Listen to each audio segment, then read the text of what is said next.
Hello, it's me, your Cal SSG.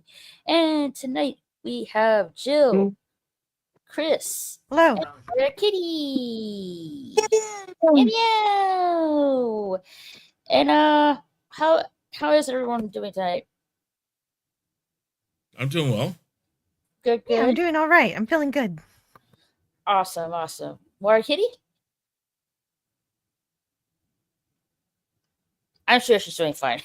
I think she's being attacked by a bunch of kittens. I mean, last time I talked to her, Yeah. earlier this week, she told me that she had let the cats out, not the dogs, but she'd let the cats out, and that they were attacking her Aww. in So a good adorable. way. I mean, like kittens. Yeah, in a good way. Like, Moira has her hands full with the kittens and stuff, which is so adorable. They're Yeah, I've climbing. got to figure out where to send them because holy shit, they've taken over my room. I can't even sleep in there anymore. It just smells like cat food, and all I hear is mew mew. I'm not even safe on the couch. They'll climb up the couch and get me. There's nowhere to run. Your mama. Their mother has to get on the dresser to get away Your from mama. them. Your mama. Yep, your mama.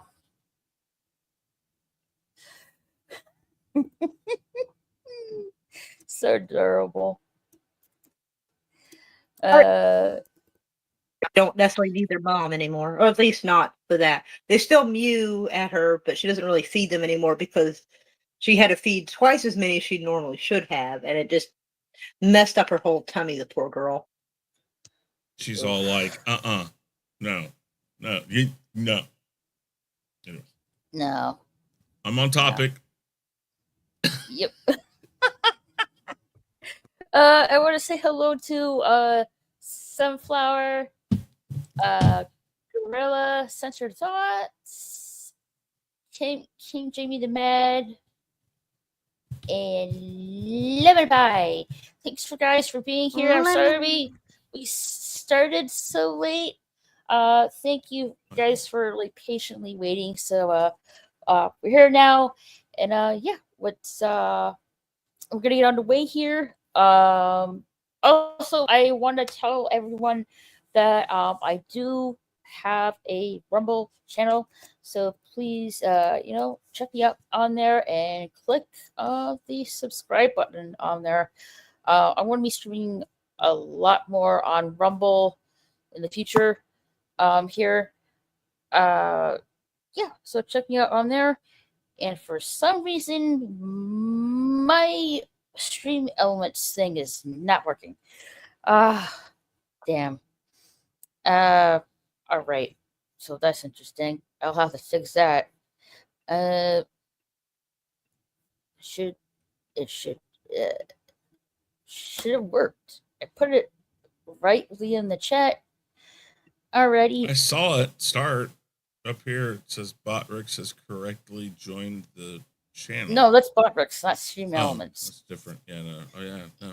All right, I'll have to fix stream elements. Slap it around. Yeah. And I started the stream, but apparently something is wrong with Rumble, I guess. So I have to look into that later. So currently we're just streaming on YouTube and Twitch right now. Okay. Definitely technical issues. That I have to sort out later. At least you're live on YouTube, so we got one thing going. And Twitch, yeah. Lemon Pie says, "What is the object in the upper right of your screen, Jill?" That's a Dragon Ball. That's the 4-star Dragon Ball.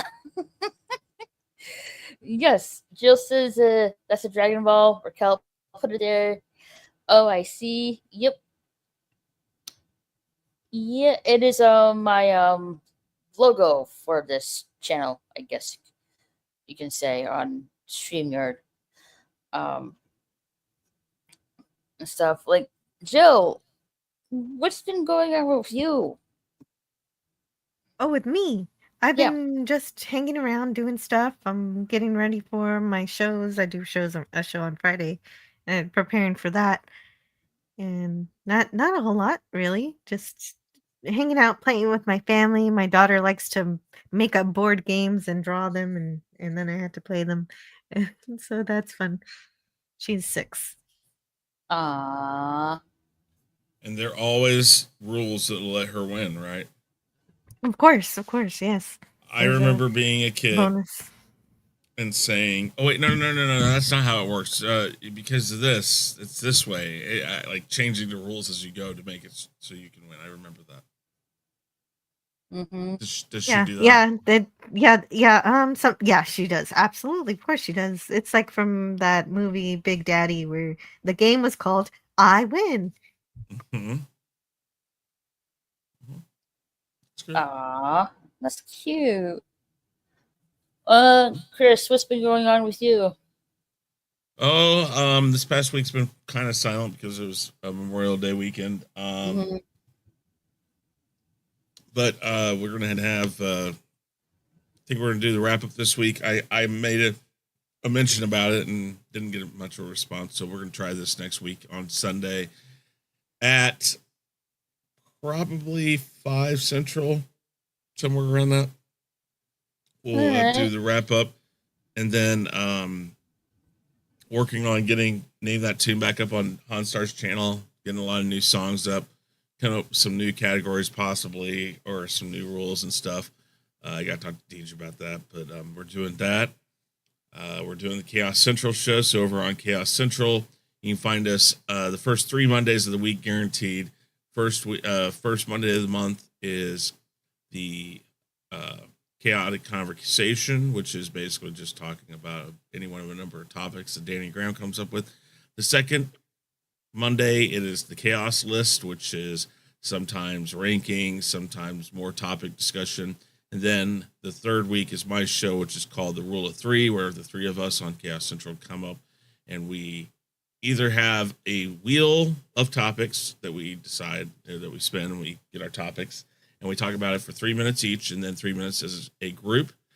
And either that or we do what we call the reveal a door. There's 3 doors. My 2 guests that are with me pick a door, and that's how we get our topics. But we're doing that again, so it feels good to be back up and running. Been too long, but that's some of the stuff we're doing. But I appreciate you having me on. Thank you. Thanks for being here, Chris.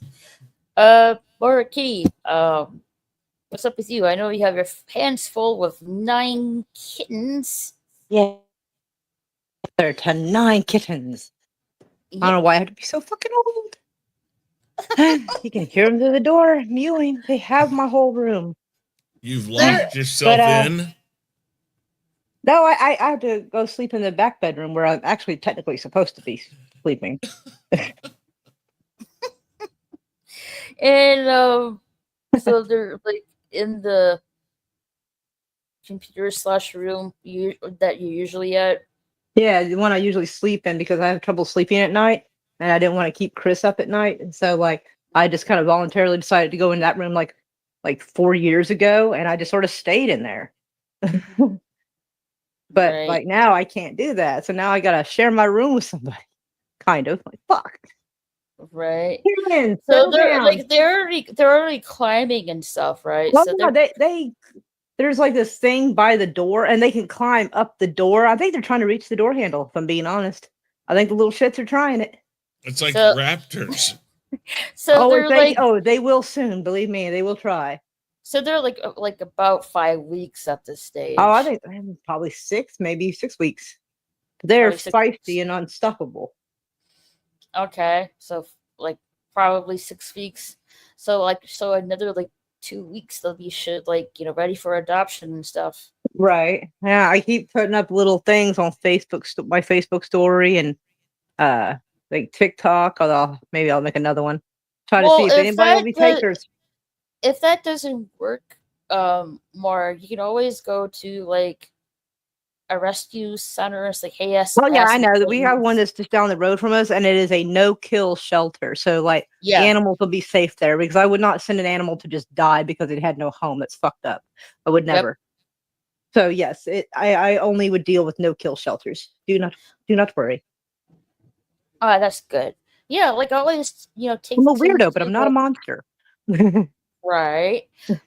Yeah, like that's also like a good backup. Just take them to the no kill shelter to be adopted and stuff. Yeah, because And Nuki, she preens them occasionally, but I think she's done feeding them.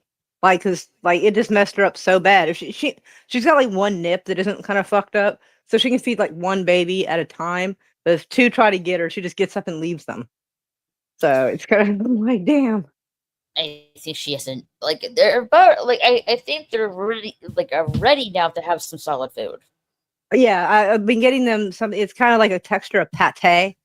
It's like little Yeah. kitten food. So it's like the turkey and gravy and the chicken and turkey gravy one. So like, because I So, don't. It's bad enough it smells like cat food. I don't want it to smell like salmon cat food as well. Yeah. so you're saying the mom? Oh, go ahead. Sorry. I do for a treat. I give some like chicken turkey pate for my cat Pumpkin as a treat. I do remember you saying that. Mm, And so I yeah. want the little kittens to have some good stuff. But Mm-hmm. it is a pain in the ass. But I didn't want to. They say they have kitten food that's in flake form, but I didn't want to risk it. Oh, also like, or I don't know if like I'm assuming I don't know if you're doing this, but are you training them to go to the litter box and stuff? I don't really know how. Like they just kind of all converge upon one spot. Like whoever they want to check out, it's like a little horde of zombies. Zombie kittens. Yeah, they're so adorable, yeah. so cute. The ginger one is, is the cutest. I have to 2 say. and 3. Yeah, Yeah, kittens are cutie. I've been trying to pay extra attention to like the little runty ones. Mhm. So when I put the food down, I put it down for the little runty one, the 3 runtier ones first. That because they're always the ones that get pushed out of the way by the others, and so trying to give them an extra chance at some food. My Poor little cat darlings. Pumpkin, my cat Pumpkin was the run of the litter. Apparently, and I don't want to have any other way because I love her to bits. Yeah, I love my Pumpkin. I love all kitties. I can understand. Alrighty, so we're gonna start on our first topic for the night. We're going to talk about strange foods in history. Let me pull it up and stuff. Okay. And Oh, I'm pretty close on General Grievous. Oh, I think you got bleed through more. that's My bad. Chris. Yeah. Is he right there? I'll try to find somewhere else to go. No. Is Chris right there? No, Next it's to you? not you. Apparently they can hear you, and I'm guessing Jazzy Oh. can hear me, and I'm just like, Are you guys so using I'll Bluetooth? just try to go outside or something. Okay. Okie Sorry. dokie. All right. I have it right here. Strange foods in history. Share stream. And all right. We're gonna go with the strangest dishes from history. The ancient Romans. So this is what they ate like back in the ancient Rome days. Are garum, a fermented that's like their equivalent of ketchup. a fermented fish sauce made of fish intestines and blood, combined with salt and herbs. It's left to sit in the sun for up to 3 months. Fermented fish sauce. They'll put hair on your chest, I reckon. Right. I've got What enough hair on my this chest. sounds- I'm good. I love ramen, but hold the fish sauce. I've never been a fan. It during its fermentation process, I'm told it smells horrendous, but once it's actually all finished and ready for use, it actually doesn't smell as bad. Yeah, not as bad, but still pretty bad. Well, yeah, there's this YouTube show I watch called Eating History or Tasting History. It's one of the two. I think it's Tasting History, and he had an episode about this. He even made it, but he had to make it outside because his wife got mad at him. Yeah. Yeah, That is I could not see that. something you make inside. this sounds like a lot like stroming. Like it's a Swedish fish name for fermented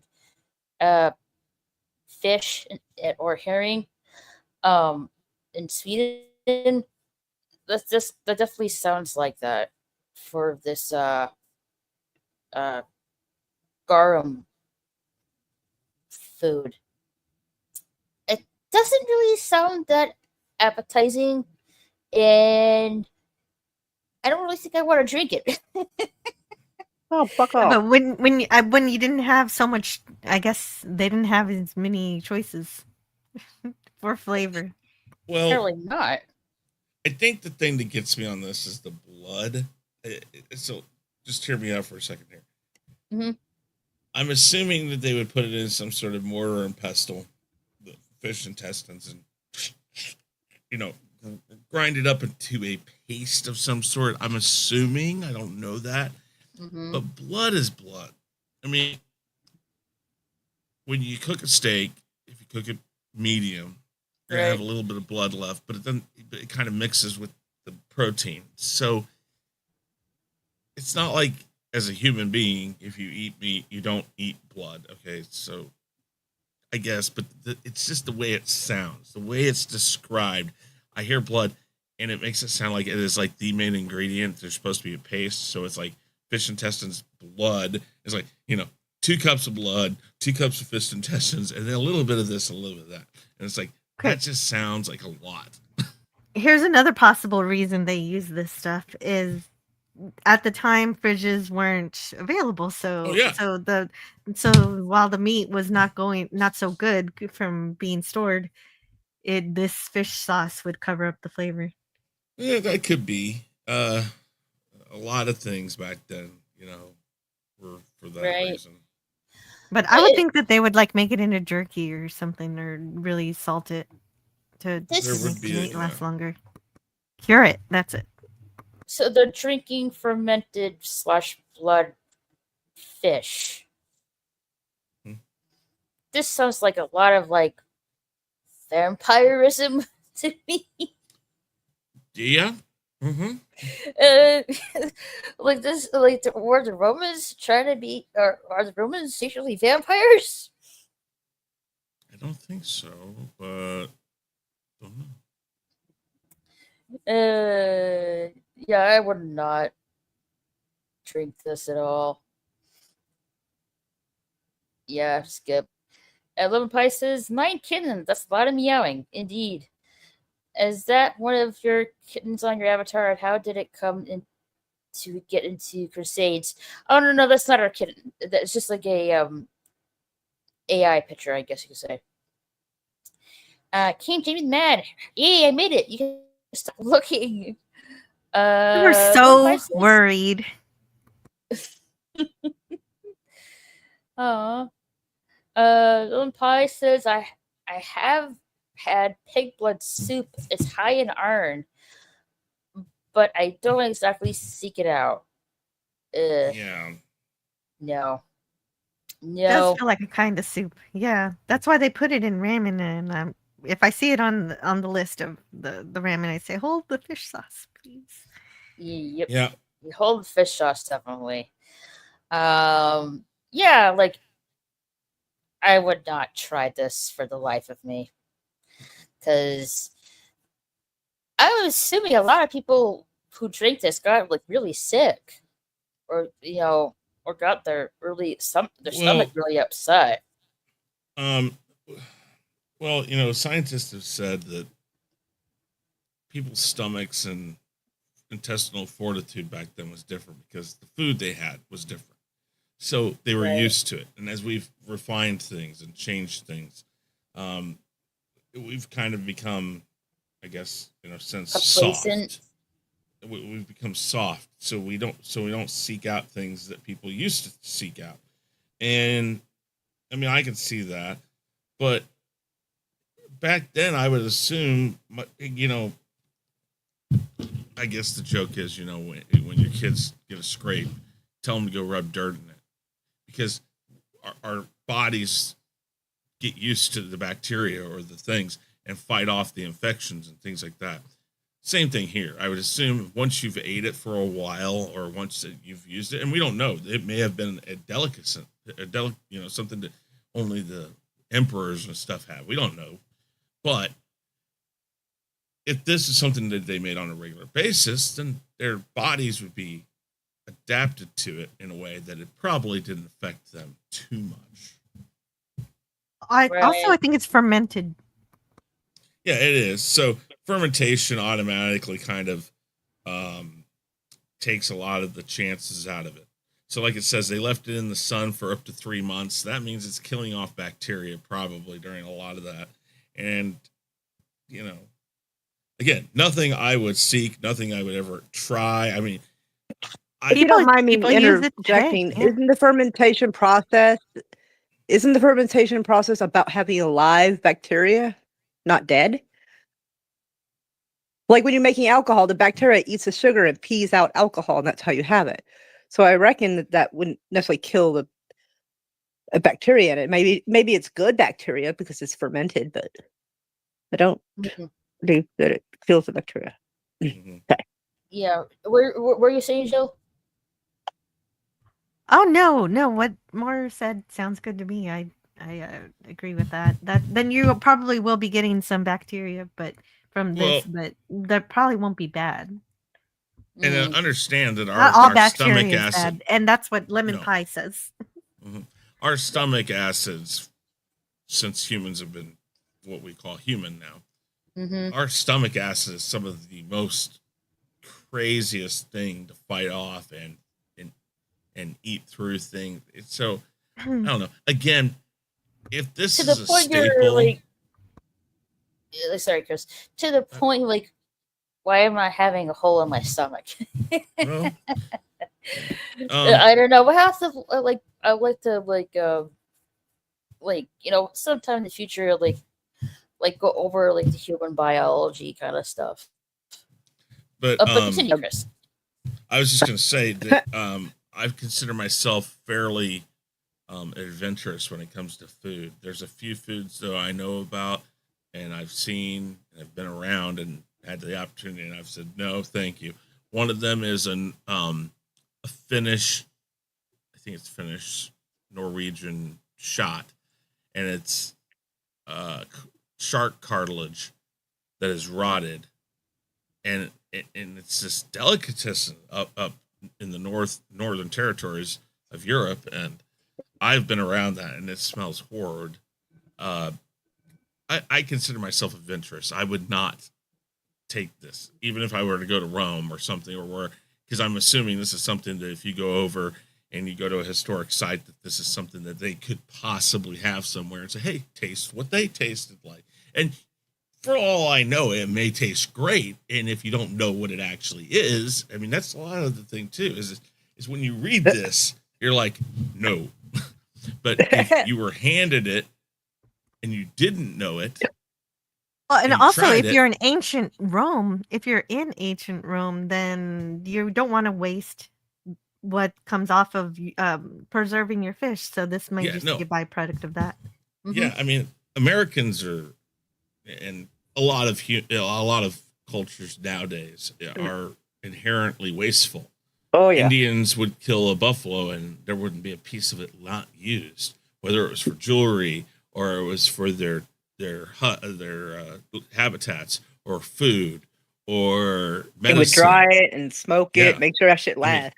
and Pelts. yeah, exactly. And we take a cow and we take the choice cuts, as we call it, because again, in America we call it choice cuts, and that means the best cuts, the most tasteful cuts. And what happens to the rest of it? 9 times out of 10, it's ground up and it's made into hot dogs or some other thing. But like the hooves and other things, yes, some cultures still eat that stuff. Some places still get it, but they still throw a lot of that away. Well, for Um, the cows, like there's that, right? And then you have those milking cows for dairy. uh-huh. They try not to kill those unless there's a need for it because they want them as good grief. Sorry. Healthy as possible. Yes, I agree. Yeah. Lemon Pie says fermentation actually creates things that are healthy for us, good bacteria. Yeah. It reminds me of how kimchi is made. I'm not really sure about that. I have to look that Well, up. pickling is a type of fermentation, so. Okay. But it's interesting that they left out in the sun. I guess to kill the bad bacteria, I guess. Janet from another planet, how are you? Thanks for being here. And hello, JJB2. Hope everyone is well. Thank you. Hope you're doing good, DJ. Nice to see you. Chris has a point for sure. He does. Now, let's see. Kimchi. I want to look this up real quick. Kimchi. Anything that's pickled is a fermentation process, so that's why. It's a Korean dish made by fermenting vegetables, typically napa, cabbage, a Korean radish, with various seasonings. It's a popular dish in Korean cuisine, known for its spicy, sour, and salty taste. It is the Korean version of sauerkraut. Okay. But it also looks like pasta too, a little bit. It does, but so sauerkraut is pickled cabbage, basically. All right, I'm sorry, I'm back. What are we at? So we're talking about fermentation stuff. Fermentation. Kimchi is great for gut health. It is. I think kimchi is. I thought kimchi was cabbage, but I think it's some kind of a romaine lettuce type thing. Well, it's partially cabbage and other things, but okay. So it again, the best way I can describe to somebody is it is the Korean version of sauerkraut. It has spices that are traditional for the area of Korea. Other vegetables, I'm trying to remember what the name of the root. I think there's a root in it. Hold on, let me see if I can find this. Alrighty. Let's see here. Ginger root. That's it. I couldn't think of it. But carrots, the daikon radish or daikon. Radish, I love the daikon. Carrots, ginger root, basically, and cabbage. So it's not as one note, kind of, as I would put sauerkraut. But again, the reason why these things came about, the reason why you have sauerkraut, the reason why you have kimchi and things like that, coleslaw, not coleslaw per se, but like the type that you see people make that looks more like kimchi. If you've ever seen it, there's a creamy coleslaw, and then there's more of a vinegar-based coleslaw. The vinegar-based coleslaw was because your farming communities did not have readily available refrigeration services. So you would pickle your cucumbers you grew in your garden. You would pickle your cabbage, German families again, because they made sauerkraut and things like that.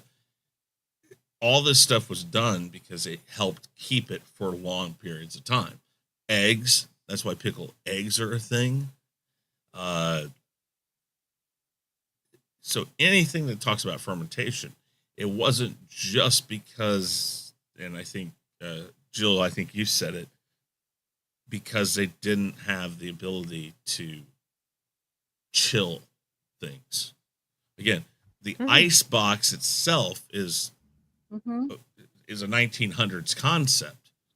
I mean, my mom's parents, my dad's parents, they grew up with what was called an ice box, and we call the refrigerator the ice box now, but literally the ice box was you bought a block of ice, and you put it on, I think it was on top of this box, and because cold air falls, it would fall into the box and help cool it.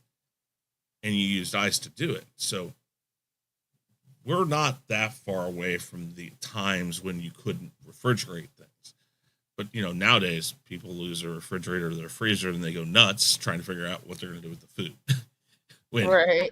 our close ancestors, our grandparents, our parents, sometimes they should, they taught us. So my parents taught me how to pickle stuff. So, I mean, that's, Oh, it's Yeah, just they about to need mention to- pickling.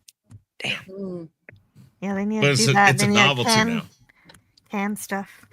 Yeah. yeah. So I'm But sorry I to go would along on like that. no, it's all good. Like I would definitely. I don't really think I would drink fermented / blood sauce. Yeah, but that, like, I don't think that's exactly kosher, if you know what I mean. Yeah. Like, there's You even think? scripture. There's even scripture that says not to drink the blood because the But blood the is the life. Romans were. Well, I know, Yeah. but she was talking about like if she was given the opportunity, and I'm like, yeah, I'd pass on that one too. No thanks. No. No. Next. It's not that I'm a biblical person necessarily, but sometimes those No. rules were there for a reason. Yeah. Well, again, that was a health reason. They noticed when people ate certain things, typically because it wasn't cooked properly. Oh, that's a big one, I'm Again, sure. Pigs, the reason why it was considered not kosher is because when you prepare it, if you don't prepare it exactly the way you're supposed to, it carried a lot of diseases and a lot of problems for people. And so when religious people, again, going into a lot of this food, religious purposes weren't necessarily just because they noticed things. Hey, Bob just ate some pig and man, Bob's over there puking his guts out. Yeah, he's What's wrong? dying of the cholera now. Exactly. So what are you going to say? You're going to say, is it because we didn't cook the pig enough? No, you're going to say the pig's a dirty animal. God has told us not Well, to eat pig. They do And kind of so wallow now- around in their own They do. mess. But yeah. that so while there's a logical reason why these things have been passed down for years in cultures.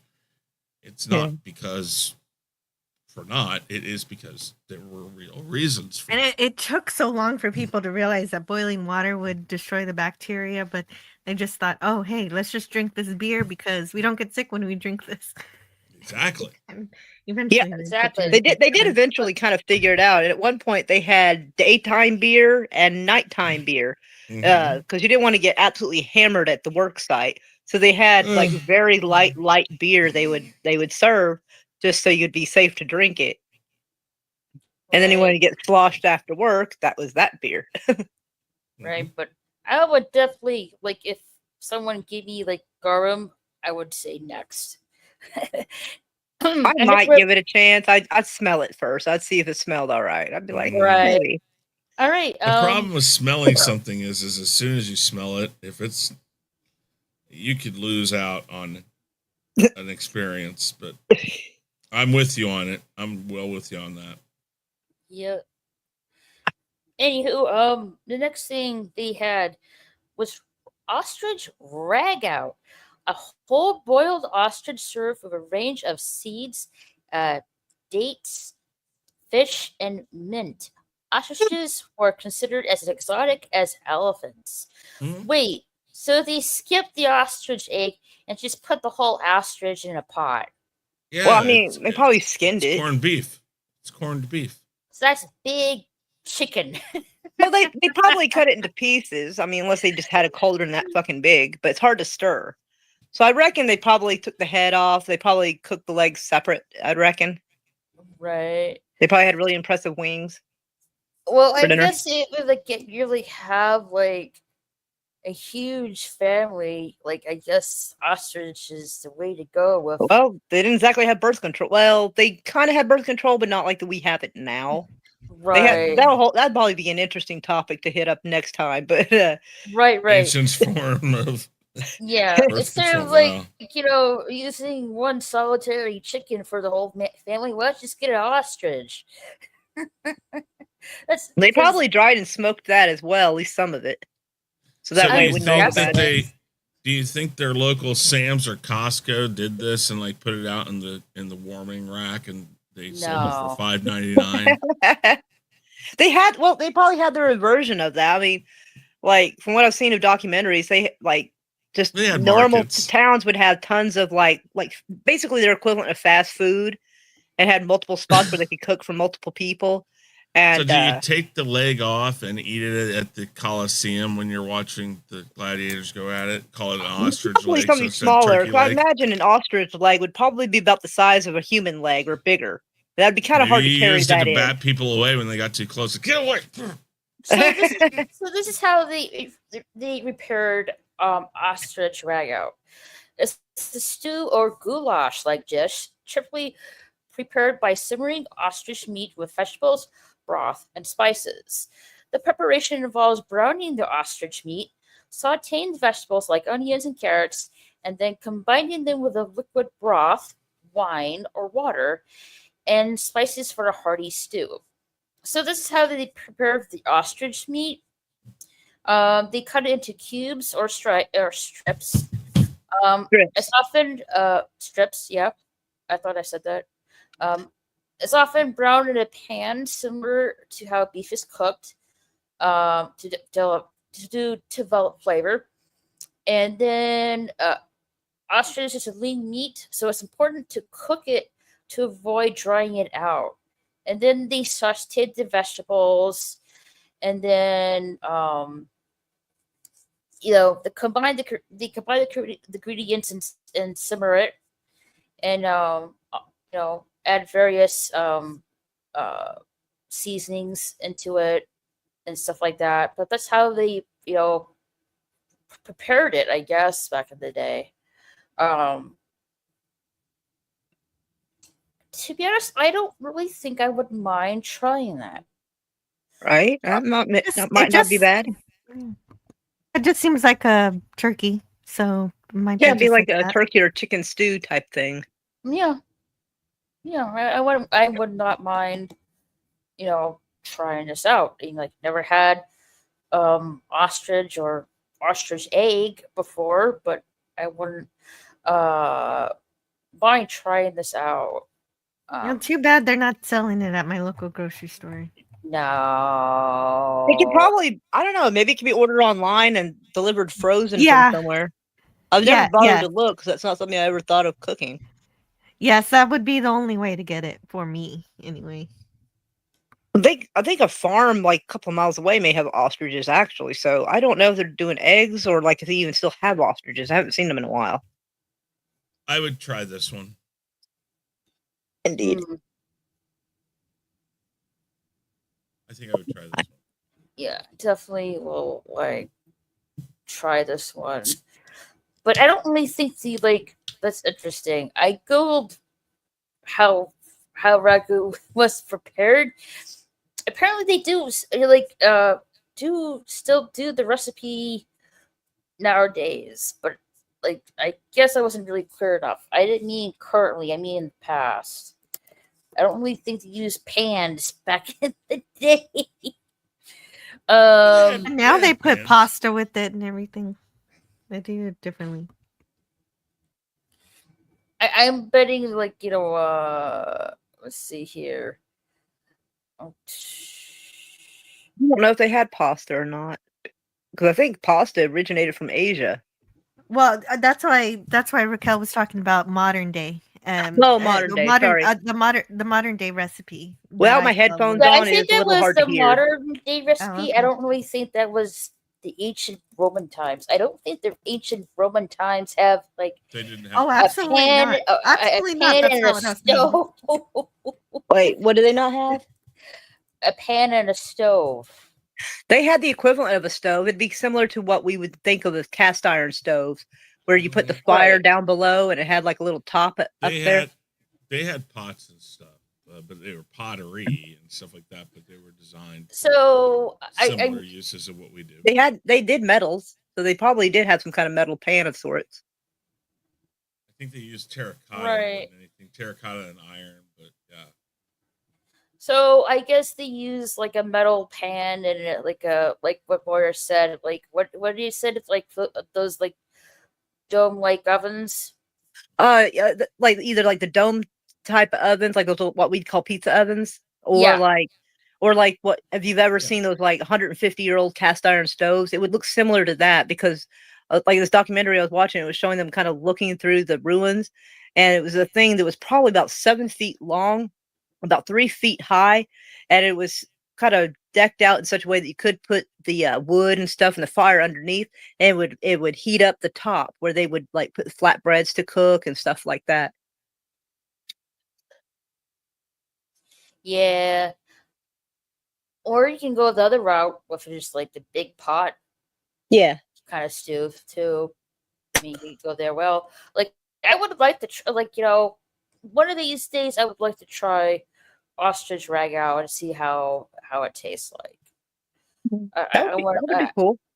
I want to be against it, but they don't really exactly serve that stuff over here in the U.S. Unfortunately.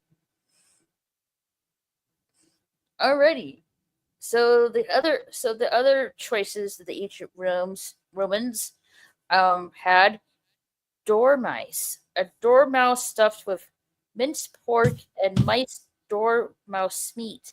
The stuffed mouse is then cooked in an oven. Why? This is like one of the reasons of the Black Plague here. Well, if you cook it enough, technically it kills that. But yeah, I don't know. And with the propensity of ancient people keeping the heads of certain animals that they cooked on, pigs, mice, fish, something about if my food is looking back at me when it's dead, I have an issue with that. Right. Yeah, I agree. I want to have plausible deniability that I didn't think it was an animal that had actually been living at one time. Actually, no, I don't care about that. But I mean, still, I love fish. I love fish, and I have seen plenty of great fish dishes prepared overseas where they keep the head on, and the first thing I look at is that head. I'm like, I'm done. I can't do it. I just can't. It has to be removed completely.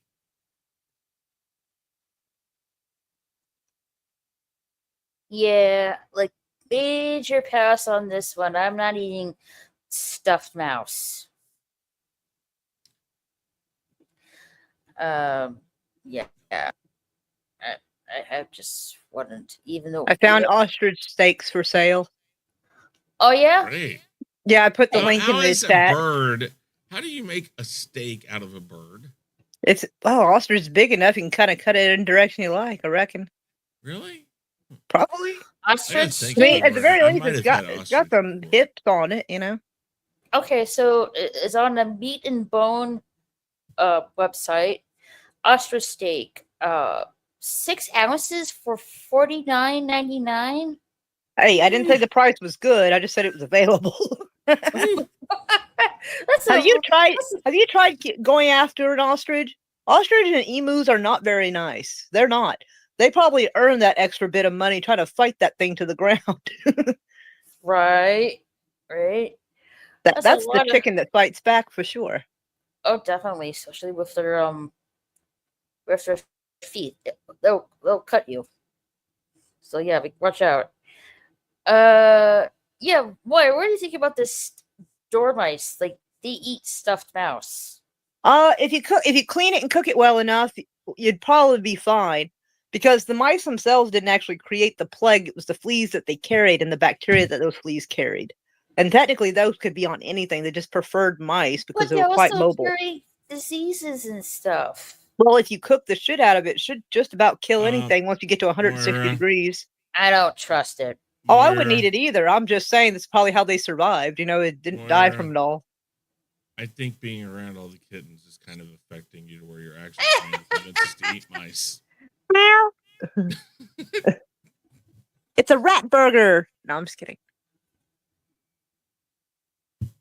Too much Demolition Man. Playing Down Under. Emus are so mean. They are. But, I like this is ostrich, but I also could be technically emu as well if you wanted. Well, they're both mean spirited as hell. Right. With the with the dormice, I'm sorry, I'm not eating stuffed mouse or any stuffed rodent of any kind. It seems like they'd be kind of small to stuff. But I mean, I guess Right. people stuff dates. They can stuff mice, I reckon. I'll eat a stuffed date before I eat a stuffed mouse. Amen to that. Yeah. Yeah, I'm not touching that. Skip. All right, the other thing that the ancient Romans This next one. had fish sauce donuts, strips of dough fried up and then coated in fish sauce. The perfect savory treat.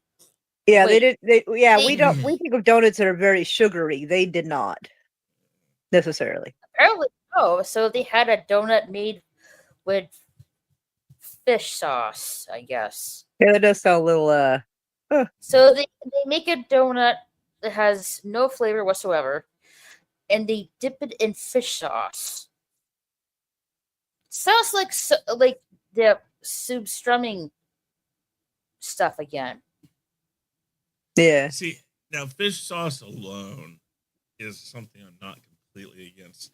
Again, it's like if you like Caesar dressing, it has anchovies in it, but they grind it up so far that you don't really know. And if you don't think about it, Or they could be like, I think they're most likely using the garum right here Probably. for the fish sauce.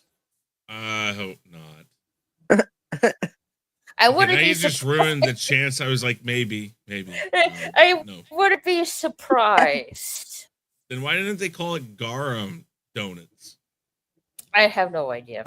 Maybe it's a sauce that's cooked. It's made of fish, but it's cooked down, but not This- fermented. This was Antonio, who had a donut and pastry shop in ancient Rome, and he had garum donuts, and people were like, "Ew, I don't want that." Then he changed it to fish sauce, and everybody was like, "Oh, I love fish sauce. Let me have it." And he realized, okay, so I'm gonna keep doing it the way I always do it, but I'm gonna change the name.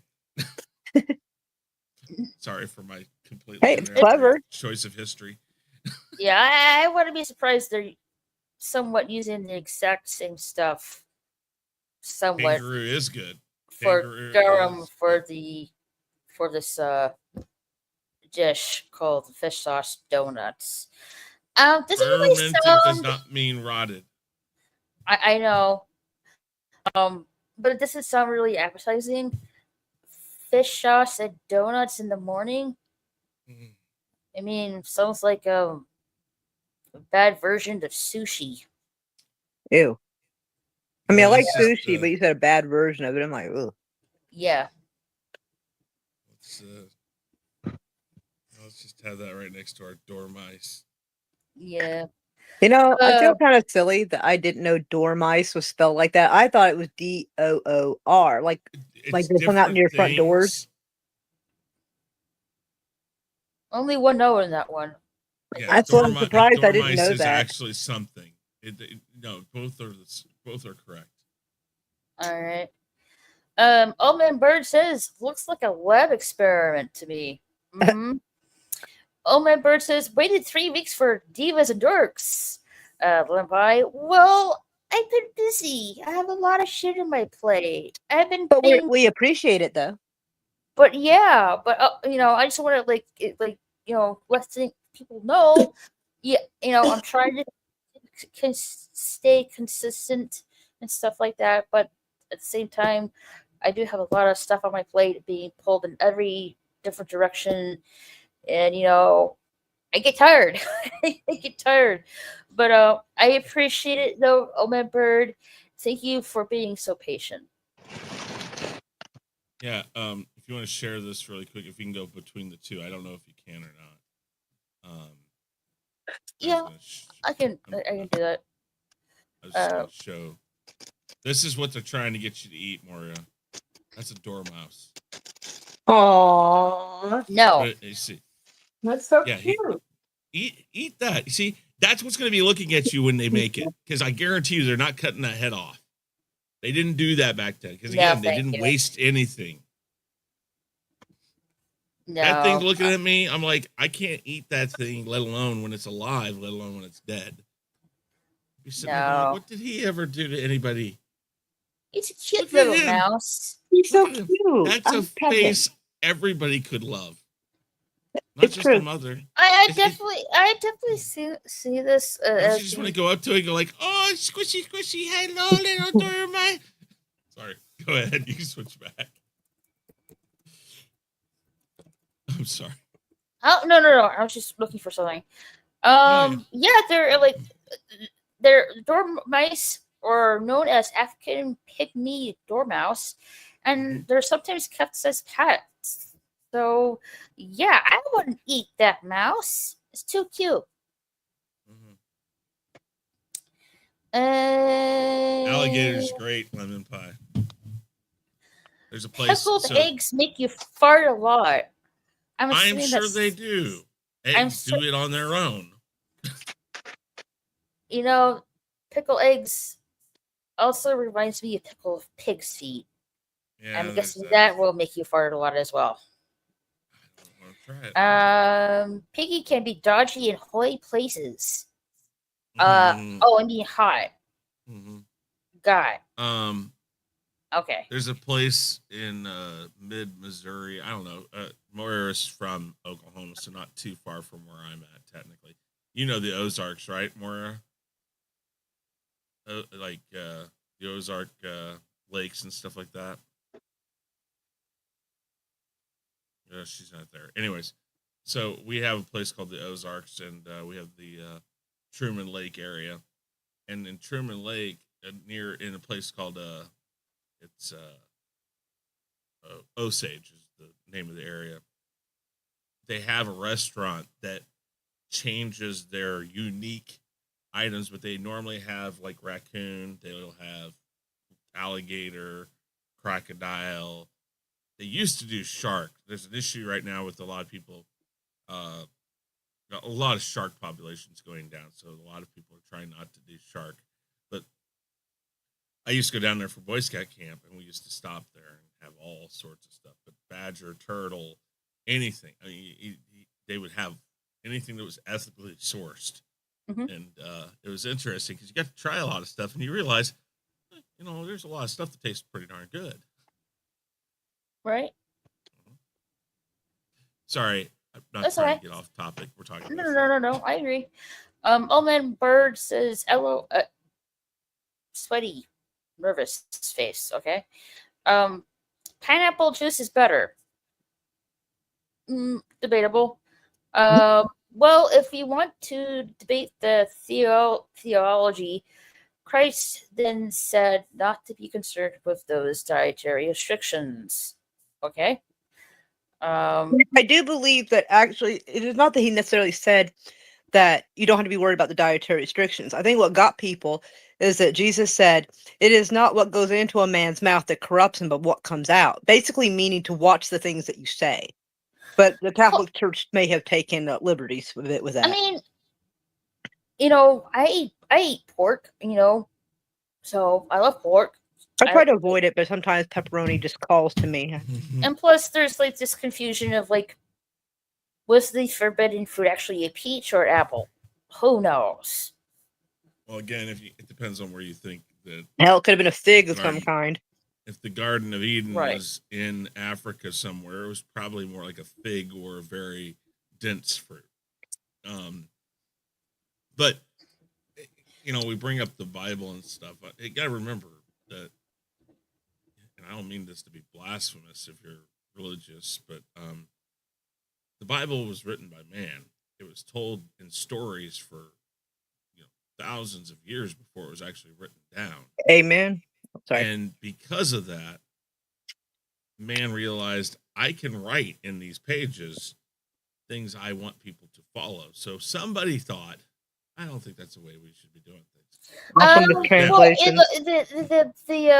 Bible is the Bible. Yes, someone written it for a record standpoint, and if everyone has different faiths and stuff like that. I'm not that kind of person who is going to tell you what you gotta believe in. That's your own prerogative and stuff like that. I can confirm she respects all faiths. Yes. and that's fine. I'm not. I don't mean it against anything. I mean, again, we can debate the Bible anytime you want about the religious implications of it, who wrote it, actually, all this stuff. That's fine. Not today, but again, most of the things we think about that are put in the Bible were because people noticed that when people ate certain things, it affected them in a way that wasn't so pleasant, whether or not it made them smell bad or they got sick. These things were noticed. And again, we have science now to tell us, oh, hey, by the way, pork, you have to cook it to this temperature. Chicken, you got to cook it to this temperature. Beef, you got to cook it to this temperature. They didn't have that.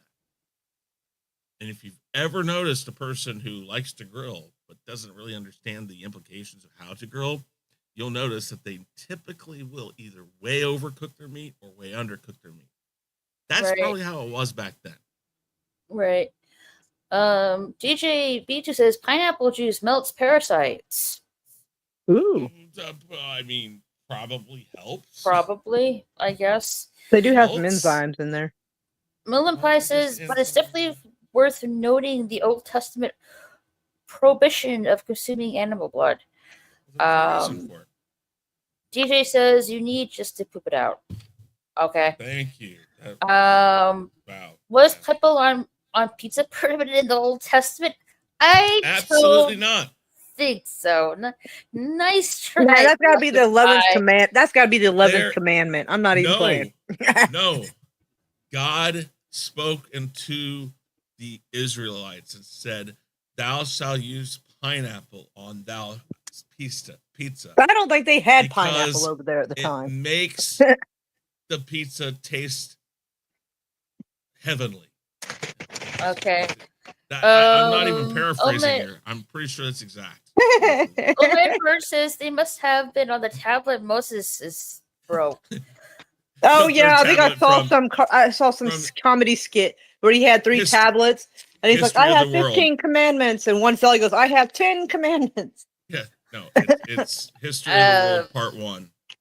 Mel Brooks. It's a funny movie. Definitely a funny movie. Perfect. Yes, no, that's it. Yeah. DJ Beach says pineapple and ham on pizza is not bad. See, that's on kosher for sure. No, it is not. It is heavenly. Pizza is better than politics. I have to agree with you on that. I agree because politics is a myth, but pizza is always good. In fact, even when it's bad, it's still pretty good. I think we should vote a different type of pizza in to be president every day. Yeah, agreed. And for Congress too, because really, could pizza do much worse? Get into a controversial. I'm trying to resist. I am trying to resist. Let's not get into a controversial debate about pineapple on pizza, and let's stay on safer topics like the Bible. Okay, that's great. I love it. Let's do vice versa, Lemon Pie, because we don't. On this channel, I do not really get into politics or religion. Well, he's just joking that pineapple on pizza is so controversial that the Bible is safer. DJ B2 says, I am black pilled. Okay. I don't remember which one that is. I know I've heard of blue pill and red pill, but I actually forget what black pilling is. I'd have to go look that up. There's so many things. There's so many new terms that young people use today. More at this point, there's like all colors of the rainbow of pills at this point. Probably so. Yeah. Anywho, I think that's very pessimistic. What? I think that black pilling is very pessimistic. Oh, okay. I can get behind that. I'm kind of the same way. Oh, yeah. Oh my marriage says LOL. DJ B2, I am being nice. LOL. Okay. Pasta, we need PvP on this. Well, I don't know where PvP is. He might be just like, just, I don't know, just like chilling, I guess. I am in the UK, so we get the crap in 12, 18 months in the future with the comedy shit. Right. I feel a little confused because I don't know like what that's in correlation to, so I feel a little lost. I probably agree though. Let me look like here. I think he's saying he can't order ostrich from the Oh, okay, gotcha. That's my Okay. guess. All right, now I feel like now that makes more sense. Okay. Right. Oh, okay. I didn't have any pizza in the UK.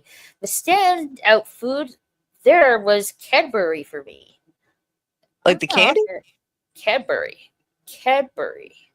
Like when Cadbury. Let's see. Like Cadbury eggs? Do you mean Cadbury chocolate? I Like, are you reckon it talking came about from there. like? Do you mean the chocolate bar, oh man bird? Or the eggs, I guess. Yeah. Hey, playing down under. Hi, all. I prefer to eat dead things. Same. Oh, yeah. I feel a little weird Easier to if somebody's catch trying when to they're fight for dead. its life. Yeah. I had pizza in Italy. Ooh, lucky. I love Fancy, fancy. Got the pinky Yeah. up. Yeah. Yep. Emus are so mean. I guess you can Yep. like if you couldn't get ostrich, I guess you can have technically emu. And it says playing down under, implying to me Australia, so he probably knows better than most about the emus. Right. The humans never really won that war. I guess so. Oh my birds, I came face to face with an ostrich in New Braunfels, Texas. I was afraid to grab it by the neck and try to choke it, thinking might peck me in the face. Holy. It would. And they Either run that- surprisingly fast. Either their freaking beak or their freaking feet, which is like razor sharp. Well, to they're the like point- they're like raptors, you know, the giant. like they'll cut you. hook. Yeah, they got the giant. Yeah. TJB2 says ostrich steaks are good eating. I have to try it sometime. One of these days. Alrighty, play down under. Croc and gator is good too.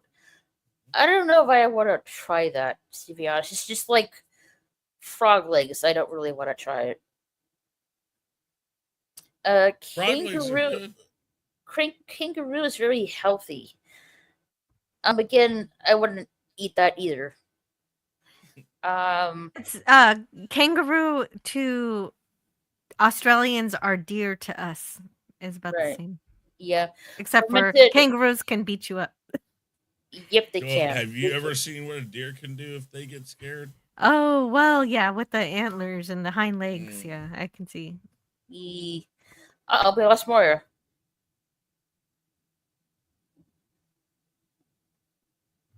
Indeed, we did. Yeah, we lost Moira. Ah. Okay. Cilantro. Who was it? I forget the cook or the chef who says, "Don't put anything on my plate that I can't eat." So they hate when you garnish a plate with food you can't actually eat. Oh, I just remembered. I forgot to put cilantro on the plate. I cut it up for the meal I served earlier, and I forgot to serve it. What'd you eat? Oops. Pork chops with Yeah. with onions that I turned into a gravy with Oh, there you are. but I was supposed to put cilantro. I mean, not Did you keep some to got it. share with the rest of us? Well, no, just my family. That was delicious, Jill. Welcome Yes. back, Moira. Meow meow. Meow meow. I think I had a signal issue or something. 'Cause I'm on my phone. I guess so. Fermented equals rotted. Yes. Kangaroo is lovely. Ooh, Yeah, lovely to look at, but not to eat. poor little things. And they're aggressive Yeah. too. Yeah, they are. I also like cane toad legs. I think those are supposed to be really Wait, huge hold on a fucking minute. frogs. Like, wait, we go to the frogs and now we go to the toads now? Well, I mean, kind of. I mean, they're not much of a difference, really. I think the cane toad, I think, is really huge. Like, really Remember long the legs, I think. The frog will be absolutely disgust. The frog legs ain't bad, actually. No, I'm from Louisiana. It's like a rite of passage. no, That and gator. no. That's a pass for me. City Lemon Pie girl. says maybe pasta brought down the Roman Empire. Heavy carbs and blood sugar swings. Maybe, maybe. Nobody I- was saying there was pasta in ancient Rome. Just to be No, fair. there was. No. Lemon Pie says I'm drinking he was saying fermented that. grains now. Beer. It's liquid bread. Yep, liquid bread. Lemon Pie says I've had alligator. Oh, okay, nice. It's not bad. No. It's like Alligator's chicken like with a little bit croc. of a fishy taste. Hmm. With what? I said What? it's like chicken with a little bit of a fishy flavor. Oh yeah. Well, it depends on I what got waters it was in. I mean, it'll Well, there's taste a lots little of- different. Well, you can. So if you ever had fried catfish, Yeah. It's kind of like that. Yeah, Maybe a little tougher. yeah. Well, it depends. I mean, Well, when I say tougher, I don't mean tougher as in like it's not chewable. It's just so fish is very yeah, it's a little falls bit like apart split easier. and fish, but like Alligator little does bigger not. chunks. Yeah. Right. Alligator is like croc, but a little more chewy. LOL. Depends how you cook it. What? And hello, DJ Play Nice. Meow, meow. How are you doing? Thanks for being here. Meow meow. Hello, DJ. Lemon Pie says, well, you either think God inspired the writing of the Bible, or you believe it was simply men writing what they felt like. I believe it could be a little of both. I believe it could be a Thank little you. of both. I I think it guess. could have been. I don't know. Silly won't stuff get with into that. Moira. She should know I love her as a friend. Of course. Purr. The 13th commandment was thou shalt not eat cilantro after all. Cilantro. Sorry. It's only certain white folks that can't handle cilantro and they think it tastes like soap. Like the only people I've ever met that think that cilantro tastes like soap were really, really Caucasian. Right. I am anti-pineapple on pizza. All right. That's my brother. The comment shit vs Gooberman. Wait for it. I did say I am black pilled. 12 months. Okay. Lemon Pie says I like cilantro. Me too. I put it on mhm. everything. DJ B2, if you want to interact, I am the Rumble most days in the Lotus Eaters thing. Wow. He's on Rumble. Well, the I Lotus guess. part got me confused, but the Lotus. I guess the Rumble. I guess it's the Rumble channel's name. I guess he's saying. Okay. That could be it. Like and I never heard of that before. But yeah, you're on Rumble. Because I follow you on Rumble and stuff like that. There is a genetic factor in liking or disliking cilantro. Okay. Yeah. I should have said it like that. It sounds classier the way he said it. Eat the roos. Eat great burgers. I don't want to. It's like eating I don't want to eat kangaroo meat. Don't want to eat like croc or frog legs or anything like that. And I don't want to eat horse meat either. Okay. Yeah, I feel like that'd be a little weird. Well, you probably did when you were a kid.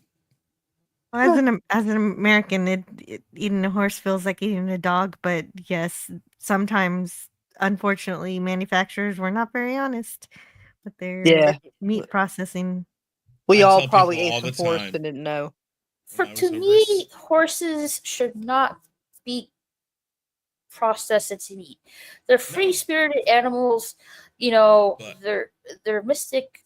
To me, one of the really mystic spiritual animals in the planet, in my opinion, and they should not be processed into food. That's just my opinion. I have a hard time wanting to eat anything that one could see as a friend and have an emotional attachment with. Mm-hmm. Definitely.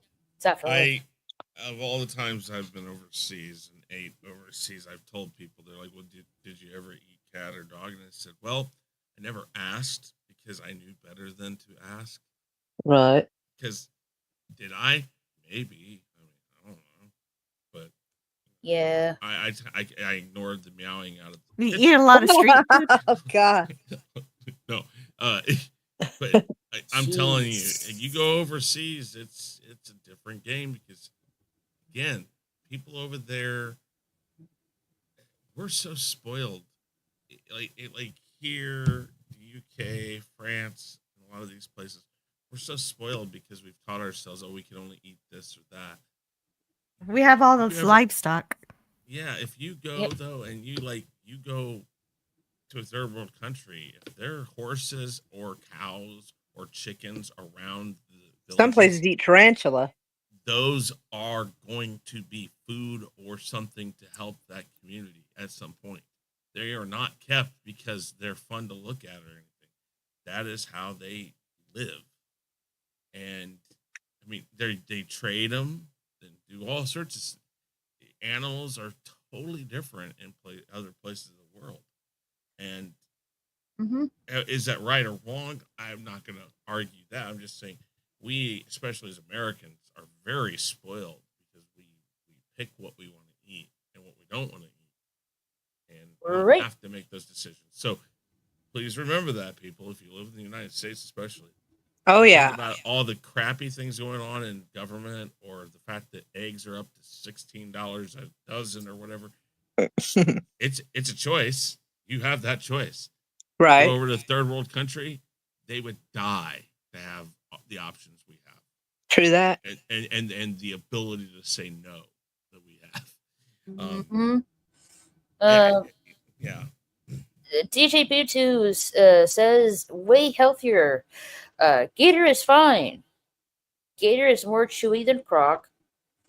I am glad you like coriander for leaf. Yeah, I only found out in the What? last year that coriander was cilantro. I did not realize that for like pretty much my entire life. Yeah, I'm I glad learned you it just this second. I am glad you like coriander for leaf equals cilantro. Yeah, TikTok taught me that the cilantro and coriander were the same. I was like, what? Yeah, worst eaters is my coffee and getting pissed off at the world. Jam. Okay. Chris has a point for sure. More volume, Chris, says DJB2. You're a little, I can give you more volume. Is that better? Just a little More bit. cowbell. Just a smidge, a little bit more. Just a smidge more, Chris. I'm just okay. Better? Yeah, better. I am spoiled. I want more volume. You might have to turn it up at your computer. Yeah. All right. Cowbell. Cowbell. Yeah. So that's what the ancient Romans had like back in the day. All right. Next is the Anglo-Saxons. The Anglo-Saxons, which became basically the British. Porpoise. Yes. I'll tell porpoise. you what, I was absolutely happy when I found a porpoise. A much needed and appreciated high calorie dish. It was considered a delicacy and highly requested. Ah, okay. Sure it was. Never had porpoise. I would like to try it. I would like I'm to try it. sorry. You never had a porpoise? Mm-mm. He's being silly about not having a purpose. I'm sorry. It's so horrible. It's such a bad They're joke. too close. They're too close to dolphins. I don't want to eat them. That too, yeah. Yes, anything that comes up smiling at me and doing this is not getting an 8. Not eating that. Right? Again, I can't eat flipper. It's Or gonna the look at me, equivalent and I'm of. gonna look at it and just want to hug it. I'm just gonna want to hug it. Yeah, the apocalypse happens. I'm gonna have a tough time because I'm just not good at killing things that have a face. Or at least a face is Right. cute to look at. Okay, yeah. I Gotta tried my chop the statement. face off. Wait. Oh, Wow, Jill. savage. Wow. Cutthroat. Yeah, okay. I tried Yeah, my Moira's statement. gonna be walking by and just Jill's gonna be sitting there with a a porpoise or a dolphin. It's just like, All right, here, eat this now. I'm going to retract my statement. I would not eat a porpoise because it's too close to a dolphin. Okay. Yes. Yeah, no, thank you. Or the other thing I would not have is horse meat. I will not eat a horse. Consumed in times of famine. Consumption was, however, considered taboo in a Christian society that considered it pagan food. Right. Okay. I would not have any of these two, to be honest. So, I mean, if I absolutely had to, it'd be more likely the porpoise, but I guess maybe they had to. Maybe that's all the livestock they had was guess sea, Like I so. said, sea mammals and we horses. have a choice. Now, you see, here's the thing, though. Porpoises and shark and things like that, because of the rarity, kings, queens, emperors, conquistadors, these people all sought after this stuff because if they were eating it, it showed how much better they were than the people underneath them. Agreed. So, yeah, I would pass on these two. I'm good with not having it. Yeah. All right. oh boy. Next one, the Vikings. Nestle sopa, a delicately flavored soup which is prepared from fresh. Damn it, not fresh. Stinging nettle leaves. So they put leaves in their soup. Okay. Well, it's stinging nettle, which is actually got healing properties, if I understand correctly. Mm-hmm. And it says delicately flavored. I think that's code for very bland. Well, let's look this up real quick. Nettle is, I think, evergreen, if I'm correct. Yeah, I think it's a type of evergreen. It's like brothing or tea.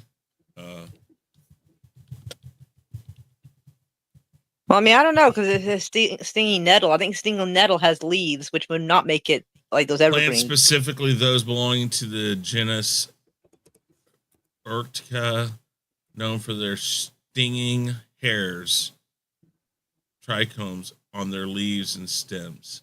So okay. Oh, I know what they are. I see now. Okay. Yeah. So it's like it's another word for it is nettle soup. Mm-hmm. Is it it's a let's see, with hard boiled eggs. I don't think that hold on. Wait, I don't want the current I don't want today's version. I want the Viking version. Yeah, that's the original recipe. Yeah. Although sometimes they probably just put in whatever they had to put in. Okay. A lot of the old recipes weren't just necessarily a tradition. They became a tradition because of necessity. Mm-hmm. It makes sense. This would be a good base for lots of dishes for them. Mm-hmm.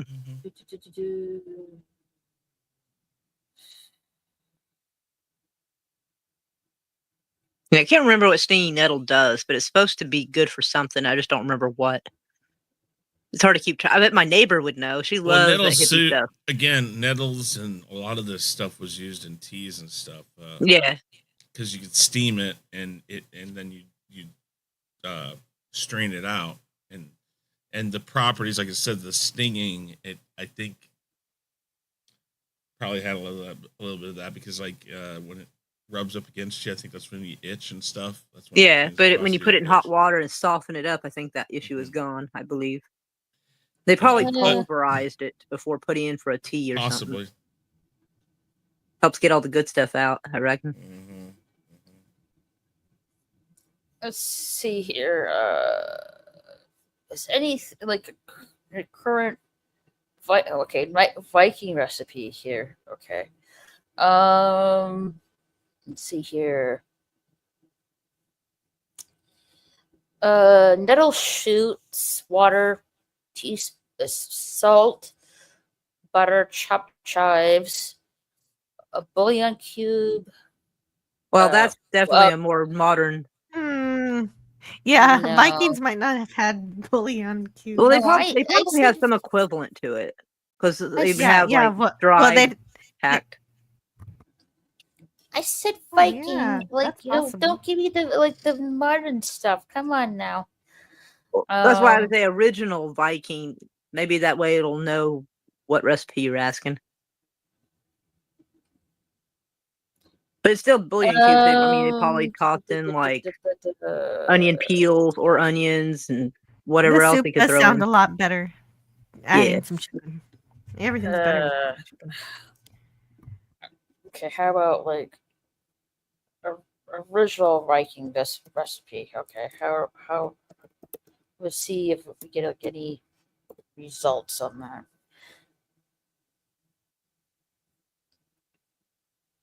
Okay.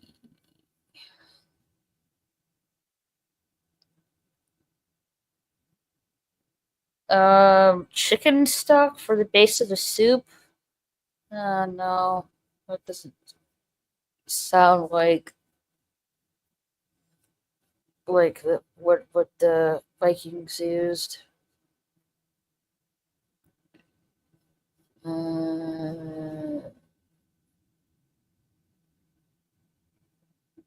Nettle leaves, full wild greens, bunch of sorrel, bunch of watercress, bunch of dandelion leaves, Oh yeah. some chives, barley flour, and salt. I think that's the closest we're gonna get to the original recipe for Yeah, that sounds legit. this dish for this it definitely has a Viking name to it. Nassau sopa, or AKA nettle soup. It definitely sounds like a really hearty, leafy meal kind of thing.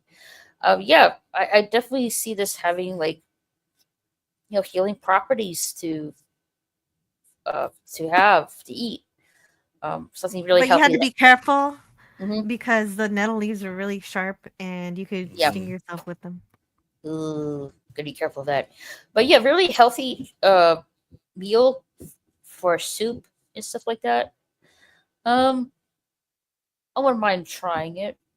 So That how it one, I would is. totally try that. I think the Yeah, Vikings knew how to eat. just gotta be careful with those nettle leaves. Yeah, I definitely would try the soup, especially when it's really good for you. Let's see. I have Oh, even I Hrutzbegar. no, that's not. Uh, okay, let's see here. It's like another name for it. No, I meant like I was looking at the other thing.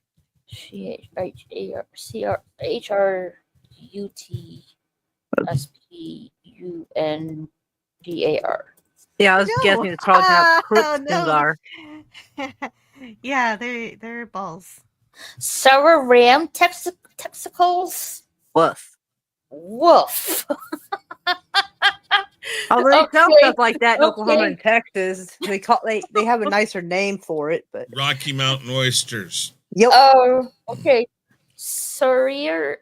Okay, I'm not really good with Viking Sir languages. Roots Hrutzbegar. Pungar.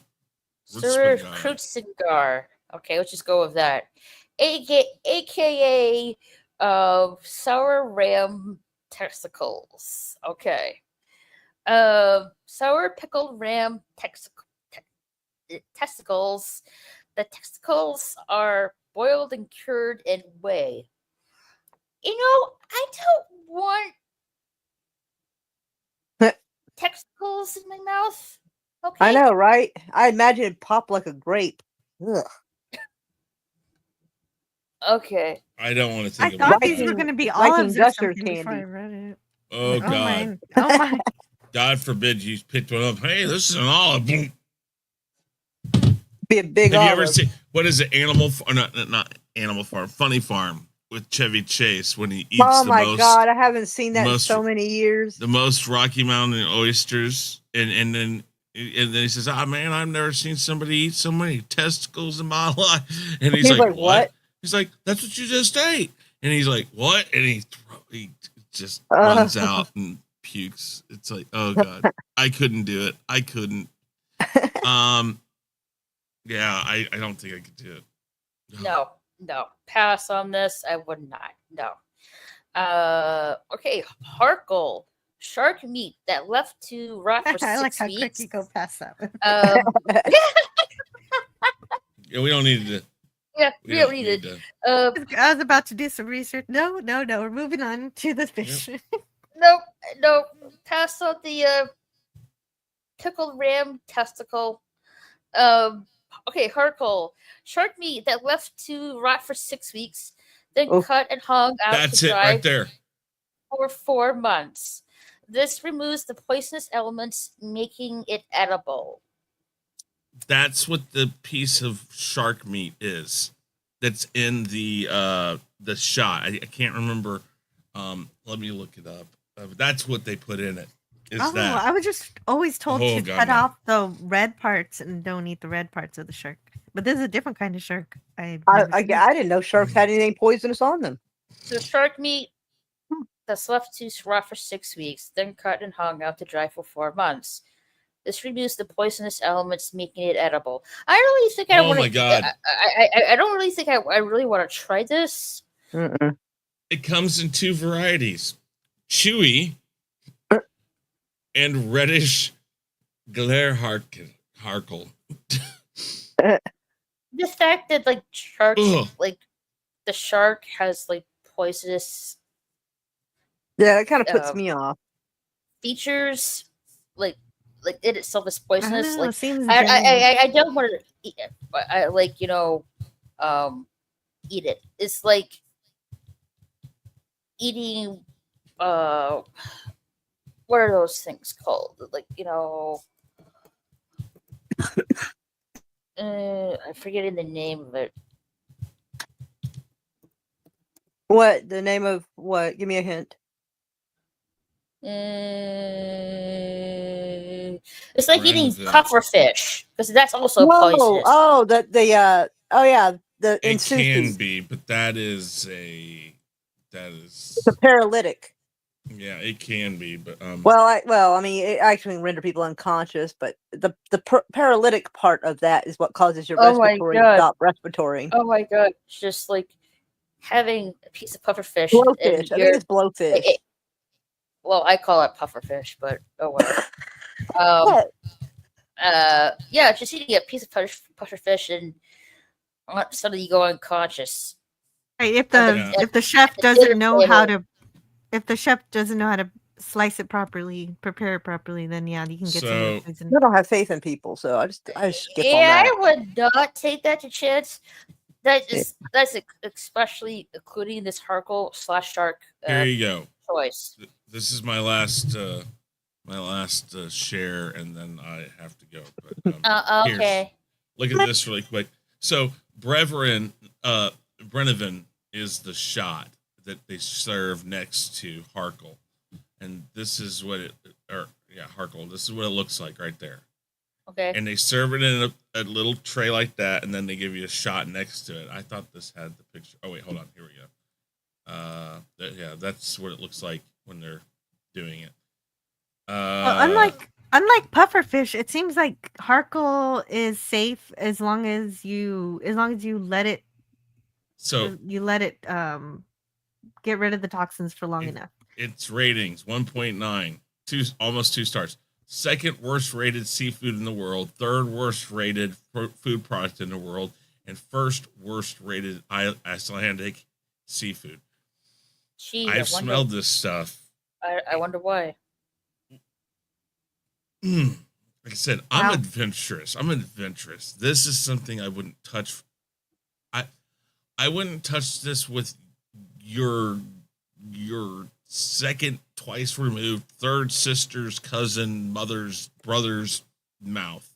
It's like I wouldn't wish this on my worst enemy. Well, if it tastes bad, then nah. I don't know. I've never tasted it, But for some reason, No, this is a hard delicate pass. This is a delicacy. I can't talk today. Anyways, this is delicacy. It's a thing they eat in Iceland. Yeah. Not me. No. Alrighty. My brain cannot get that frozen. Well, All right. Chris, thanks for being here. You said you had to go. Yeah, I got a doctor's appointment in the morning, so All right. Oh, I hope you're Ed, okay. I'm just getting tests done for people that are like I'm going through. I haven't seen a doctor. Yeah, in a he's long just time. getting like health checkup and stuff. All right. Well, I hope it goes good. Yep, me too. This is just the second one going over my blood work, which should be fine. Right. Follow I'll Chris give you all the Knight, gory details later. Nice. at the Real Review 3000, and go check him out. He'll be doing the weekly wrap up this Sunday. Sunday. So look for that. So go check him out. Thank you guys. All right, thanks for being Guys, here. have a good Chris. night. Be safe, okay? You too. Good Lots night. of hugs. Hugs. All right. So, yeah, I would not. Yeah, I would rather stay away from the poisonous stuff. I just don't really have a good feeling with that at all. All right. Next one is sheep's head jelly. Tissues from facial muscles of sheep encased in jelly and served with bread and butter. That doesn't really sound appetizing to me. If I'm eating Jello, it could be like something fruity or like candy like or something like that, or alcohol if you wanted to. Not something I would go for. But meat. I don't really know. I would go for this. What about you girls? You'll have to repeat Well, part of that because I can't hear. Sheep's head jelly. Oh, heck no. well, gelatin is already made from bones, but just I don't wanna think specifically about it. putting. Yeah, I don't want to think about it either. But I guess No. if they didn't add anything, like you said, if they didn't make it sweet, it just seems like this is gelatin, but without the fun. Yeah, I don't really know about this one. Doesn't really sound that particularly appetizing to me. And stuff. Yeah, pass. Alrighty. The middle age I the guess middle that'd be something. Yep. Something with all that sheep. Yeah. The medieval ages. The helmeted cock? What? A bizarre combination of pigs and capions. Both are roasted, and then the capion is made to ride the pig, offering wearing a coat of arms, honoring the lords present. What the hell is this? Why are they staging a pig and a cock riding the pig? Is this like a twisted version of playing your food? Yes, they are absolutely playing with their food with this one. This definitely seems like a way to show off. Right. Okay, interesting. Pig and chicken or Capion's chicken? What's Capion bird? It's a meal. Okay, so it is chicken. Yes, particularly a male chicken. So for- sometimes they would also give the chicken a tiny shield and a lance. What? Okay. Capion meat is most tender and flavorful than of a chicken or a hen. Alrighty. I think I would definitely try this out, but I don't really think I would like to see something like that staged. That's Interesting. definitely something you would probably only see if you went to the palace or their friend. Right. Like interesting, but I don't really.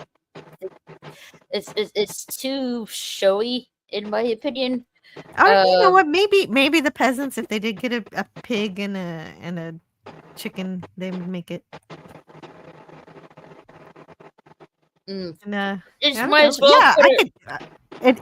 It's of the normal kind of meats we eat, so I would eat this. Yeah, might as well put a nose ring on the pig while at it. Yeah, I definitely like. Hey, I like pork. I love chicken. I would definitely try this out. I mean, I don't really think being exactly prepared that kind of way, which is interesting. But either way, I would try it. Wouldn't you, Joe? I'm sorry, I had to talk to my daughter, so I can't respond to what you said. I was talking to her. Would you try the helmeted cock? Oh yeah, absolutely. You know what? Maybe I'll make one for Christmas. Thanksgiving. Moira, what's is it raining outside? So again, Is it raining outside? no, that is the ever strong fans that Chris has near his computer. Oh, I was. But Chris is that Chris. Never Yeah, mind. sorry, muffin. Sorry, Yeah, Moira's muffin. my Okay, bad. I was wondering what that is. I got Yeah, Uh, sorry, it's the fan. Yeah, I would Well, definitely. three. I would definitely like to try the helmeted cock dish. I figured it was going to be a anything, rooster or something with that it would name. be. It'd be a What? great conversation starter. Like, why do you have a knight on your pig? Yeah, a chicken, and just give the pig a nose ring while at it. Alrighty, live frog pie. Or Why? a Uh, saddle? Maybe a saddle too. I don't know. Oh, a little saddle? Yeah. Did they use saddles in Middle Ages? I don't remember. I think they did. Yes, Yeah, they had some version of it. some version. Yes. Yeah, a saddle and give the chicken the capion / chicken a lance or sword. Yeah, why not? All right, live. You can have several and they can joust. Oh my god. That's interesting. Alrighty, live frog pie. Why live? To surprise and entertain guests at medieval banquets, some cooks would hide live animals inside empty pie crusts, frogs being a favorite. So was this really a delicacy, or this was like some kind of surprise joke? It feels like a dumber version of having a lady come out of a cake. Right. I don't really think this is really a delicacy to eat. I think Anybody this is even eat more. I think this is more like a surprise joke, but I could be wrong. They also could have like had live frog from a pie. Doesn't sound really good. And it just seems like a waste of pie. This is Yeah. definitely wasteful. Waste of a good pie. Yeah. Would not try this. Would definitely skip this pie for sure. I don't think anybody ate it. Yeah. Just to make everybody laugh. Yep. Agreed. Beaver's tail. Eaten by Catholics, the scaly tails were often served in water. The flesh is said to taste similar to fish. Okay, are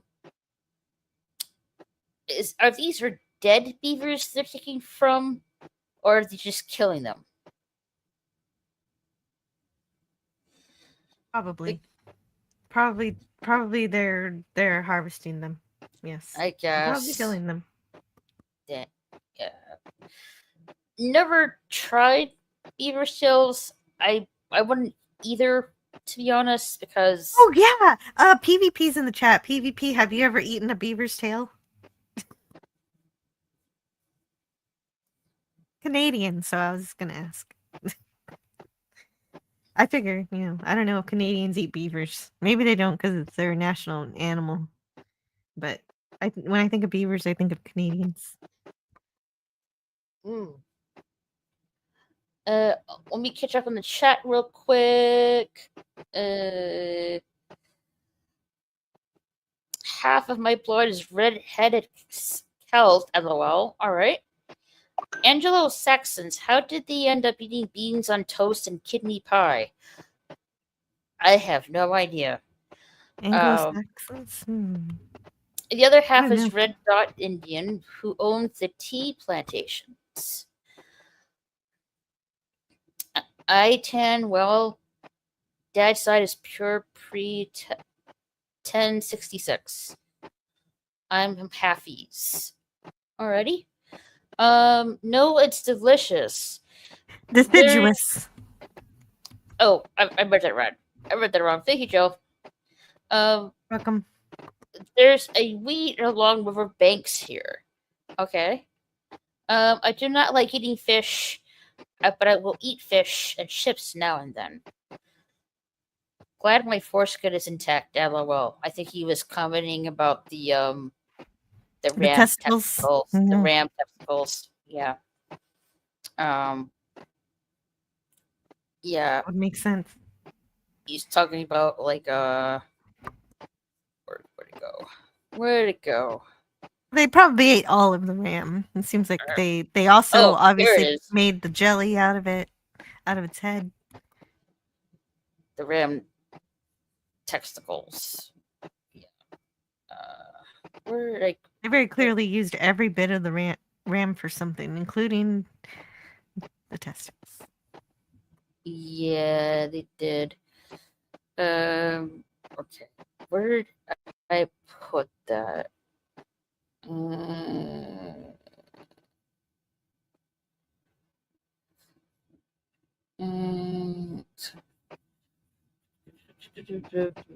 Oh, okay. Thank you, PvP. I was wondering. I'm sure she'll get to it at some point. I'll wait for her.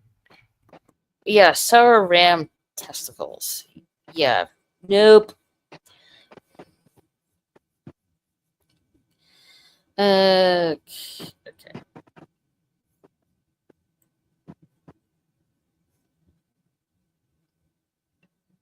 Foreskin stuff is Muslim, Jewish, and a U.S. thing. Yep. Sorry for being real. No. Don't apologize. This is why I'm nope on the Ukraine shit. All right.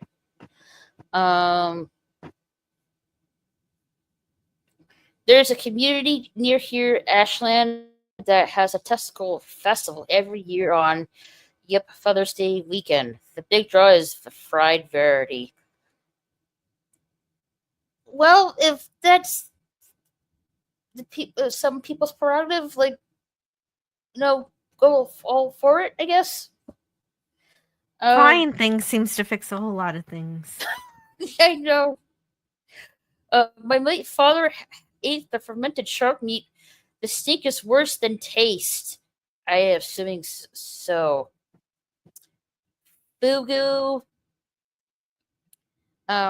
His shark meat was more Caribbean.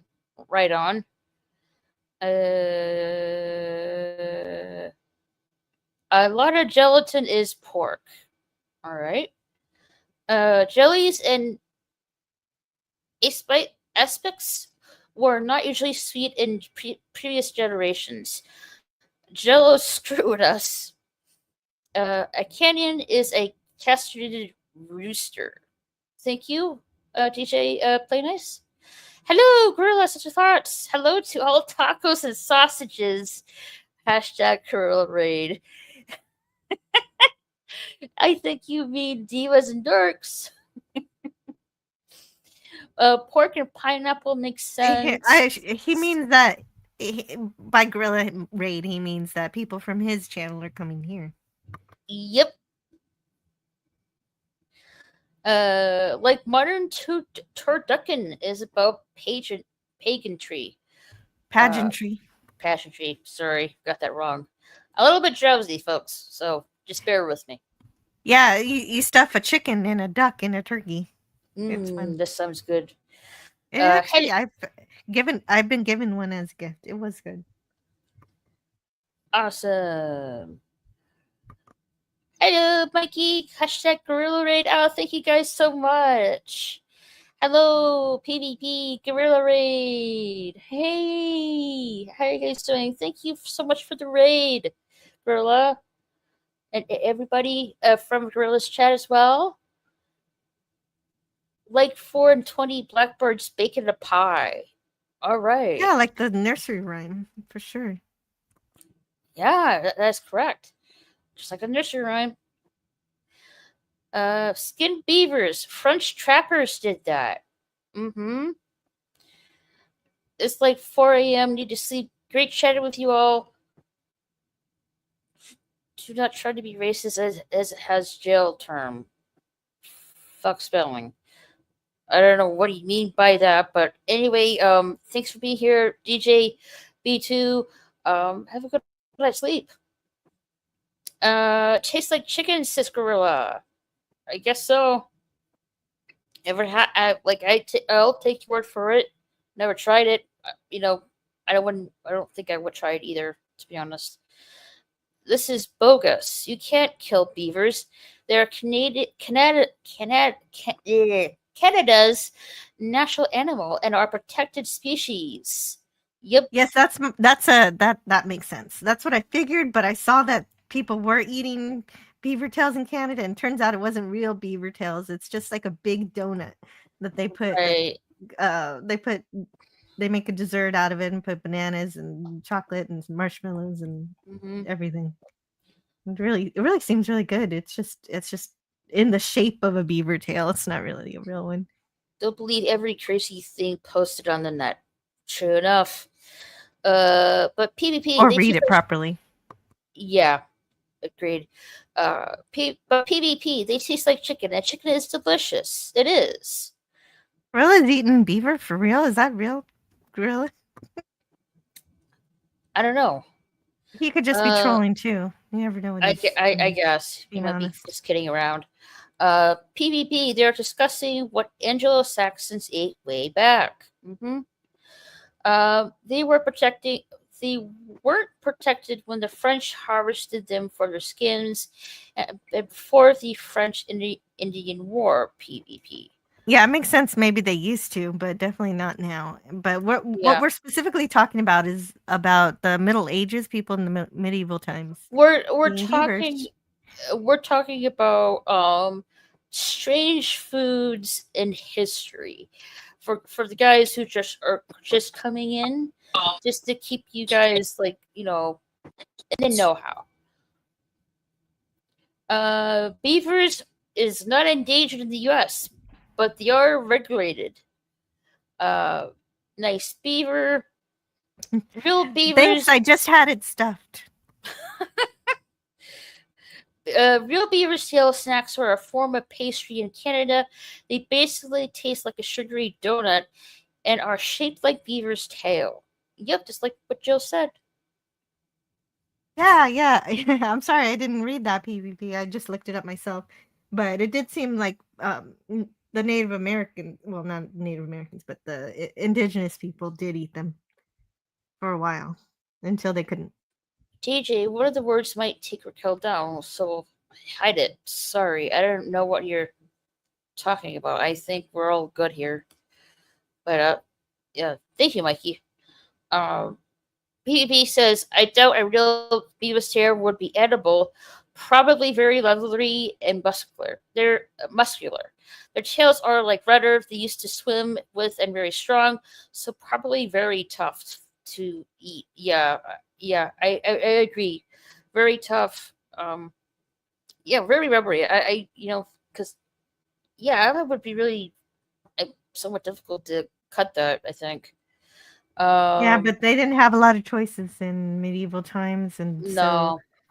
But it also says here that they used the castor sacks. I don't know what that is, but they used it to make castoreum to use in medicine. So I guess castor oil? Wow. I'm guessing so, I guess. Castor oil comes from castor beans. Well, I mean, this also could be back in the day as well, too. Oh. Well, okay, maybe I'm mixing up whatever castor oil is castoreum. It was a similar word, so I was guessing, and it was oily, so they're probably completely different things. Maybe. PvP dips beaver shell and eggnog. Rella says I eat a lot of different animals: rabbit, peasant, ducks, pigeons, squirrel. Interesting. All right. First Nations. I'm a vegetarian, except I will eat shark. I will eat not shark. I will eat steak, chicken, pork, and fish. LOL. Even Angus cows, I'm guessing, is a stinky gland. Yep. Yeah, what made me think they were the same was because they're both used for medicinal reasons, or they were. Yeah, for health stuff. They are very different. Yeah, I'm not really sure about beaver shell. It sounds like something really tough to eat. I think. Yeah, I'll pass on that. I think that this was eaten out of necessity. Yeah, definitely. All right, roasted hedgehog. The hedgehog was its cutthroat cut. Is gutted and either wrapped in pastry or roasted. Okay, hedgehogs are like really cute animals and kept as pets. I would have to save the hedgehog. Yes, definitely. I would not eat a hedgehog. Nope. No. Actually, since that's just a cuter version of the dormouse meal. Pretty much. Yeah, pretty much. It would be like eating like Sonic the Hedgehog. Here. Yeah, no. It's so little and adorable. Yeah, like my mom used to call me her little hedgehog. I couldn't do it. Yeah, no. I would not eat a roasted hedgehog. No. Pass on this. That definitely had to be a necessity and not choice situation. Necessity, yeah. Yep. And just for the record, audience, we're not talking shit on the people who had to eat those.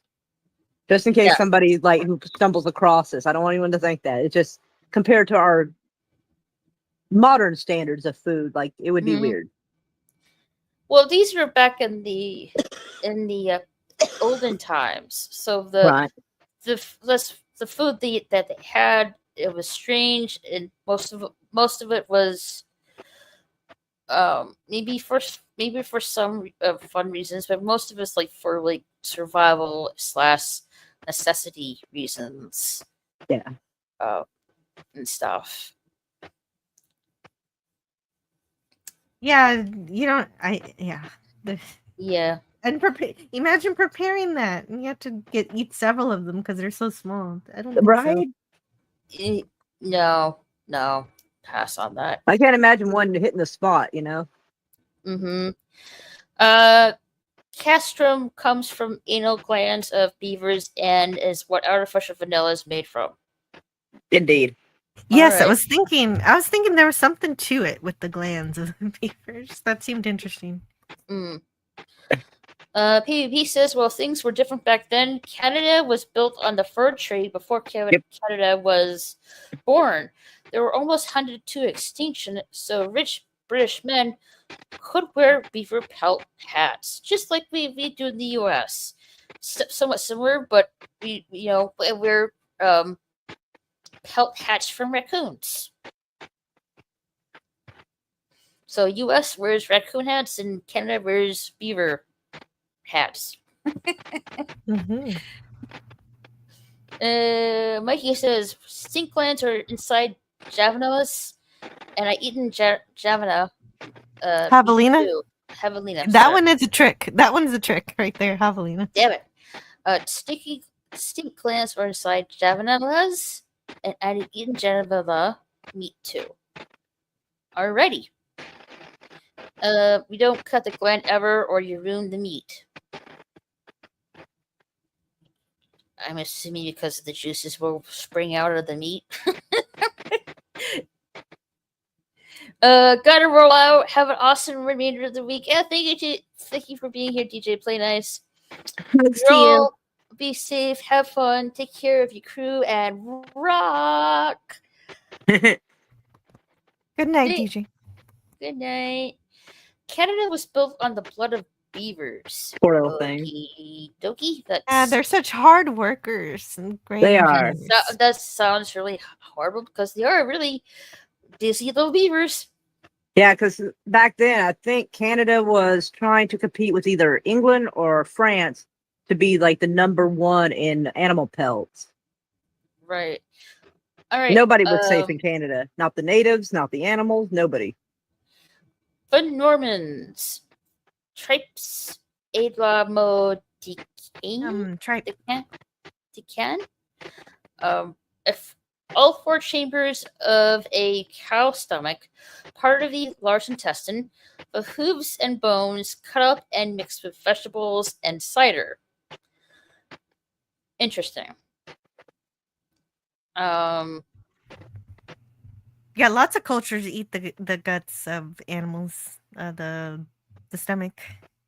Yeah, very interesting. I in particular really love menudo, which is made of such intestines, and it's pretty Right. good. It has the hooves too, and they're the pig feet. Yep. Don't know about this one.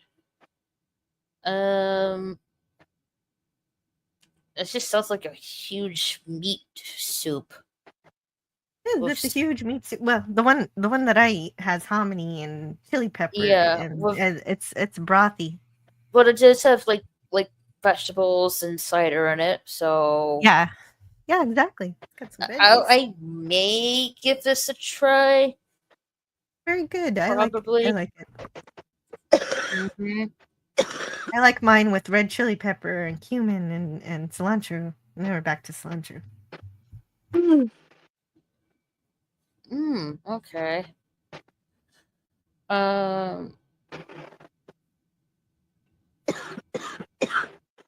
Oh, okay. Sorry. Animal blood jelly.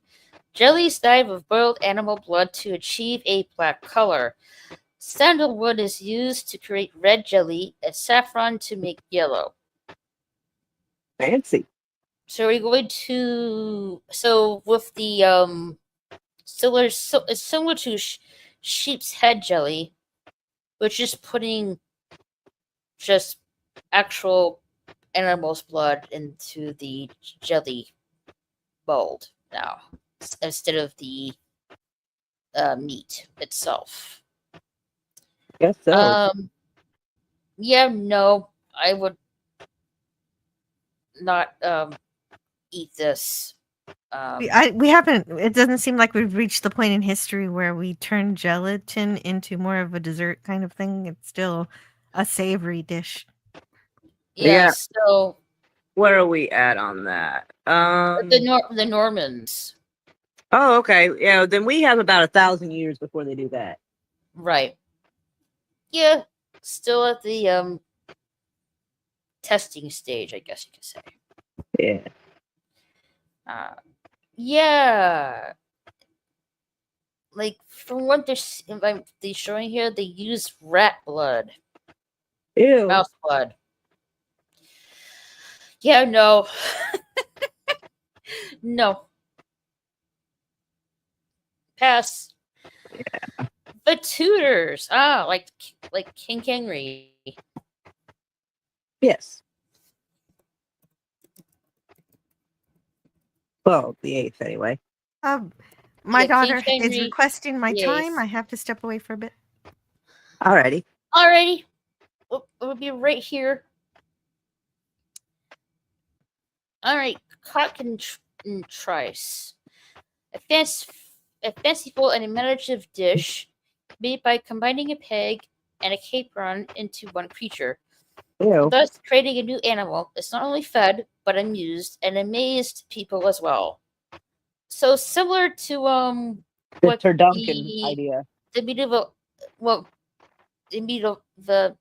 middle/medieval ages, the helmet. So it's like very similar to the helmeted cock, I guess you can say. Yeah.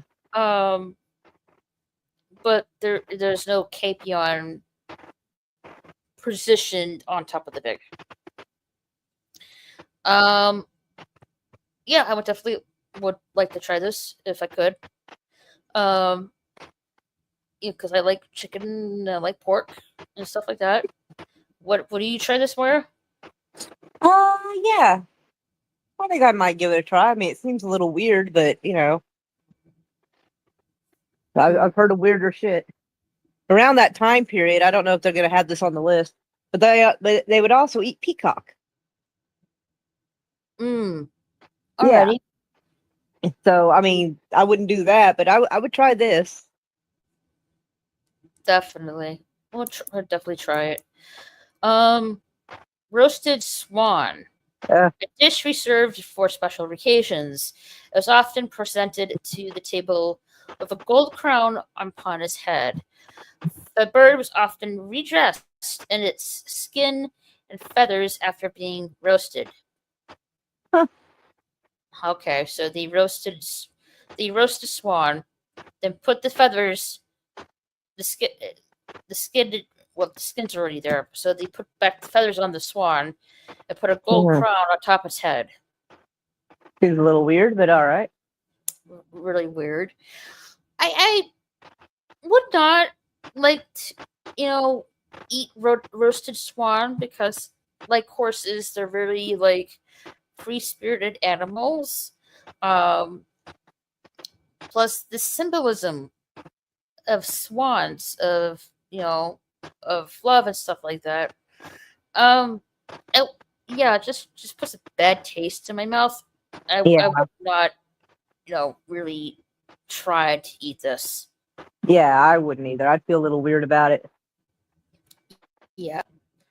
It's like you're cursing yourself with finding your true love / mate.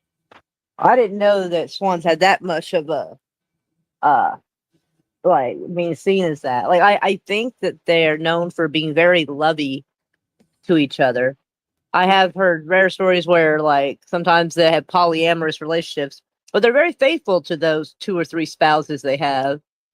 Right, and they're very tight knit families. Yeah, if one of these swans' mate dies, they're very, very devastated. I wouldn't want to eat anyone that would be missed by their family. No, I wouldn't either, to be honest. Pass on this one. No. Internal organs. Cooks didn't waste any part of the animal. In fact, internal organs were often regarded as delicacies. Beef lungs, spleen, even udders were considered fit for a king. Huh. Kudos to them for using everything. Yeah, not wasting a single piece of the animal, I guess you could say. Yeah, so I can respect that. Yep, kudos. Nothing respect for that. And stuff. I wouldn't do. I would not eat the internal organs, like that. That's just my prerogative with that. I wouldn't necessarily mind. Chicken liver is really good. Beef liver is all right, but it's chewier. Right. Kidneys, I don't know. Little chicken kidneys. So I think it's a little kidney you find in the back. I'm okay with those, but anything bigger than that might be weird for me. Maybe a texture thing. I don't know. But spleen sounds bad because spleen is supposed to be one of those things that filters the toxins in your body. So I feel like all the toxins, all the nasty waste and stuff, would be kind of in there. I wouldn't want to eat that. No. All right. Frog blanchman, blanc mange. First did not allow people to eat meat. Therefore, instead of adding chicken to this dish, frogs were added instead. They were mixed with sugar and milk. So frogs were mixed into jello, I guess. I think it's weird they don't consider frog to be meat. Although there's some people who consider themselves vegetarian but will eat fish. We just skipped we moved on from the live frog pie, and now we're moving on to the frog blanchiment blanc mange, aka frog Blancmange, jello. probably. I don't know. Frog jello. Blanc is French for white, I think. Blanc Mange, I don't know what that mange. is. Blanc mange. Looks like it looks like some kind of like large jello. Or Yeah, something but the like sugar that. and the milk are white, so that's probably where it's got its name from. Let's see.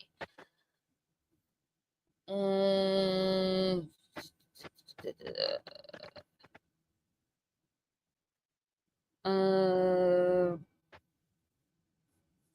let's see.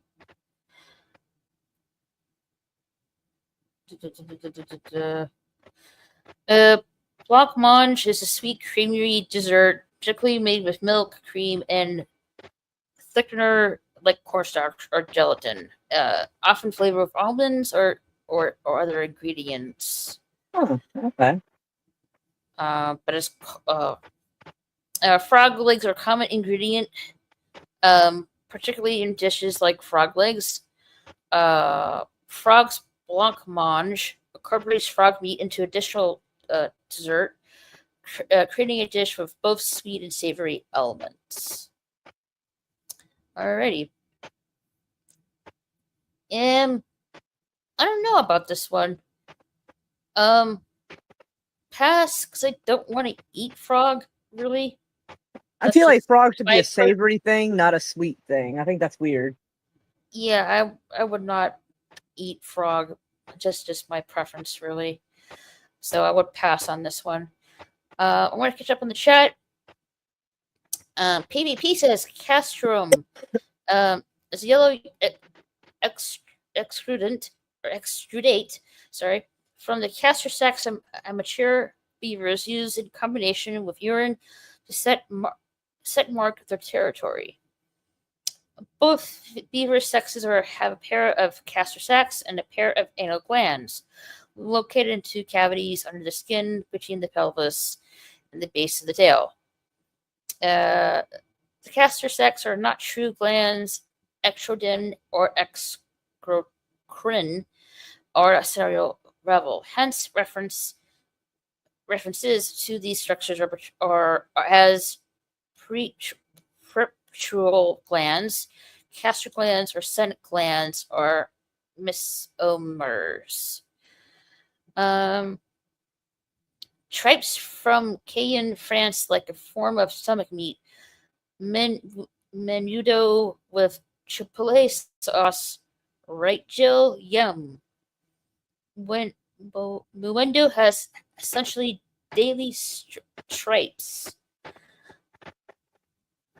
It is extracted from alcohol from the dried and crushed castor sacs for use as a tincture in some perfume. A tincture, yeah. Yeah. In some perfume sand, really as a food additive. Sorry. With the beaver's tail, yes. Hedgehogs are delicious. Also delicious, a little grassy, but Ew. good. So is armadillo. No. Delicious. I mean, I know what you meant.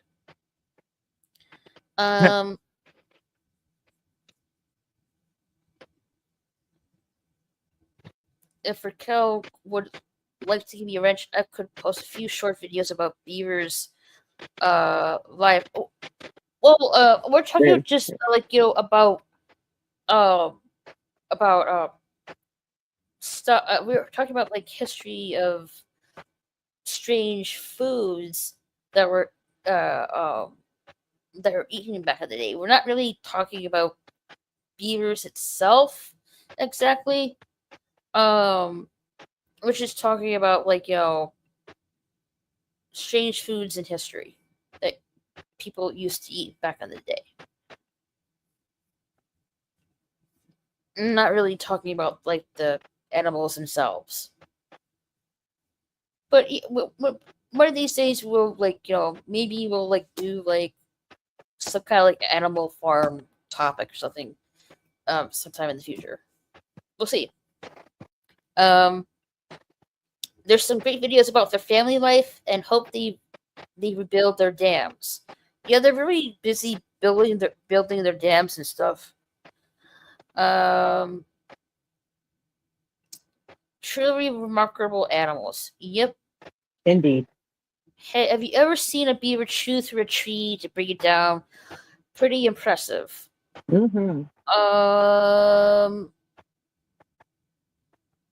Not in real life, but I have seen videos of it. Roasted swan sounds delectable. It does, but I would take a pass on it because it's a swan. Swan tastes like geese. Okay. I have never had a geese. I haven't either. No thanks.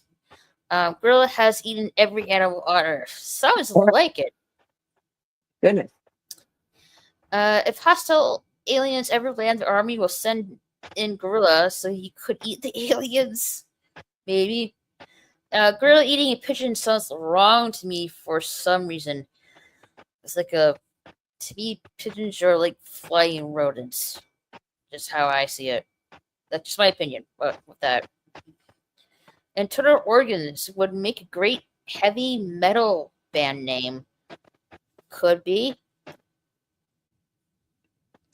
Frog legs also taste like chicken. I can't eat frog legs. Nope. Can't. I can eat 50 eggs. Cool hand Luke. Jeez. That's a lot. That sounds a lot more than Gaston from Beauty and the Beast did. That's like a movie reference right there. Yep, it is. Gaston, like how many eggs did Gaston eat? Let's see.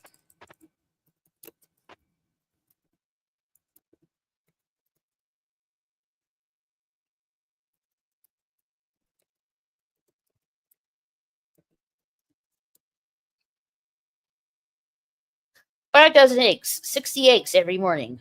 So Damn. that's even more than Cool Hand Luke that you said, Lemon Pie. So Gaston from Beauty and the Beast eats more eggs than Cool Hand Luke. He eats 60 eggs every morning. Damn. A meat dessert sounds like a contradiction. I guess.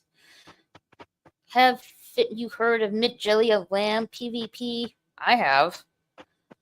I wouldn't eat it, but I've heard of it. I'm not a fan. I wouldn't eat it either. No. Hopefully the aliens taste like chicken. I don't know about that. Mikey, pigeon was actually really good. Nope, pass. Yikes. I feel like there'd be a lot of parasites in that. Yep. I'm sure they will, Gorilla, as you will make them turn chicken. PvP says Cool Hand Luke is a movie. Yes. Reason I know this because our era used to have what we call a roadkill potluck. Not actual roadkill, where people brought in all kinds of trapped and hunted animals. Oh, okay. That's interesting. Yeah, have some of that possum stew. Mm-hmm. All right, moving right along here. The Elizabethans,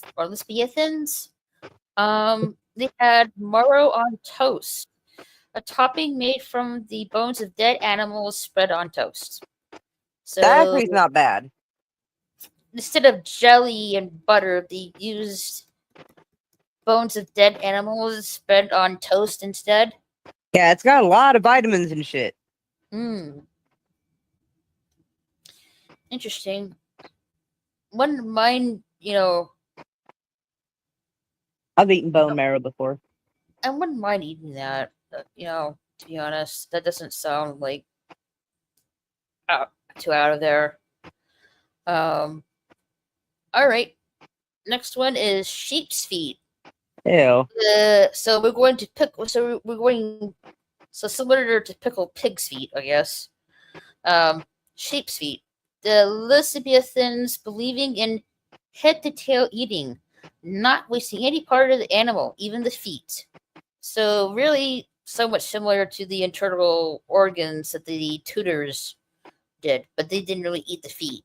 But the Elizabethans definitely ate the feet. To me, like, I would just skip it. Really, it's not really needed. Really. Yeah, just pass on that. Indeed. All right, Viper. Let's see, the Georgians. They had viper soup. Vipers taken alive, beheaded, cut to pieces, and boiled with their hearts, garnished with slices of lemon. So, okay, alrighty. I've never heard that. Damn. I'm hoping these vipers are not poisonous. I think vipers generally are, but you can take the poison sacs out. If it is, the poison sacs are going to be basically behind its jawbone area, in that neck area. They cut that part off with the head, and the rest of the food is fine. Mm-hmm. Yeah, this is like, yeah, too risky to like. I find it too risky to eat. Yeah, that would be like a really pass on that one. All right, this one's interesting.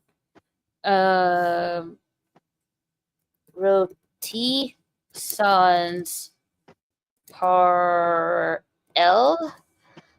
Okay. A French dish where 17 birds are stuffed inside each other from smallest to largest, ranging from a warbler,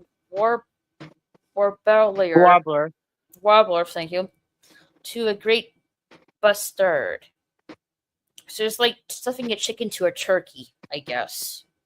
So somewhat similar, I guess you can say. Yeah.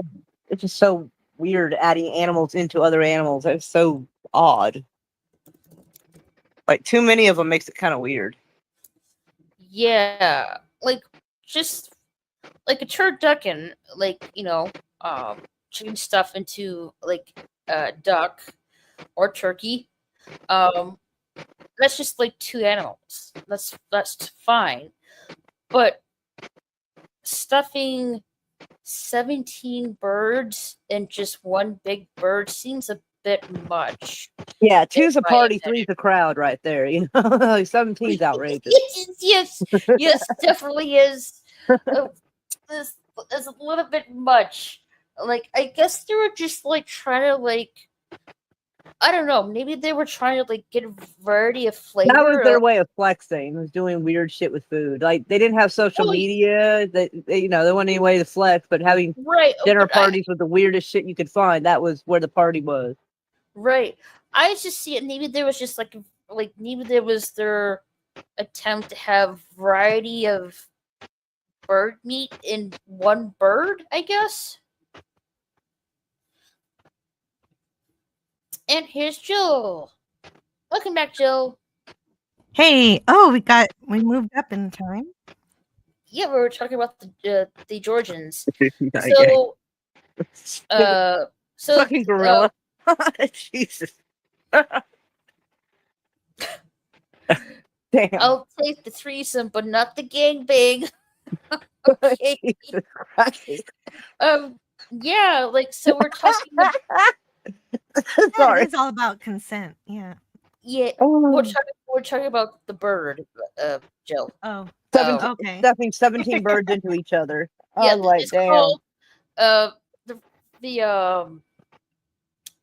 the Georgians. One of their dishes is roti sans parel, and they stuffed 17 birds in one big bird. Like Russian dolls, just like the small one into the next large one, and so on. It's like, Yeah, like I think it's too much, really, but they might be just trying to get variety in that particular way, I guess you can say, even though it's like a bit much. yeah, that's definitely a bit much. Weird ass humans. Oh shit. I wouldn't, you know, I don't mind, uh, trying or having turducken or turkey, but this is a bit much. I'm not like if it was like 1 or 2 or 3, I would be somewhat fine with it, but 17 is a bit of an overkill to me. Indeed. Yeah, that is outrageous. Yeah. And I feel like it'd be kind of gross.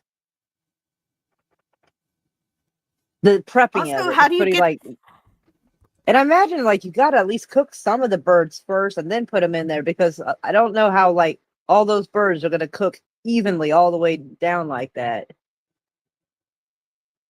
I feel like about to like the 10th bird, it might be a little raw in there. I don't know. Maybe. PvP says pigeons do carry disease. We'll never eat them. Same. Possums wasn't very good. Had this weird smell. I bet. Yep. Bone marrow is supposed to taste pretty good. Indeed, I like it. Quite a list of weird food. Yep. I can't bring myself to eat feet. Neither can I. Decapitated viper food. Very dangerous. I would not even attempt to eat that. 17 birds. Man, how big is the bird? Ostrich size? Right? Well, not just that, but consider how many bones you're going to have to be picking through. Oh, Lord. Oh, man. That is a ridiculous amount. Oh, that's too much of a chore, man. 17 birds stuffed in old man bird. That was just a night after KFC. Oh, Whoa. I'm just kidding, old man bird. The joke was just right there. I'll take the threesome, but not the gangbang. With this meal, yeah. Stuffing multiple birds is a sign that society may be hitting a terminal point of weirdness. Well, this is like, back in the olden times. So and things were pretty weird then too. So I mean, so you're they're not wrong. especially weird now. Oh yeah, just weird in a different way, I guess. Yeah. Okay, you said Big Bird. Now No! I'm seeing the Sesame Street character stuffed and served for dinner. Hell no! That's fucked up. Yeah. 17 different kinds of bird or the same bird? They're different kinds because, like you guys said, it was like a Russian doll. So one bird's got to be smaller than the other bird, unless it's one of them might be. Let's see what they were. That would be interesting to know.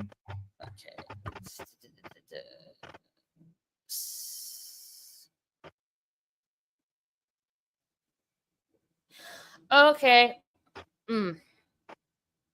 Okay. Turkey, goose, pheasant, chicken, duck, giddy fowl, teal, woodcock, partridge, plover, lapwing, quail, thrush, lark, ortolan, bunting, yeah, but that's not all 17 birds, so. List I have the last one is garden warbler. Garden warbler. Poor little thing.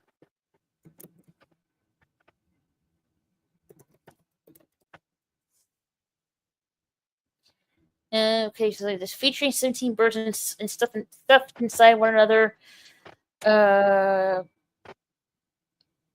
Buzzard involving stuffing a buzzard with progressively smaller birds, including turkey, goose, pheasant, chicken, duck, and smaller game birds.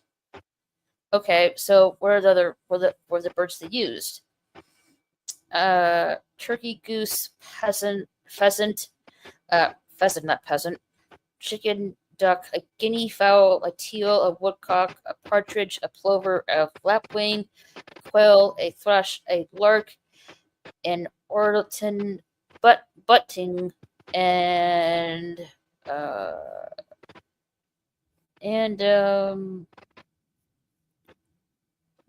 what was the last one? Come on now, don't cut out, don't cut it out at the end.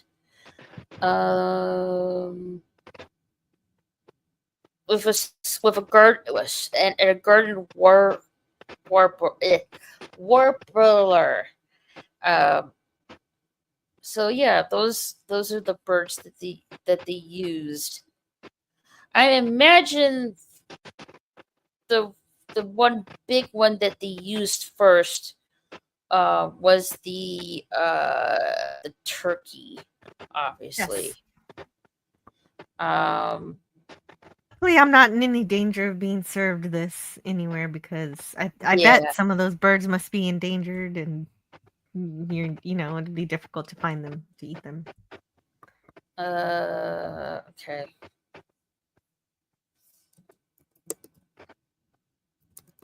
Yeah.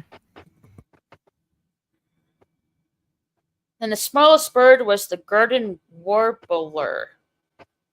So that will be the last one being put in this roti sans parel dish. The only person I see hunting garden warblers will be house cats. Yep.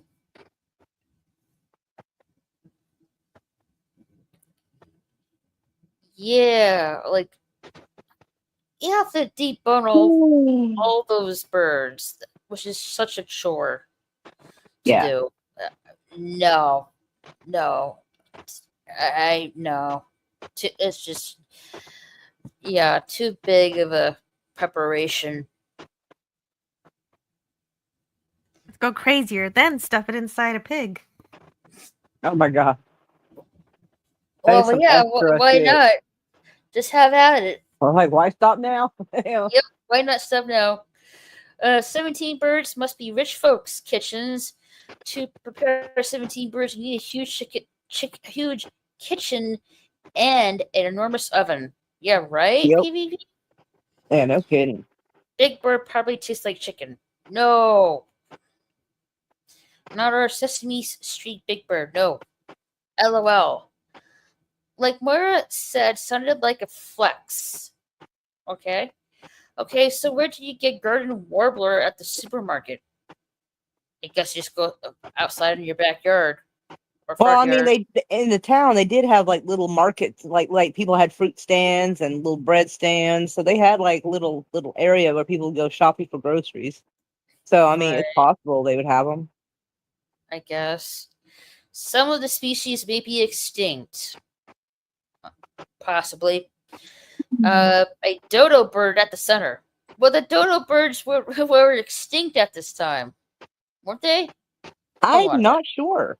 They might have been around. I don't know. They actually, I think they might have gone extinct around the 17 or 1800s, so they might have been around for this. I don't know if they're from that part of the world, though, but I mean, maybe. I'm not sure when the dodo went out, but it was like 16, I think it's like 1700s, 1800s. I'm not entirely sure when they went extinct. So the roti sans parel, this dish was created in 1807.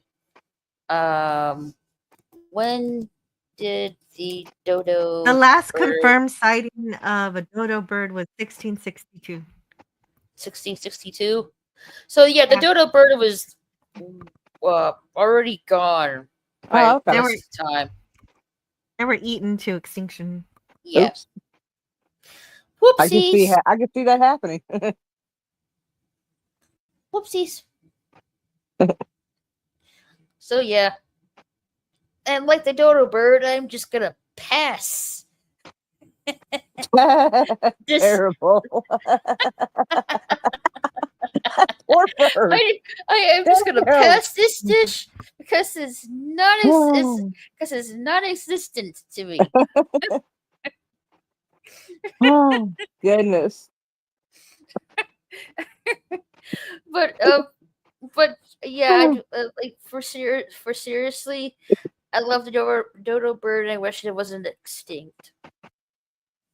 I mean, maybe we'll, maybe somewhere we'll find a dodo bird with some actual DNA left and clone the dodo bird.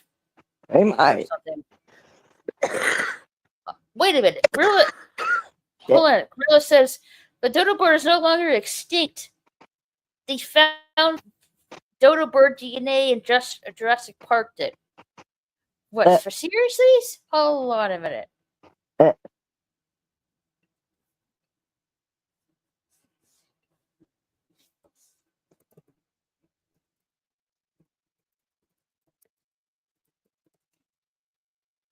Sure, they actually went through with it, or just were talking about it and trying to raise money for it.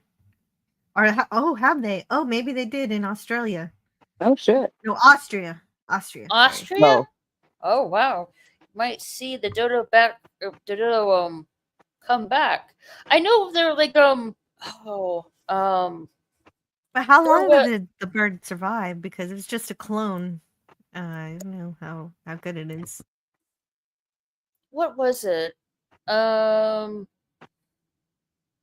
Scientists say they have resurrected the dire wolf. Terms well, of kind of. Kind of. They patched the DNA with like some of the bigger wolves that we still have. So it's not 100% dire wolf, just partially. Alrighty. Still kind of cool though. Yeah, definitely.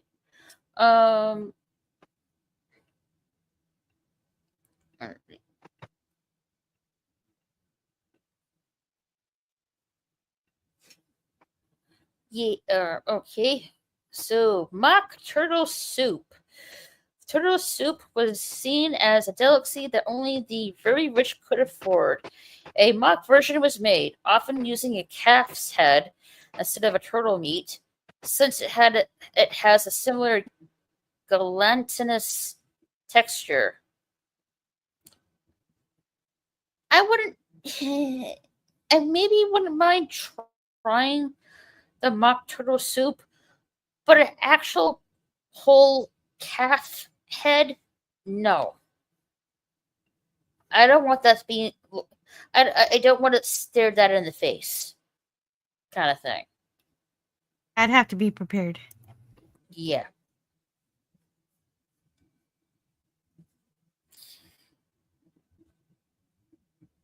Yeah, I don't know about this one. I don't want a calf's head looking right at me. I might just go with the mock turtle soup with the turtle instead of the calf's head. Even I would. I wouldn't even try the turtle soup either because I like turtles. Did anyone catch that meme phrase? Just me? Alrighty. Oh, I'm sorry I missed it.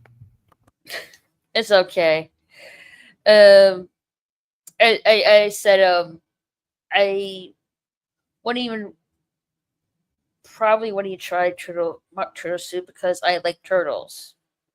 Hashtag meme. Oh, that. Okay. Yeah. Or show me the turtles from The Office. Mm-hmm. But I love turtles. So I think I kind of will skip this one. Kind of. All right. Poisonous purple pears. Why? that the name right there just tells you right there.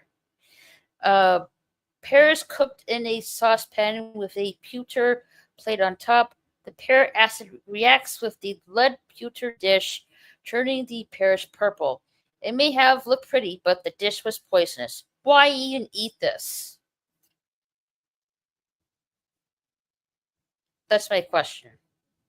Why even eat this? Alright, so poisonous purple pear.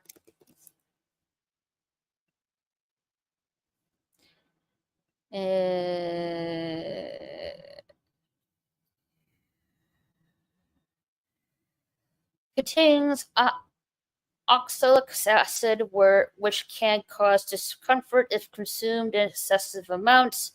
But the key here is moderation. Okay. So what is the effects?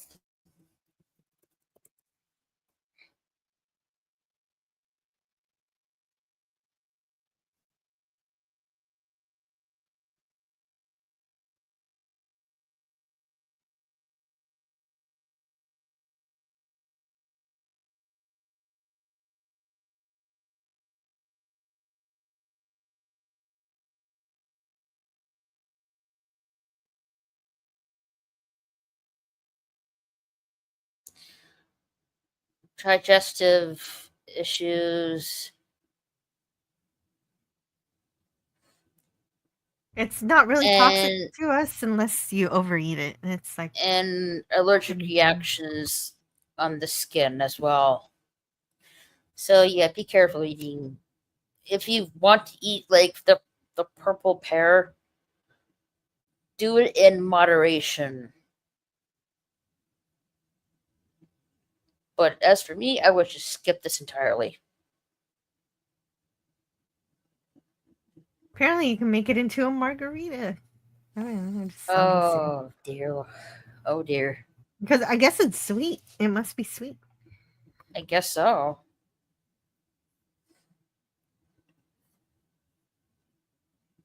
I'll just skip the lead part.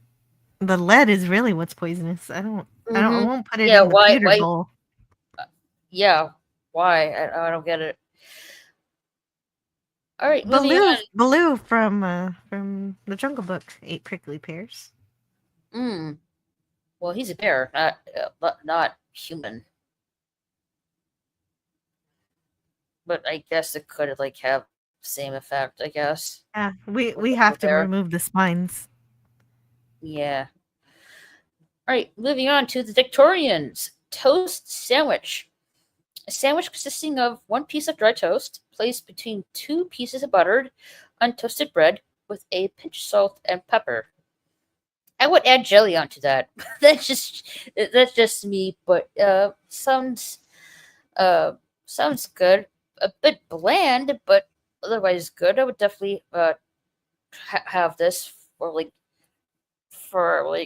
with cereal and stuff like in the morning and stuff like that. What are you, Joe?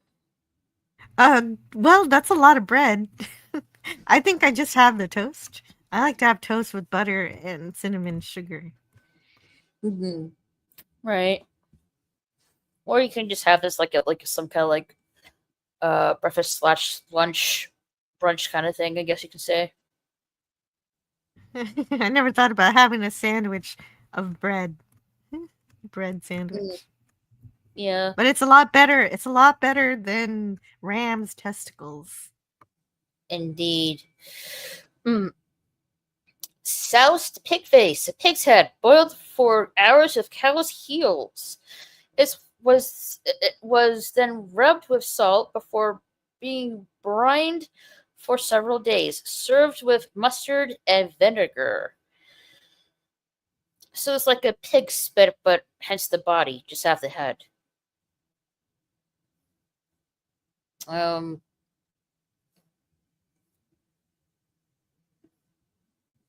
Again, I would pass on the head, just like the calf's cow with the mock turtle soup.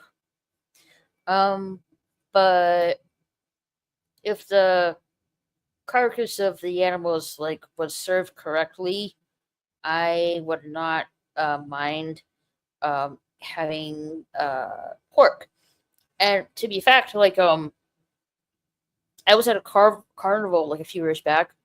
They had a pig spit, and they cut out the pieces of pork off the pig spit, the pig spit, and just serve it on a plate. I'm fine with that, and and it was quite delicious too. But definitely wouldn't mind having this, minus the pig head. If just the carcass itself, neatly prepared without the head, I wouldn't mind that. But I would pass on the pig's head with this one. Calf's foot jelly, essentially jelly made out of meat. Calf's feet are boiled, extracting their natural gelatin before spices and sugar are added for flour. So it is similar to, let's see, I think the Vikings, the sheephead jelly, and the Normans, animal blood jelly, similarly did.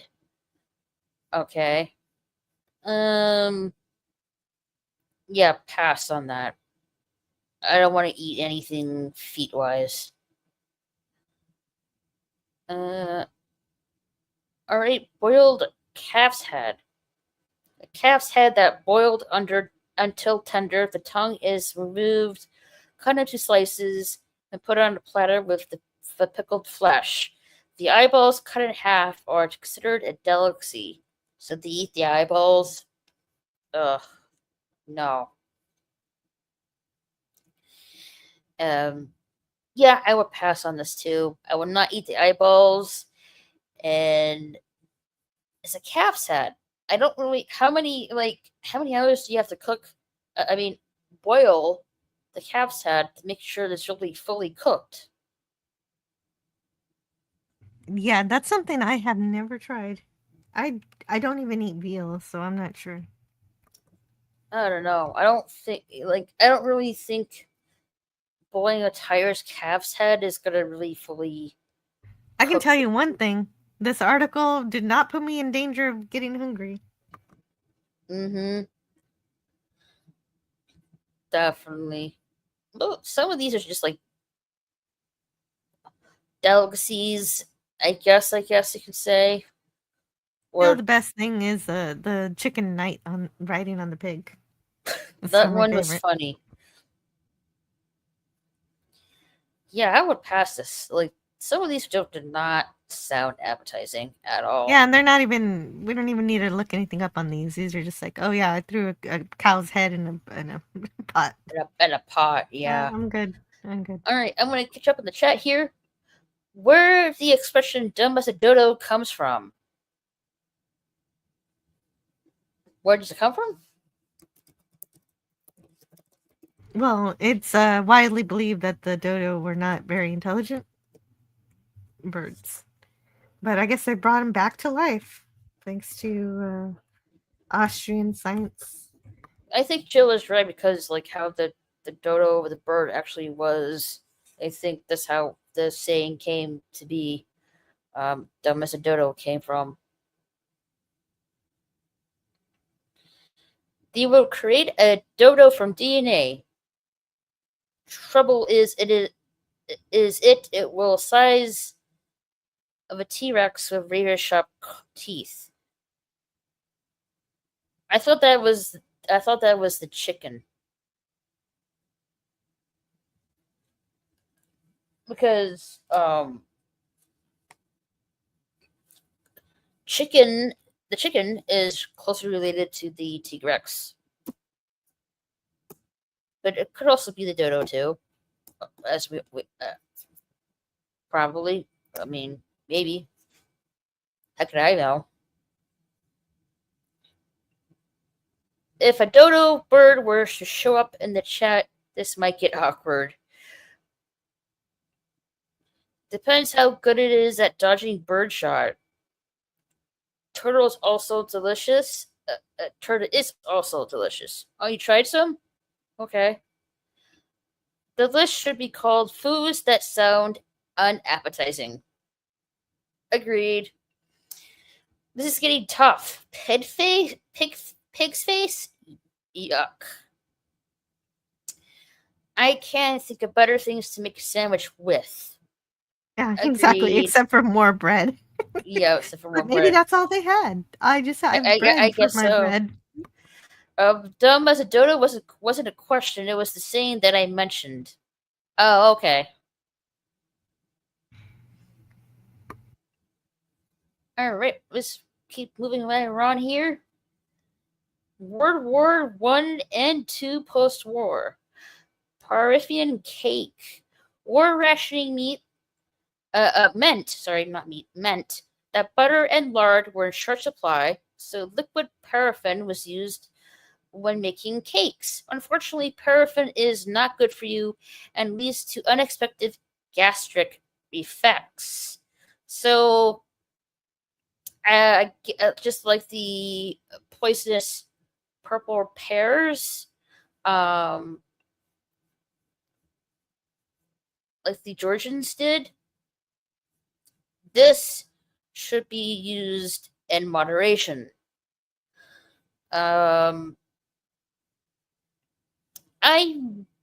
Me personally, I wouldn't, because I don't think anybody wants to upset the digestive tract. So I would, pass this. And that's just my opinion on it. Jill, would you try this? Let's see. Paraffin is not good for you. Yeah, no, if it's not good for me, why would I prefer my butter and my lard. I've never even tried paraffin before. I have either, and I don't really think I would use, It's that particular ingredient. Is it the stuff they use to make candles? Liquid paraffin. Liquid paraffin. Liquid paraffin.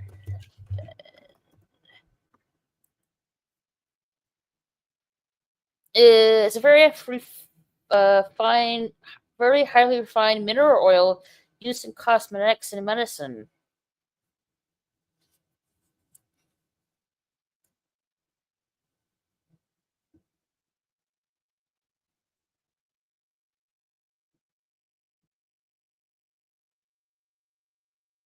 Oh, okay.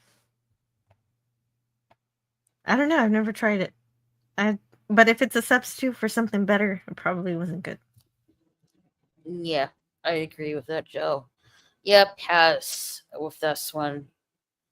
Whale meat casserole. No! No, Yep. It was used in times of desperation. I guess this was the same thing. Desperation. Because of we have money issues at this time. PvP is going to bed. Good night. All right, thanks for being here, PvP. You have a good night. Thanks for being here. All right, whale meat casserole. During rationing, the government encouraged housewives to use whale meat as a substitute for meat and fish, both of which were in short supply. The dish was available ready made in a tin.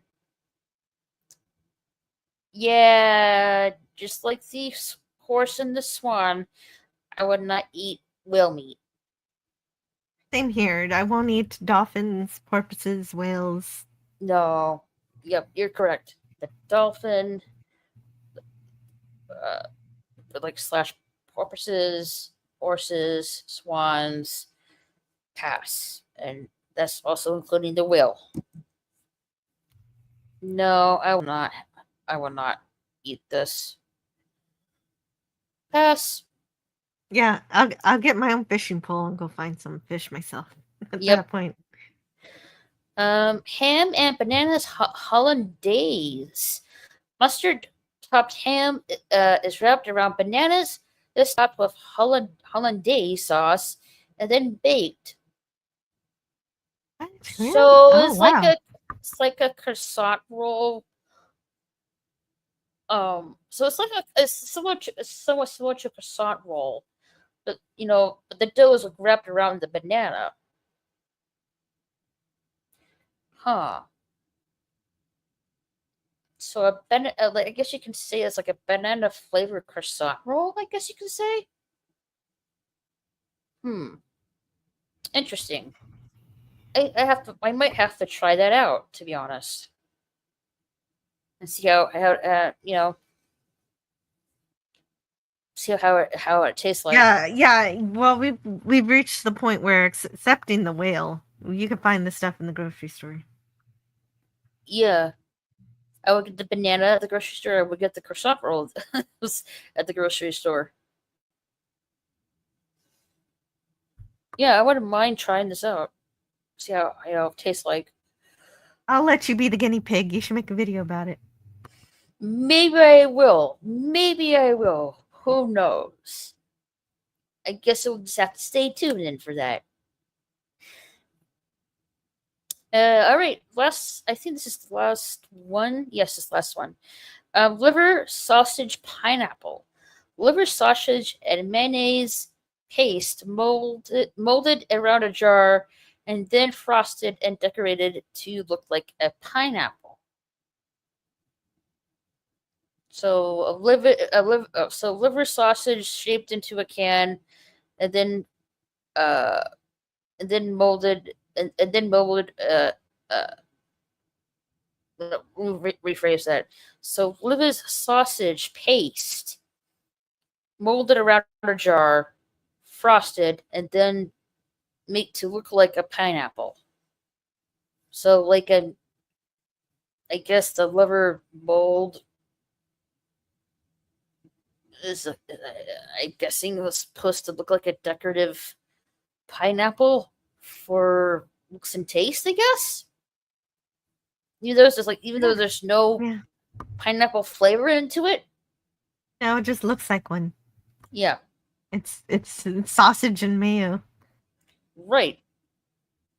I mean, I would say just if you're gonna look like a pineapple, I would just put pieces of pineapple into the liver. What do you think, Joe? Yeah.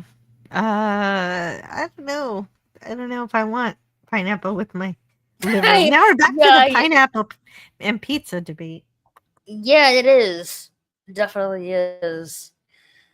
A weird combo concoction. If I would not try this, but if you guys want to try it, kudos to you. But for me, I pass for me for this one. And that's it. That is the strange foods in history right there. Oh, we didn't go further. Otherwise, we'd get to TikTok and the Tide Pods. Maybe that would be another topic for another day. But who knows?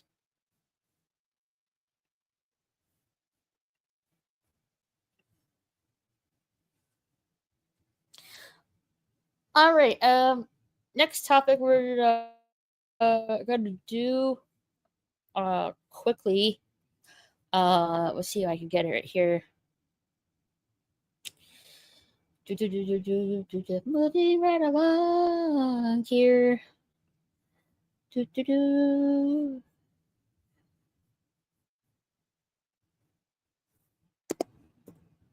on that article so long. I thought the whole article was the whole show. No. I didn't know it was going to take that long.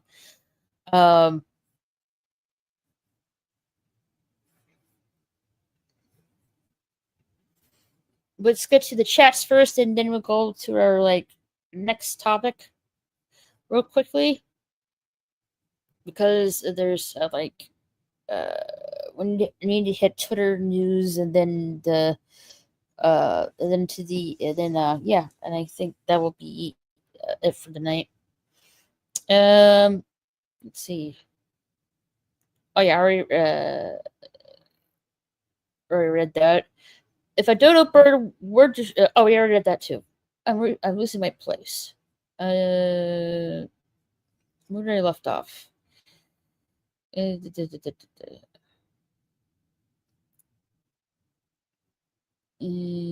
here it is.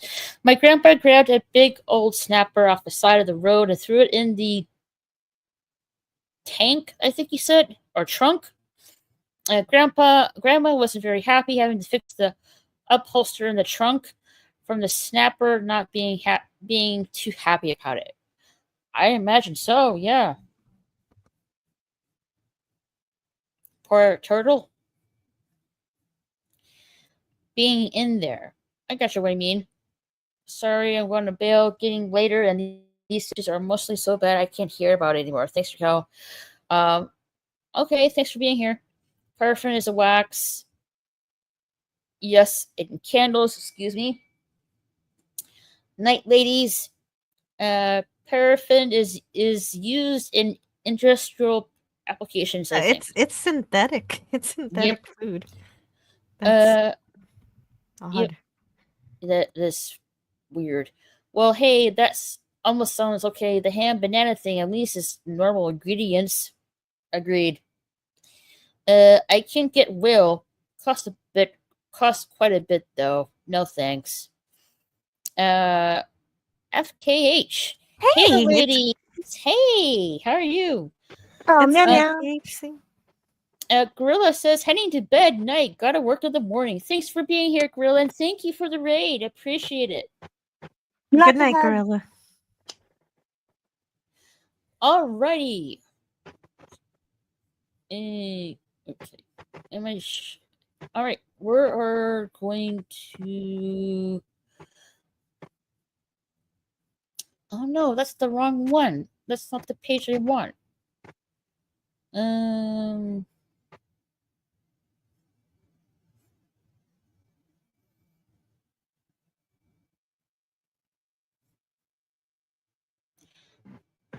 Here we are.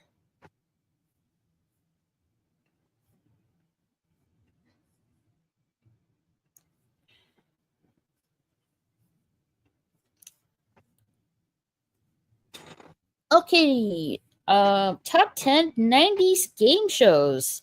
Oh man. Yes, this is going to be a fun one. Alrighty then.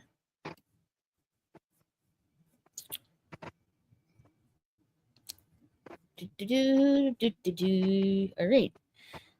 Here we go. Yep, top 10 90s game shows that define a generation. And the first one is going to be Legends of the Hidden Temple. I'm a member of this show. I love this one. This adventure game show involving teams of kids navigating through a fictional ancient temple, solving puzzles, and facing challenges. It combined elements of adventure, history, and teamwork. And they had to go through the obstacles, and I think they had to get an item inside of the labyrinth obstacle, and because they need it to finish the challenge. So this is yeah. Go ahead. The challenge. So they had to get the item inside the labyrinth of the obstacle, get out of the obstacle, and then put the object inside the monkey statue of the monkey. And they have to do this in a certain amount of time, because if they don't get there with the object and put it in the object in the monkey in time, they fail. Well, and the biggest obstacle during the obstacle course is also sometimes these people will come out and grab you while you're trying to do. Yeah, I've remember that too. Booby trap. Seemed like it would be terrifying as a kid. I enjoyed it watching as a kid. It was Oh, very oh no, fun. watching it is fun. But I mean, imagine you're the person playing and you're like, I don't know Oh, when I'm you about mean to be like grabbed. actually participating in the game? Yes. Yes.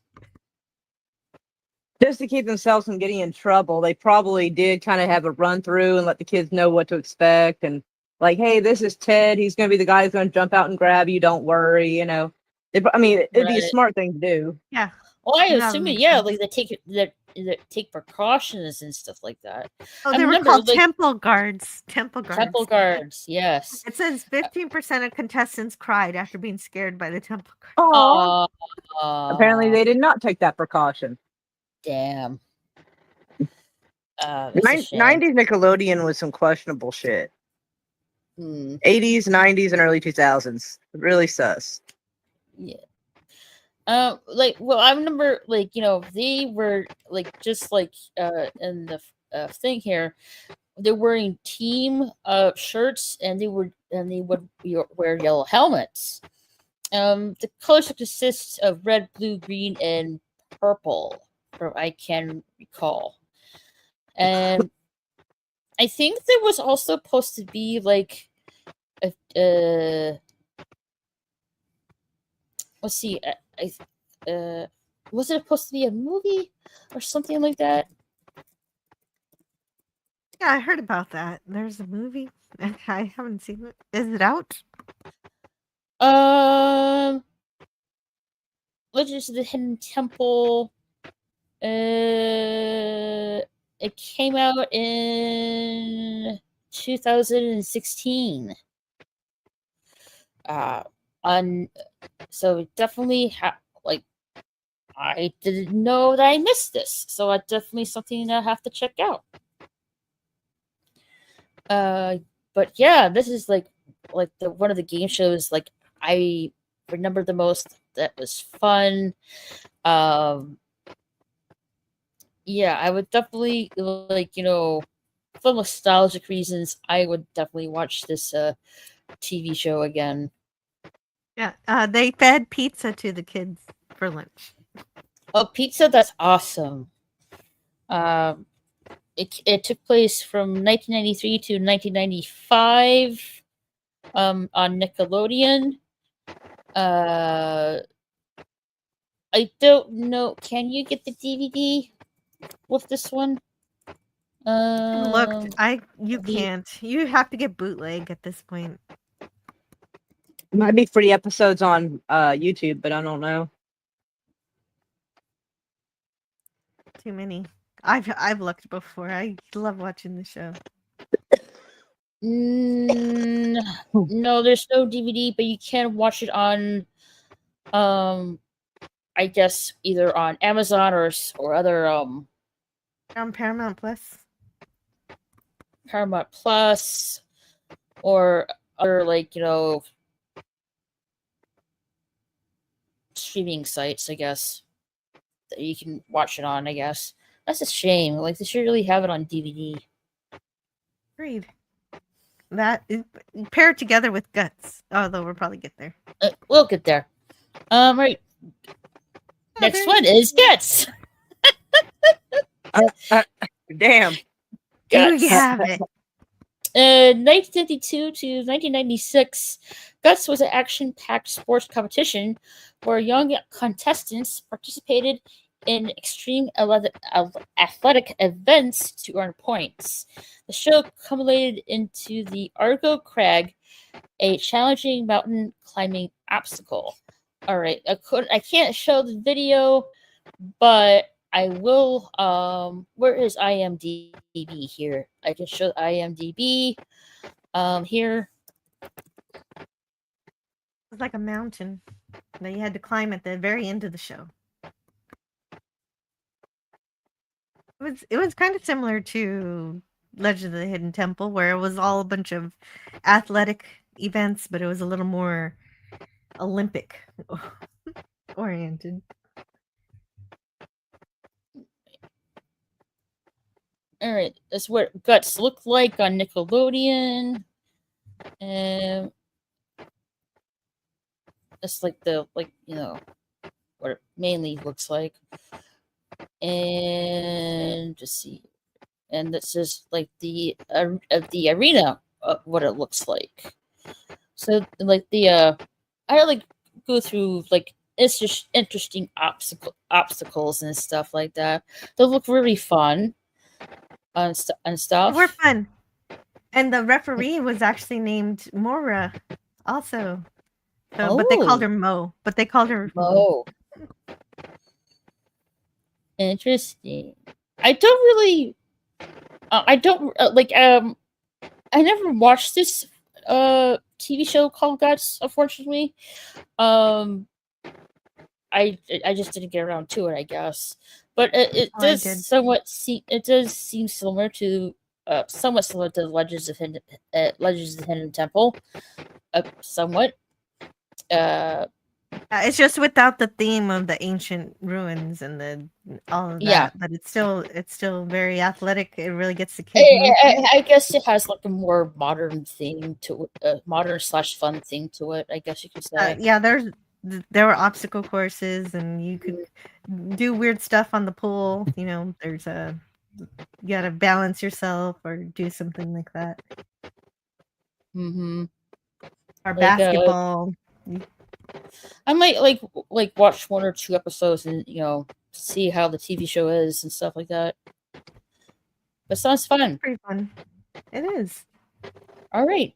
Next one is Nick Arcade. Never heard of this one. 1992 through 1993. Oh, that's an old one, yeah. Combining video gaming and physical challenges. Nick Arcade featured contestants playing video games and then physically entering the game for bonus rounds. It was unique and tongue-tied here, and innovative concept. This sounds really fun. Who wouldn't like to go inside an actual video game and play the game physically rather than using the controller? You know what I mean? I would like, they should really bring this back. It sounds really neat. Yeah, I think I saw one episode one time, but I can't even remember much of it. I have never seen this one before. Yeah, it was a real old one. I was probably just too young at the time. Same with Guts. Yeah, I was too. I was too young for this one, but I think I saw it later in my adulthood when I was like I was probably looking for Double Dare or something, and I saw this. Well, I don't really I don't remember watching this TV show. I'll like maybe watch 1 or 2 episodes, see how I see what I feel and think about it. Same with the Guts one. Seems really fun, innovative way to play video games, and they should really bring like this kind of like stuff back onto the TV screen, in my opinion. Yeah, I agree. This one is Figure It Out. I remember this one. Yeah, this one's more of a newer one. Yeah, compared to the Figured other It one. Out. 1997 through 1999, and Figured It Out. Celebrity panelists tried to guess the hidden talents or unique achievements of contestants through a series of clues. The show often involved messy stunts and challenges. Like this, episode 202, the 99 edible taco tape segment. So you're supposed to eat the edible tape that tastes like tacos, or something like that. The kid usually has some kind of talent or special thing they can do that everybody has to decide what they're doing, what they're up to. To figure it out. It has like a panel of celebrities from all that and all the other Nickelodeon shows and love, and then that panel has to figure out what the kid can do, and if they can't figure it out, I think they get slimed every once in a while. There's some kind of element. There were a lot of celebrities that appeared on the show. Like one of them was Amanda Bynes. That I can, the one that I can remember was her for Keenan. sure. They had Keenan, and they had anybody who was on all that basically. Yeah, definitely. I'm trying to remember the host's name right here. What's her name? Because like she, Says Summer Sanders. Summer Sanders. Maybe that's the one I'm remembering.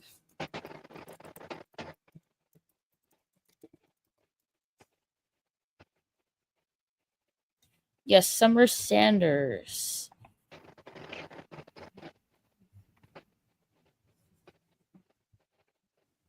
Yeah, apparently she's an Olympian. Yeah, that's what I'm looking at right now.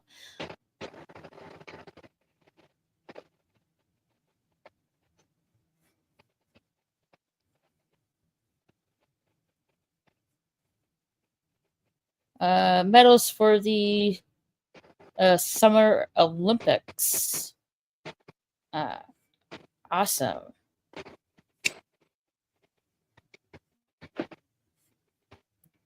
Yeah, she looks really familiar. Really familiar with to me, because I did watch like some of the episodes of Figure It Out, and it's like it was interesting. It was fun and interesting to watch.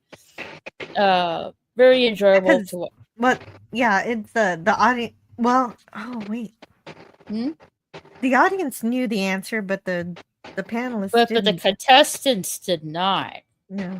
No. So that even made more fun. But yeah, like this is like a show I remember watching back when I was a kid, and definitely want to watch it again, kind of thing. Next one is What Would You Do? 1991 to 1993. I do not remember this one at all. Hosted by Mark Summers, this show presented scenarios to a group of kids who had to decide what they would do in various humorous and absurd situations. It often involved messy challenges. So, like, going through the dirt, I guess, and stuff.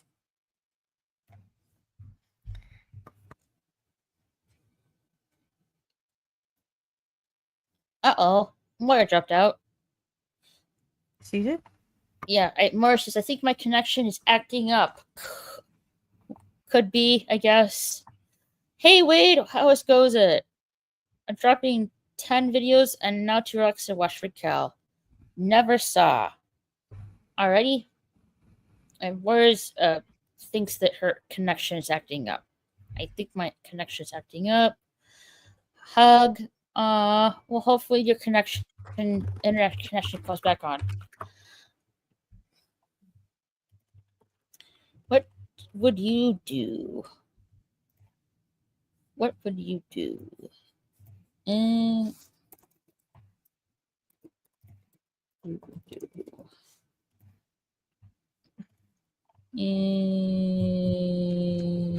Let's see here.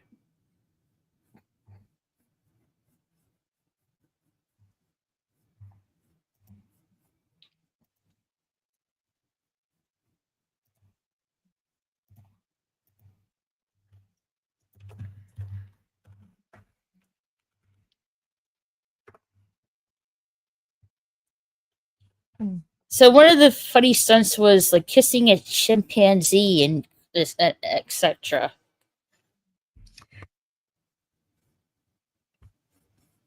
So I did watch this. But I can't remember exactly what happened. I think I remember a lot of pies. Pies, yeah, or kissing a chimpanzee for one.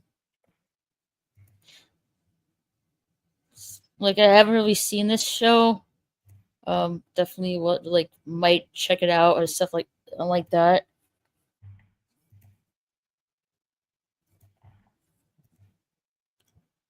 Wild and Crazy Kids, 1990 Oh yes.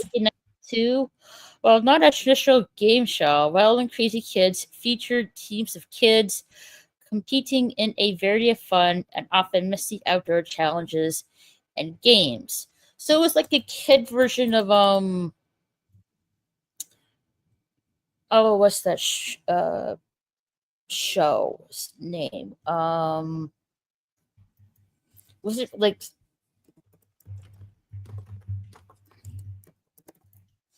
I'm trying to no. It reminds me of some kind of reality TV show. Oh, which one? I'm trying to remember.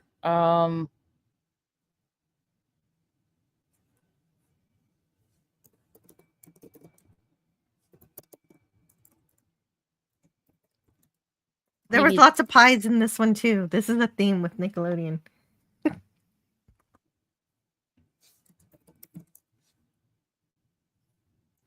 What I'm trying to remember. It was it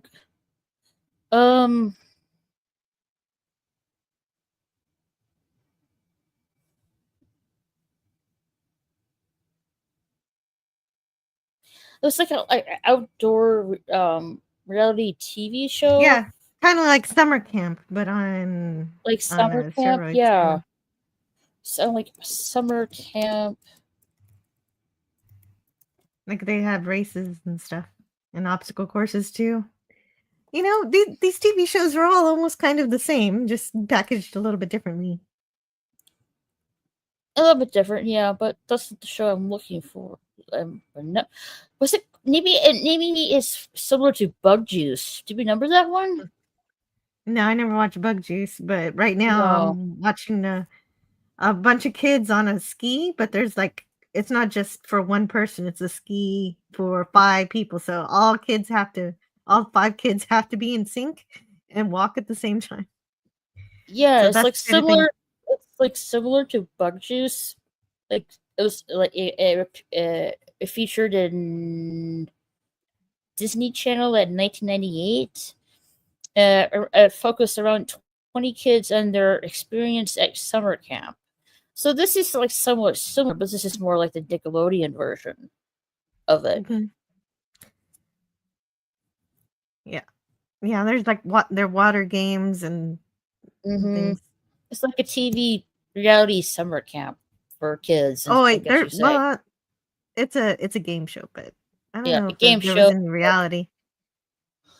Well, I guess in this TV sense, it is a reality show, but for the kids, it was actually it was like summer camp for them, I guess. I think I don't know. I would have to question that in terms of a reality show is usually scripted drama, and there's no drama in this. It's just kids doing crazy stuff. In this part of the video, the kids are painting a bus. I don't know why they're painting a bus, but I guess all the teams have different colors, so you have to paint the bus of your Pie in team's the colors. face. And I guess the that's person right. the person who colors the bus with more of their team meets color wins. There's actually a Mario Party game like that. Oh, nice. A mini game on the video games. Nice. Well, this list is a little bit inconsistent. We already did that one.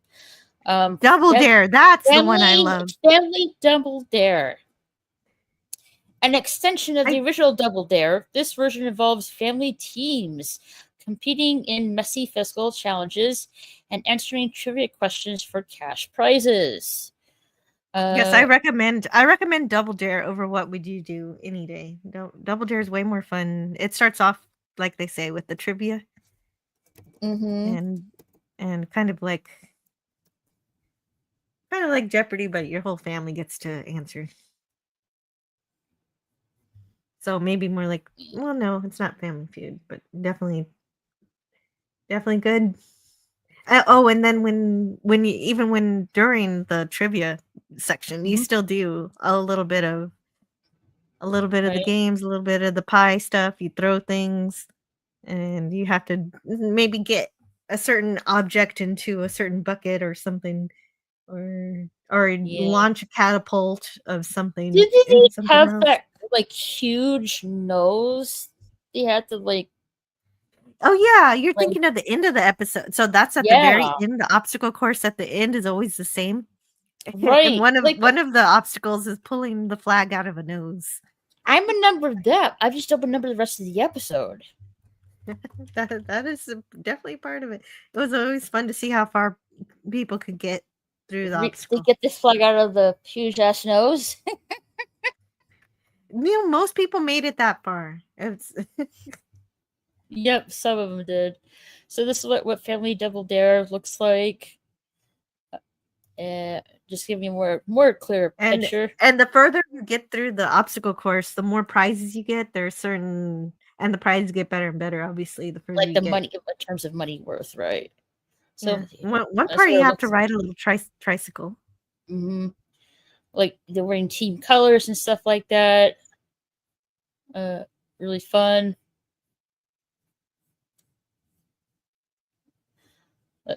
This was from 1998 to 1993. Let me charge out. Yep, Family Double Dare, 1998 to 1993. Yep. The original Yeah, Double lots Dare. fun. Here's the original Double Dare right here. See, there's the nose right here. The original Double Dare. And the family aspect is even part of that final obstacle. The family takes turns, so it's like a relay race, and they all have to go through. Get through. Well, there's also a part with a giant pancake, and you got to find the flag in the giant pancake. It's full of butter and syrup.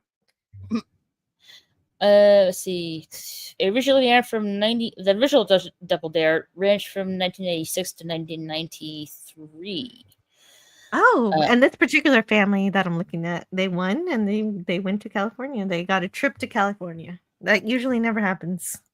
Okay, so it was known as Super Sloppy Double Dare from 1987 to 1999.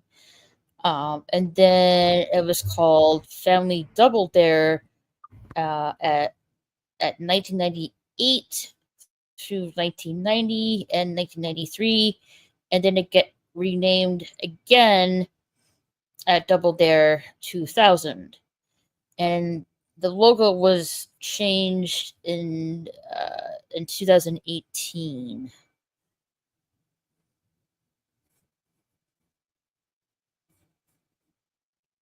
But here's the original Double Dare. One of Nickelodeon's most iconic game shows, Double Dare featured messy physical challenges, trivia questions, and famous obstacle course. It became synonymous with slime and is remembered for its fun and chaotic atmosphere. I do remember the nose part with the glasses. Yeah, I liked all the prizes. Me too. It was easier to satisfy kids. You got little toy computers and race cars. I do remember the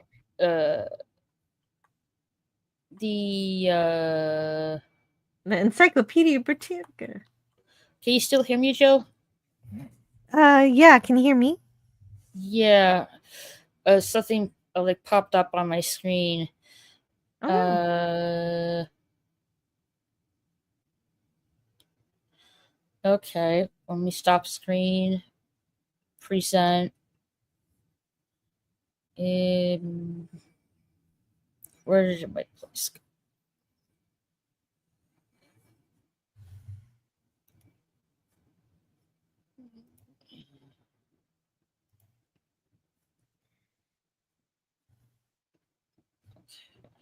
Stop sharing.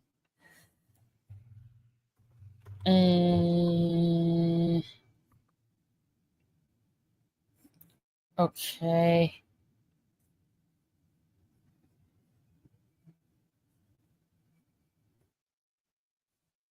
Apparently, it was that obstacle course at the end was inspired by Mousetrap. Oh, I nice. can see that.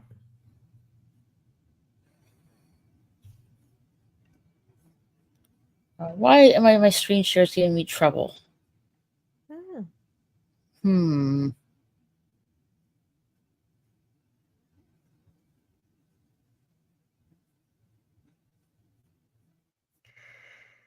Okay.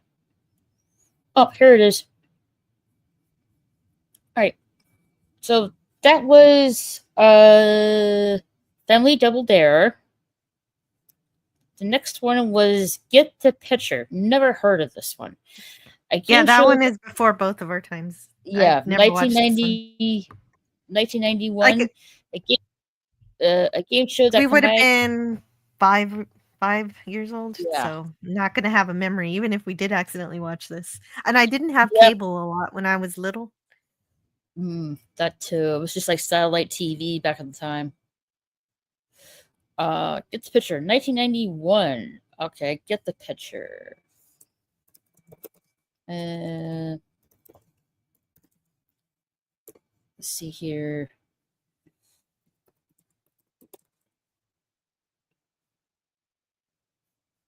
And it only ran for 2 seasons. Through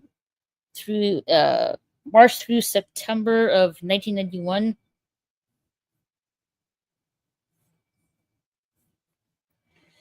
A game show that combined pop culture trivia and picture-based puzzles. Contestants had to answer questions to reveal a hidden picture. It was short-lived but memorable.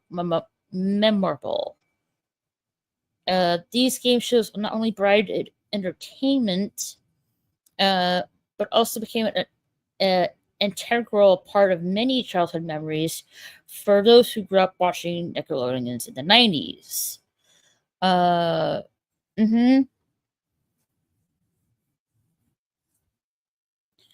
Don't remember this one, but like you said, Jill, it's just too early for us. Even though we did watch it, we wouldn't really remember it.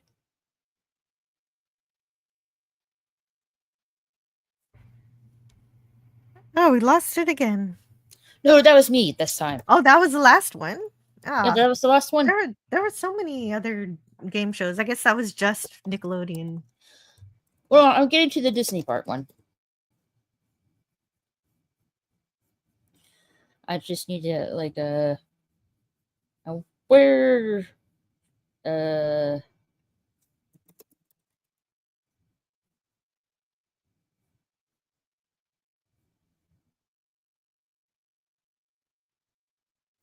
where is it?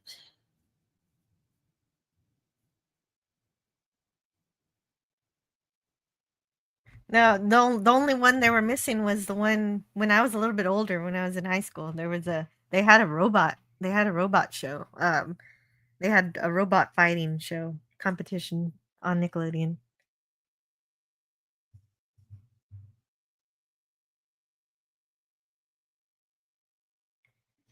Okay. No, that's Nickelodeon.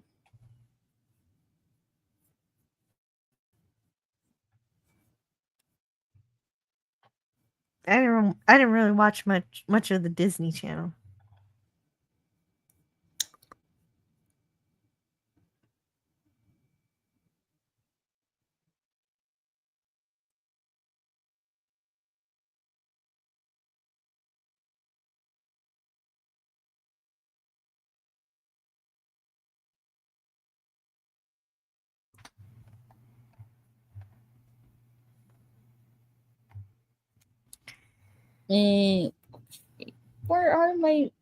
Where's that? I have tabs for this and Oh, that's a shame when you lose your things. That's why I always have notes where I keep the links in a notepad.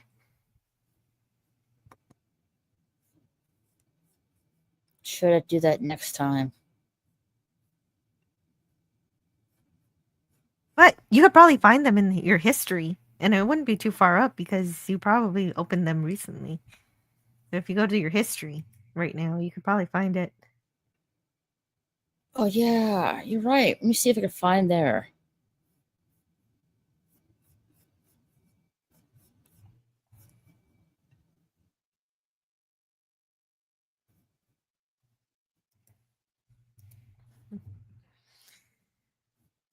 Okay, I don't know where is it. Although my So favorite. I'm just gonna do this instead because I Okay. don't know where it is. Um, Hmm.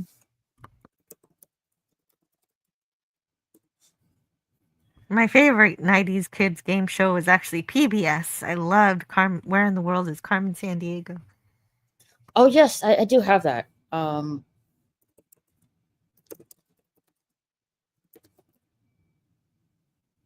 I didn't know we were doing PBS too. Sorry about that. I Well, thought we we're doing that Disney. one. We're gonna do that one as well.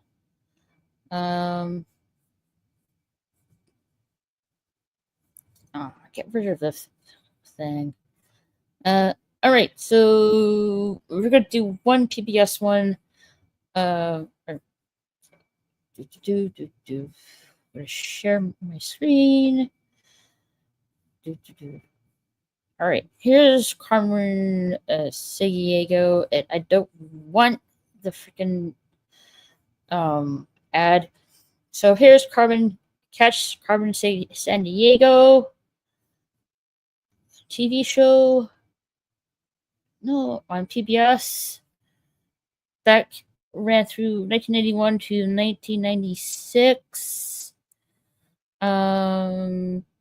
Contestants pursue the international thief as junior detectives who must answer questions about geography. I don't want a trailer or anything like that, but let's see here. They had the best a cappella group to sing them along throughout. Great music. Yeah, here's what it looks like. Where in the world is Carmen Sandiego?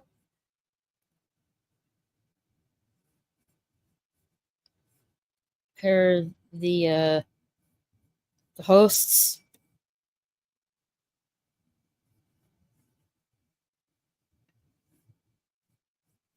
And here are the contestants. So that's what the showroom floor looked like. So it's so much like so much of Why You're Smarter Than Fifth Grader, somewhat. That and I don't know. Were they allowed to look behind them if they couldn't remember something at the map? I don't know. That's a good question. I guess that would consider be cheating, wouldn't it? Maybe, yeah. I wonder why. I wonder why that map is there. I guess. I don't. Never thought about always, that all I these always years. heard, like growing up, always heard where's the world in where the world is Carmen Sandiego, but I never watched the TV show for it. Oh, it's so much fun. The Chief, yeah, I love the Chief. And there's always a lot of goofy things going on because you're trying to catch criminals who are helping Carmen do something outrageous like steal the Eiffel Tower. Right. And you'd get clues, so you'd have to be a detective. You're a deputy or whatever you are, and you're helping the Acme Crime League. I think that's what it's called. Or wait, or you're going against the Crime League. Right. I forget exactly. But the contestants are called Gumshoes by the Chief. Mm-hmm. And the more they know about geography, the further along they move. Mm-hmm. Since you seem to like to talk about the very end of the show, the very last thing they do is they have all these flags, these beacons, and there's a map. So let's say the episode was themed around Africa. You'd have the map of Africa, and you would have to identify all the countries in Africa under a certain time limit to get a trip anywhere in the continental United States. And that would capture Carmen Sandiego would be captured, and that often did not happen. I have to say, Carmen Sandiego certainly does get around. She does. Well, yeah, you've heard the song, even if you haven't watched the show. I heard the song, but I haven't really heard of the TV show. I haven't really watched it. Maybe I'll get around to it. Who knows? All right. I think it's the best one. Mm-hmm. All right, here is a Disney game show called Mad Libs. Mad Libs pitted two teams of two children, one red and the other blue, in a series of physical/mental related challenges that pertain to the formula of the Mad Libs books, while trying to score points and win prizes. So they get like a play-by-play here. Round 1. A home viewer recited a Mad Lib that he or she wrote beforehand. The Mad Lib became a physical game where the objective was to make the most progress within a 45-second time limit, or to be the first team to complete the stunt. The team who won the stunt were awarded 20 points. If there was a tie, both teams got the points. Round 2, Madder Than You. In this 2-minute round, 2 minutes and 30 seconds, in earlier episodes, the contestants would come up with a series of words that would fit a category given by Sidoni, controlling a white ball referred to as on air as the hot potato, and passing it back and forth. Progress continued until one team gave a word that did not fit the category, repeated a word, including a different form of the same word, passed the hot potato without answering, or ran out of time. When one of those violations occurred, the other team received 5 points, after which another category is played in the same manner. If time was for the round ran out when a category was in play, no points were awarded to either team. And here's the picture. It's rather small, but that's what it looked. Oh, let me get a bigger one. Nope, that didn't really change the size, but that's what it looked like. We can't see the picture. Can't see the picture? I gave out again? Damn it.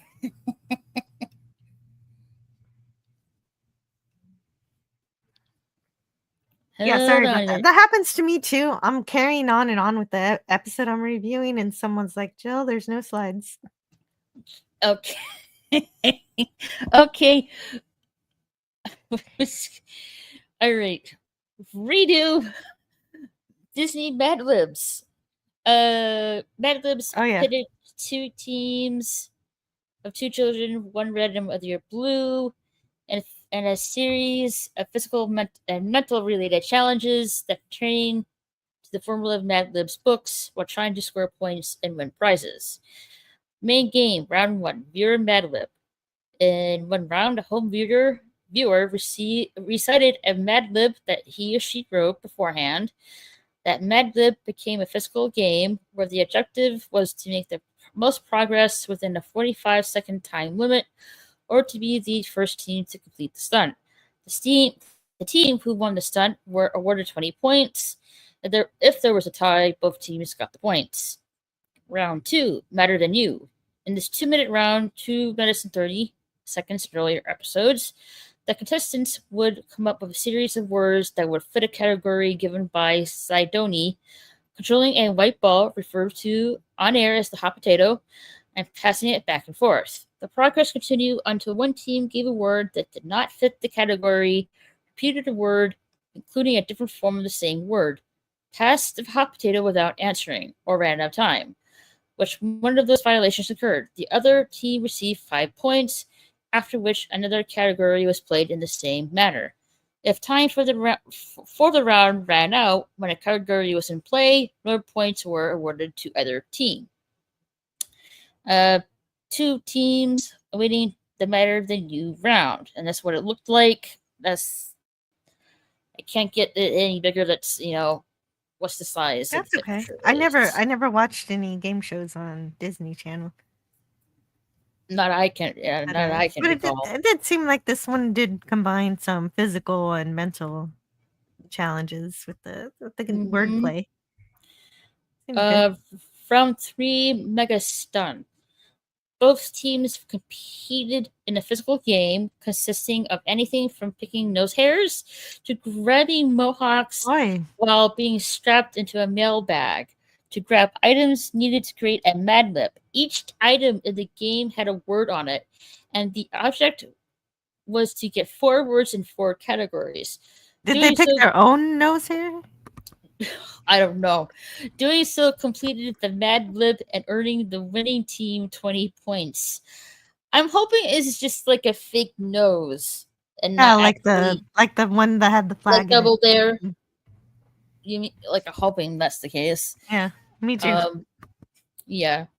Round 4 Hey mixed up kids, here's a lab nose clipper. libs.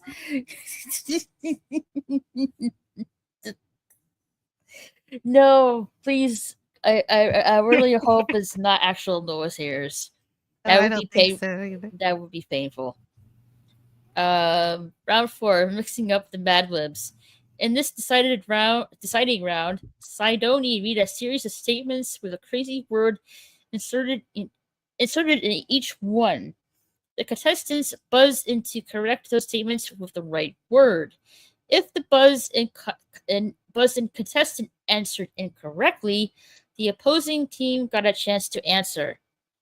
After each statement, the contestants at the buzzers switched places with their partners. Each correct answer was worth 10 points.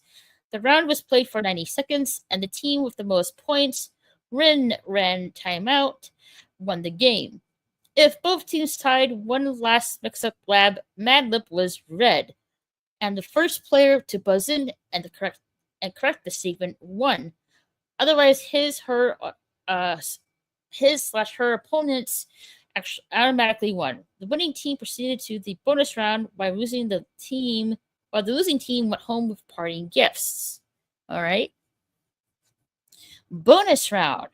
Maximum Mad Lib. In the Maximum Mad Lib, the team decided who would give and who would receive. The giving player during the last commercial break placed 5 words, given to that player via envelope, anywhere in the 5 clue areas. After the break, the giver was given 90 seconds to get his/her partner to say those words. Sidoni gave the category to each word. The clue areas varied each episode, and the actions involving the giving player performing an unusual event, such as saying the word with a mouth stuffed full of marshmallows, licking frosting and spelling the word with their tongue, miming the word, or singing out a description. Each time the receiver said a word, the team won that word. They could pass on a word and return it to it if time permitted. If an illegal clue was given, the word was removed from play. When time ran out, the words were inserted into the Mad Lib and were individually checked after it was read. One of the 5 words was dubbed the grand prize word, and if the team solved the word, or if they solved all 5 words before time expire, they won the grand prize. Otherwise, they received a consolation prize. Even if they lost, they still got a prize. I like that. That's nice. I like it. Let's see. I think Sidoni is the guy right here in the middle. I think. Sounds very fun. Like, it's been a long time since I played Mad Lib. Of some, I think that the fact. Oh, I've never tried it. It's fun. All right. The other one was Off the Wall. This was in 1998.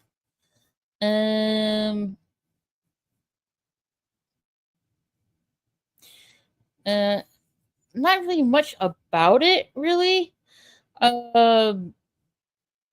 It's just like I can see, I can show you it. Well, since Lemon Pie sticking with us, Lemon Pie, what's your favorite game show from when you were a kid?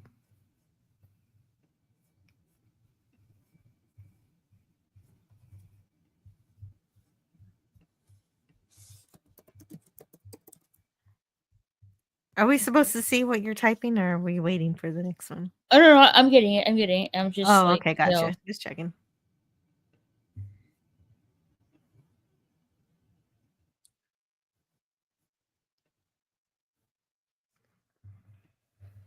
Yeah. So here, like, I have to go to like, uh,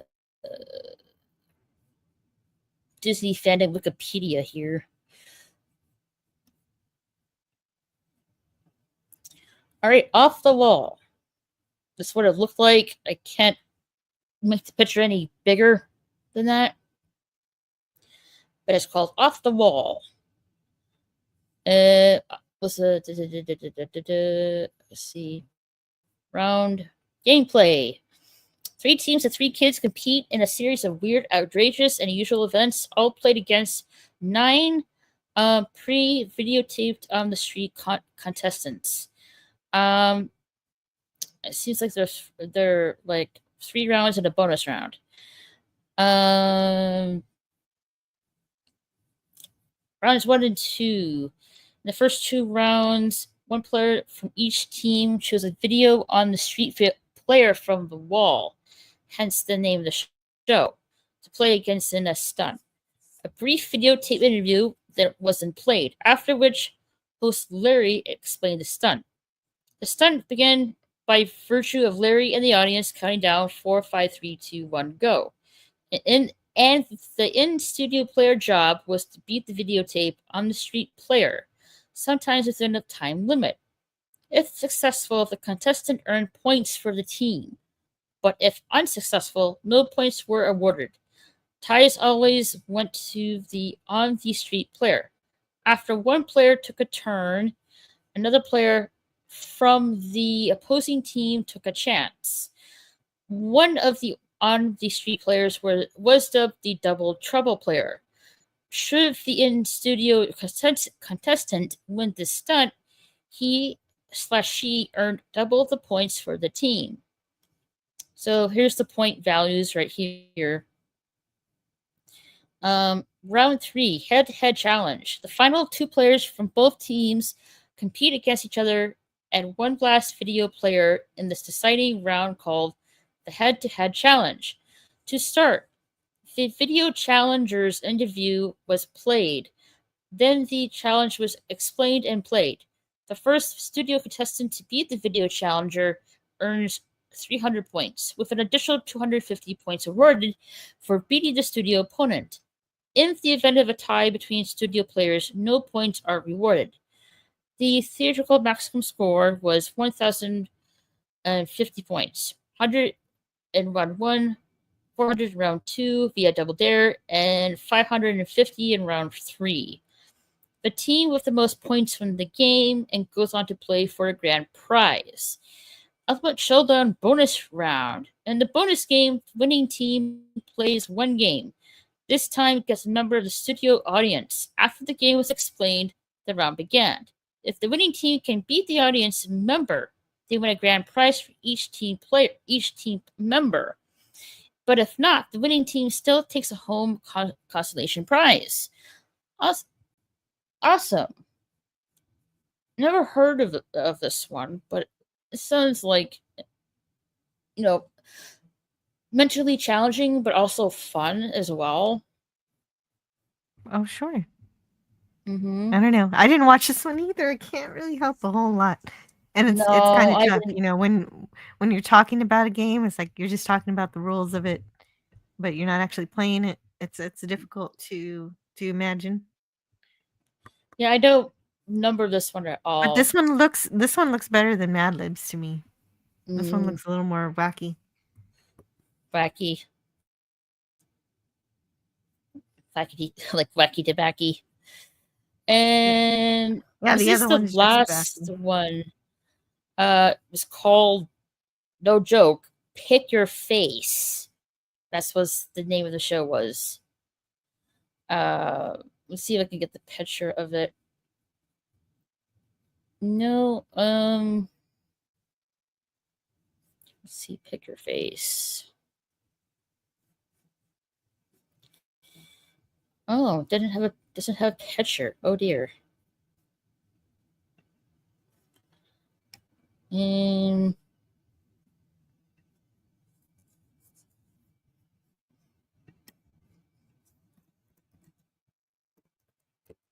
see if we can find one. Okay, so that's what picture face looks like. That's what I can find right here. Let's see here. And you go back.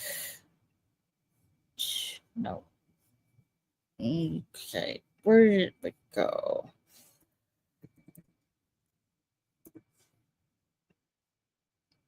Ah, here it is. All right. It's from Australia, but it did air on Disney. From 1999 to 2003.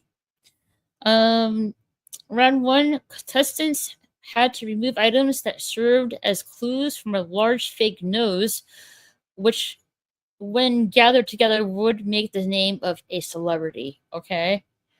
Round two, place the face.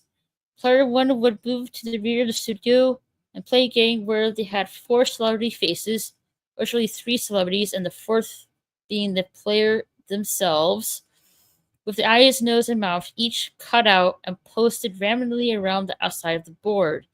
The object began to put them back together in 60 seconds and getting points for guessing the celebrity successfully. Round 3, the morph mobile. Each player looked at their own photo as it slowly transformed into the face of celebrity, with more points being earned the quicker the player could solve the puzzle. Each player had 30 seconds. Place the face part 2.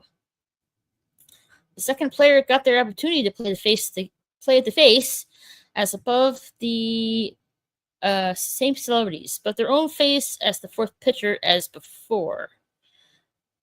That's like play the face part 2. Round 4. All 3 players were presented with a photograph of a celebrity upon which cartoonish, grotesque features were superimposed. The players asked questions in a yes or no answer format, which, when answered with a yes, removed the additional facial features until a contestant correctly guessed the name of the celebrity. Place the face part 3. The third player place the face as above.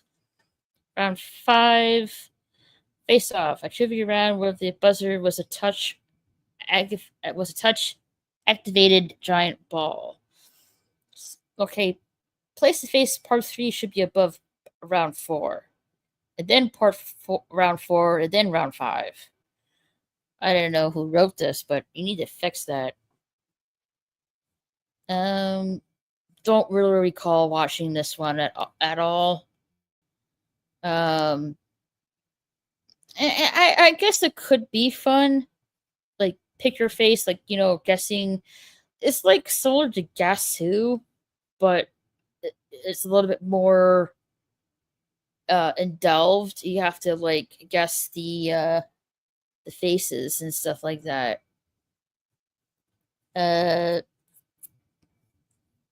Never seen it, never watched it. Like some of these games I haven't seen, some of them I have. Some of them are very memorable stuff.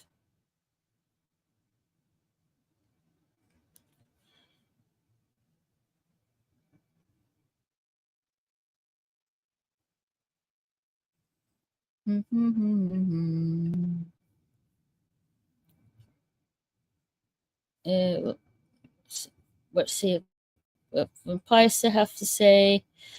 The way they had uniforms, they looked like Squid Game contestants. Yep. Where in the world is Carmen San Diego? Indeed. Disney Channel wasn't really around widely when I was a kid. Understandable.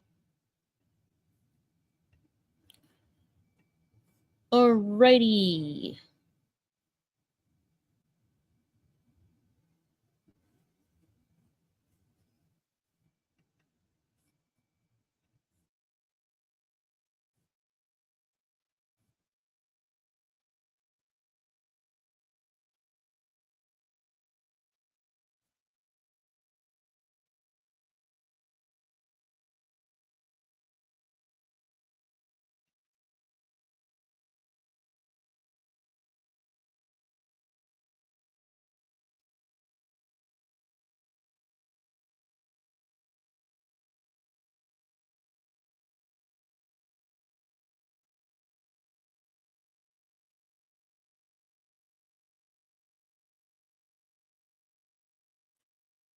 And let's see, Jill will be right back momentarily, I hope.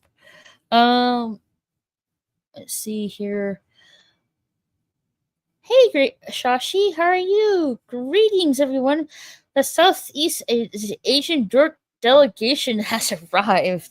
Thanks for being here, Shashi. Let's see.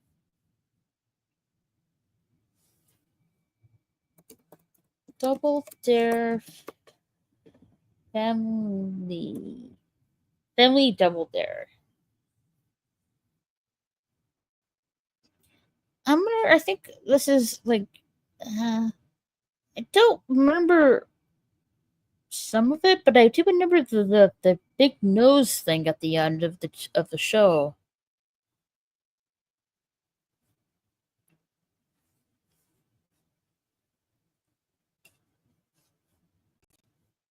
My problem is I remember all these 90s Nickelodeon games because I went back and watched them again when I grew up. And so I remember the obstacle course, and I looked at the pictures and I remember the giant pancakes. I guess you just have to see them again. I don't remember I don't remember the pancakes, but I do remember the giant nose for sure with the slime and stuff. Yeah, there was lots of slime and goo, and it must have been very, very, very slippery, very dangerous actually, to be on that set. Hmm. Oh, we're talking about 90s game shows. I wonder how many people got hurt in Double Dare. I hope not. Like that would be what. I hope not too, but I didn't see anybody get hurt, so maybe not, but maybe. No, I didn't see any like that I can recall. But yeah, like there are some of them I do remember, and some of them I have never watched before. Maybe there's like one or two of them that I did watch, but just don't really remember. I would like if I like maybe sometime in the future, maybe I will like get around to them and watch them again just for like nostalgic sake and stuff like that. All right. We're going to begin Twitter X news real quickly. I have them already set up here. All right, first one is I'm gonna do this one.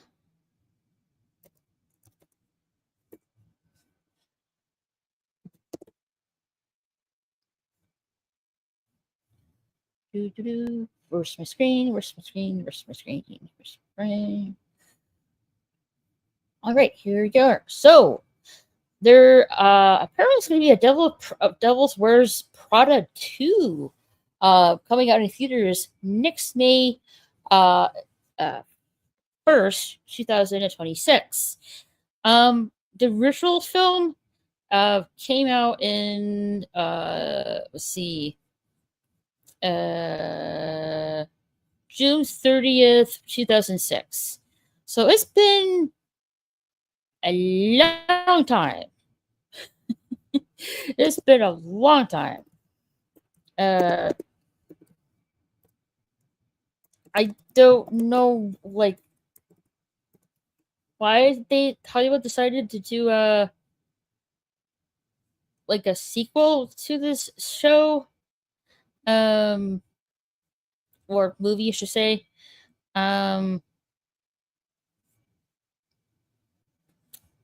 I thought the first movie like ended on the perfect note and stuff like that. I don't really see the need to have a sequel to the movie after so many years. It's been like what, 20 years since the first film. Yeah, so it's been that long. To me, like, I don't really see the need of having a sequel to this film. But as long as it's good, I wouldn't mind it. My only question is, that one actor. What's his name? Oh, I know his. What's his name? No, it's not him.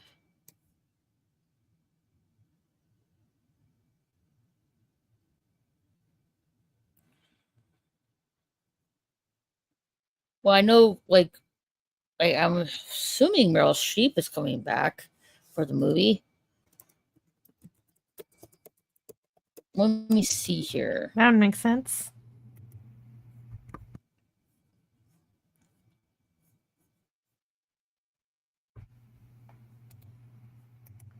Okay, so Meryl Streep is coming back. Here it is. Stanley Tucci. Yes, I remember him. He was like in some of the films I do remember. Him being in. The earliest one I remember him being in was Beethoven. And then it was Devil Wears Prada, Kidridge and American Girl, The Tale of Despero, Julie and Julia, I remember. He was in Captain America: The First Avenger. See Percy Jackson, Sea of Monsters, The Hunger Games, Mr. Peabody, Mr. Sherman, Muppets Most Wanted.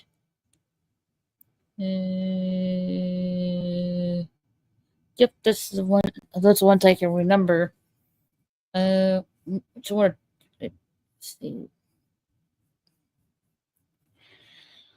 Let's see.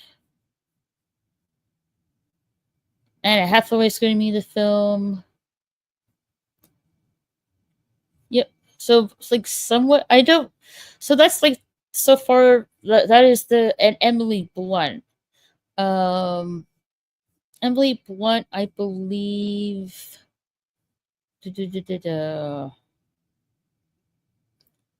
Yeah, Emily Blunt's also going to be in the sequel. So that's only 4 original casts from the first movie is going to be in the sequel.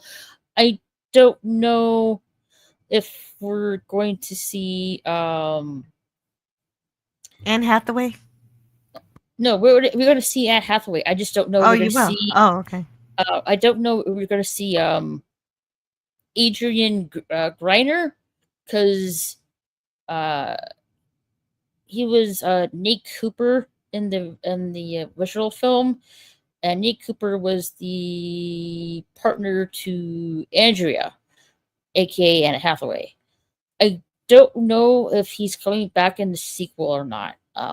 That remains to be seen, as far as I know.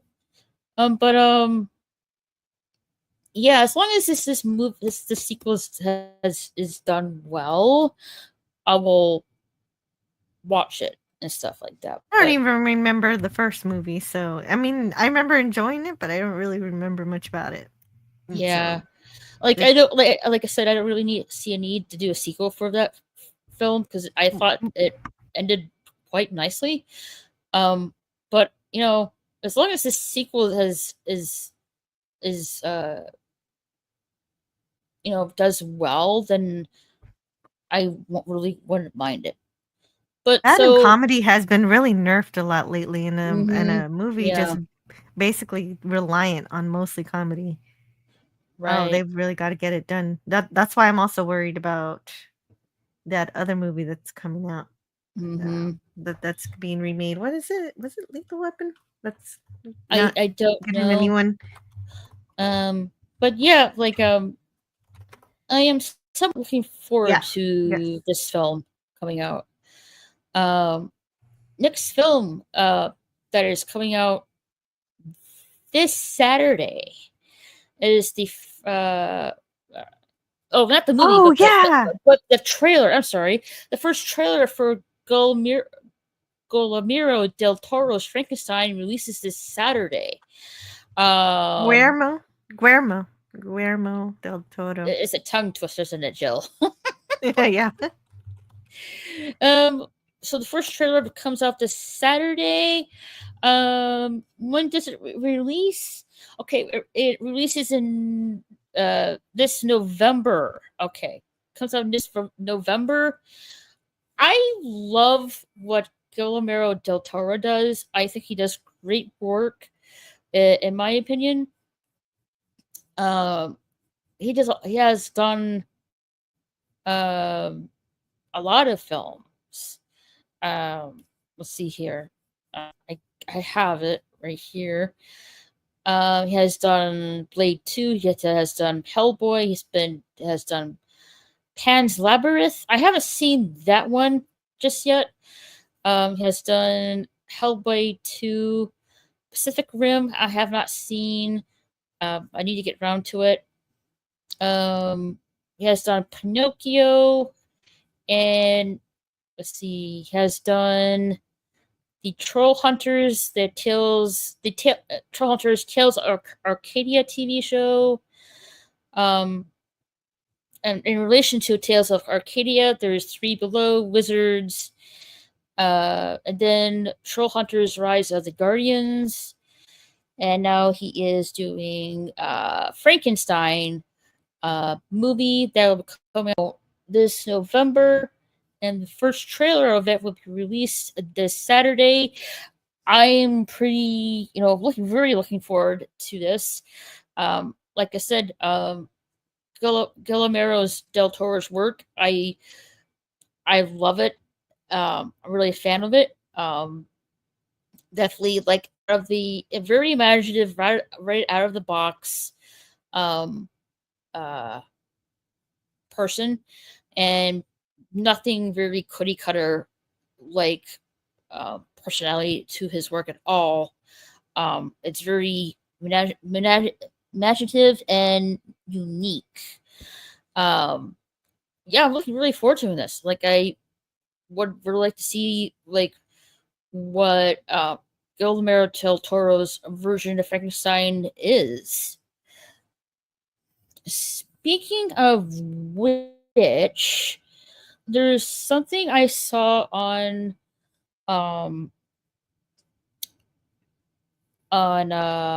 X that I saw in relation to Frankenstein. Let's see if I can find it. Jill,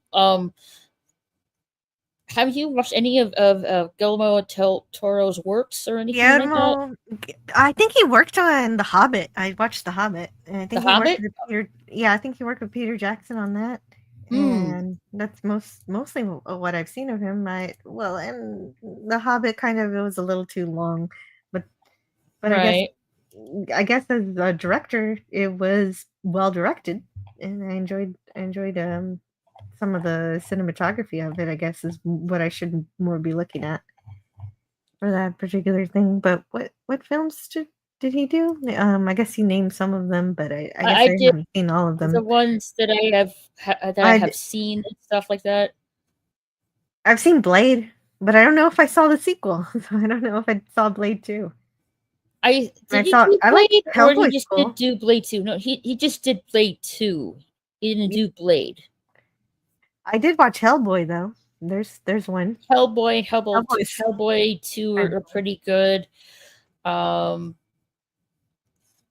unfortunately, with those two films, that's where the story cut off, which is quite a shame. I wish they would continue that. But then they just rebooted it anyway, so I don't think we're gonna get that. Well, maybe.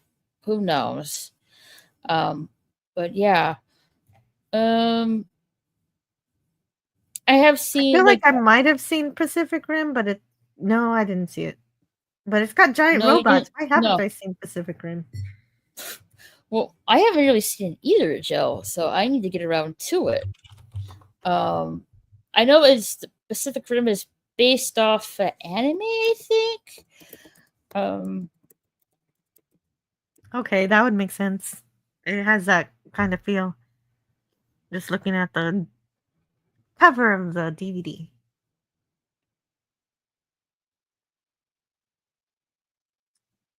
Oh, he also started doing some TV stuff of things I've never seen. The Shape of the Water. No, I haven't seen that. That looks Oh, important. wait a minute. It's not based on anime? It just draws heavily from giant robots and kaiju genres of Japanese animation and film. Oh, just inspired by anime. Right. Okay, that's disappointing. I thought that was the other way around. Mm-hmm. So where is that thing I saw, like on Twitter? I have it saved. Alright. This is what happens when you have so many stuff saved. You can't find it where it is. Mm.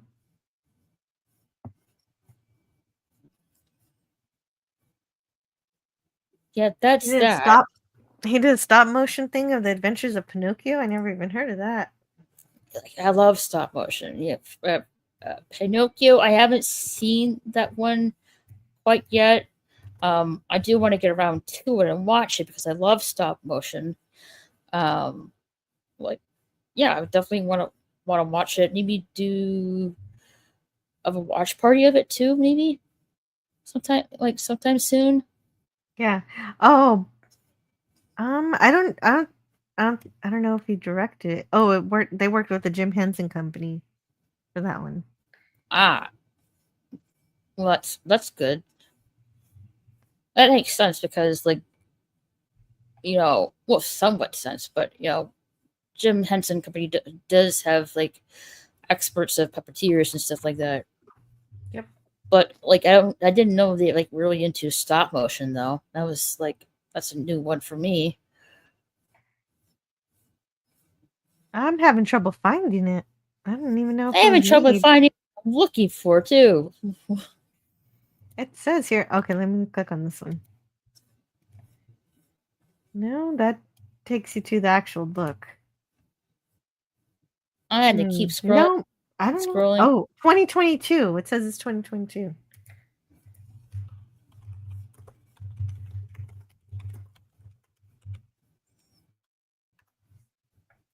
There it is. Where are you? I found it. I saw you. That's not stop motion. Oh, I guess maybe it uses elements of stop motion. But it's not 100% stop motion. It's a mix of animation styles. So, It has Joseph Gordon-Levitt as Jiminy Cricket, and Tom Hanks as Geppetto. I found it.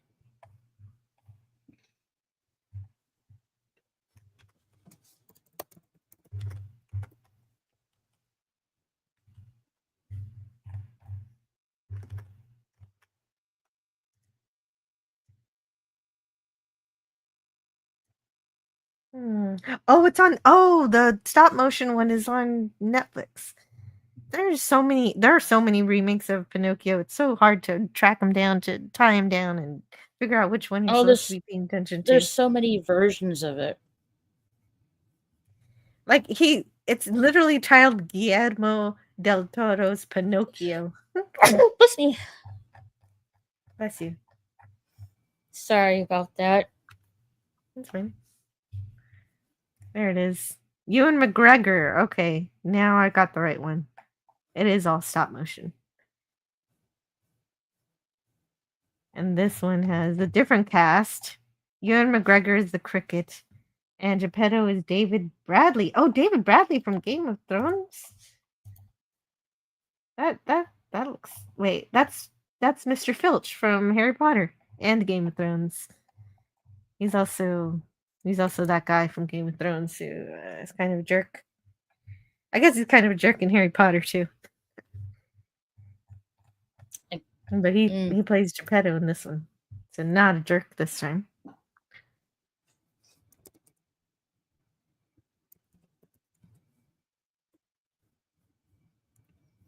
See if I can do it this way. Maybe I can find it. Oh. Yeah, it's right here. I put it in the chat if you want it. Sure. Okay. I didn't expect his name to be in the actual title. That's what confused me the most about it. It says, imagine if every Tarantino movie was like Tarantino's Pulp Fiction or whatever. I don't know. It's kind of strange. Hmm.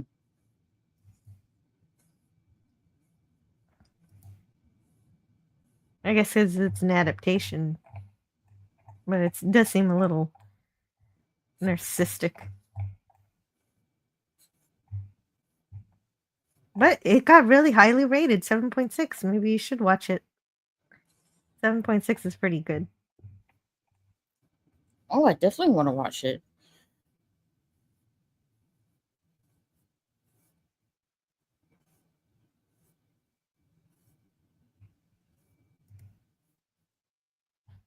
Wow, he's not even painted. The Pinocchio.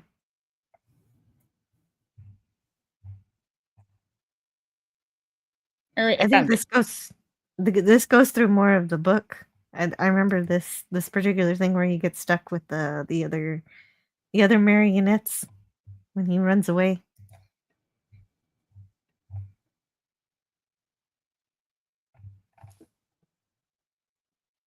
All right, this is perfect. So let me get rid of this here because it's confusing me.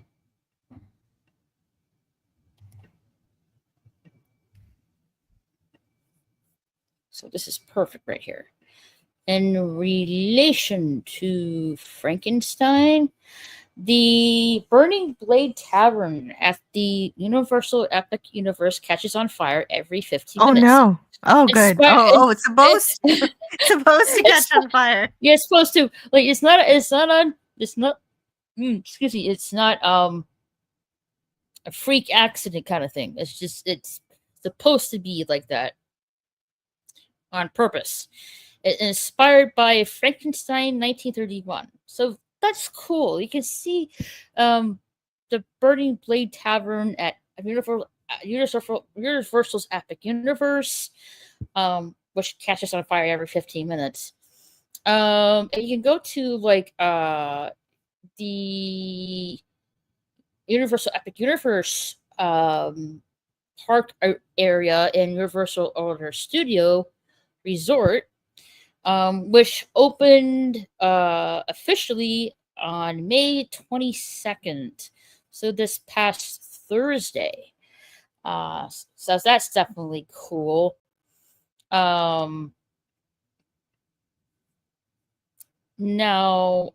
Jill, help me out here. Sure. Is that when, like, I think that's the same part that you see the Frankenstein ride. I think it's called what? Yes, Monsters Unchained. That's what it's called. Because you see two scientists. You see Frankenstein, Dracula, the werewolf, and the Black Lagoon, the creature from Black Lagoon, the mummy. Yes. And Monsters Unchained, the Frankenstein experiment, Doctor. Let me just share this this tab. No, Anyway. I haven't been to Epic Universe yet. No, I haven't either. And Monsters Unchained, the Frankenstein experiment. Dr. Victoria Frankenstein continues the work of her ancestors deep below the family estate.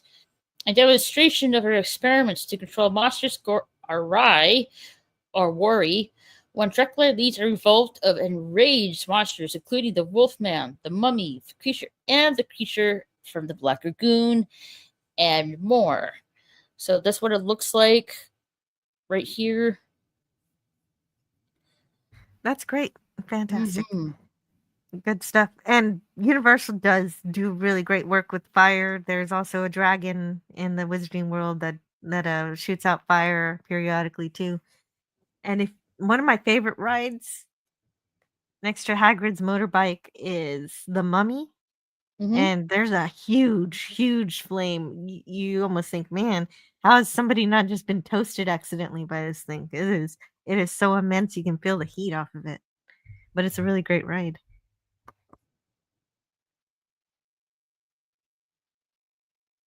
I wouldn't mind, maybe wouldn't mind going to this Monsters Unchained place if I don't really get the pants scared off of me first.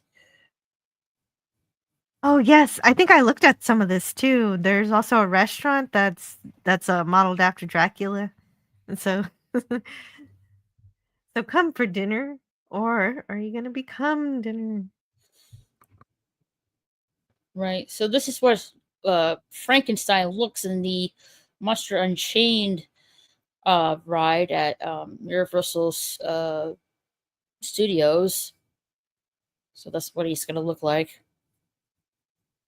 Very realistic, Very nice. I have to say. Animatronics,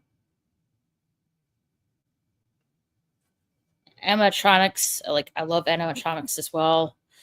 They're pretty neat. And Universal does a great job with the lighting and the sound effects. You really feel like, yeah, the rides are really great. Oh, I got two. Let's see, I canceled stream there, but canceled the share screen by accident. Whoopsie. And other news. If you get motion sickness like I do, it's important to wear a Dramamine patch. Those always help me when I go to Universal. Definitely. Don't want to get sick. Okay. Next thing, a truck explosion in Chicago was captured by home security camera. The driver survived, and the police said the cause may have been a propane tank leak. Holy shit! So this is what happened. Oh, holy crap! That was a big explosion. I can't believe they survived. I'm glad they did. I forgot I forgot to turn the sound off. Whoopsies! No, it was better with the sound. That was amazing. You want the sound on? Okay, all right. Let's put the sound on. Let's see that again.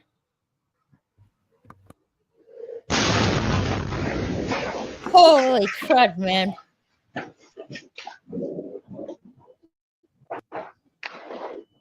Yeah, imagine being that truck driver, just like, oh well, this is it. I'm dead. Wait a minute, I'm not dead. The fire alarm's going off. Mm-hmm. Holy! What are the odds? You know what I mean? Like right now, I'll be like right now, I'm on my computer and you hear explosion like that going off. You have and then the fire alarm's going off, and you're like, what the fuck is going on? This is why I will upset Hank Hill when I say I barbecue with coal. I can see why. Just a propane tank just going boom in the truck. I am hoping that the truck driver is okay. The truck's explosion has damaged 4 homes. Oh no! From what you read, he survived, but I don't know how okay he is. Box truck randomly explodes in viral video caught on doorbell camera. Ugh, stupid ad. Can I get rid of the ad? No, I can't. Okay. It's okay. We can't see it. It was on May 25th. A box truck was driving down the street in Star Wars Day in Anniston, Illinois, when it spontaneously exploded, leaving a trail of debris that included the truck, clothing, and damaged furniture.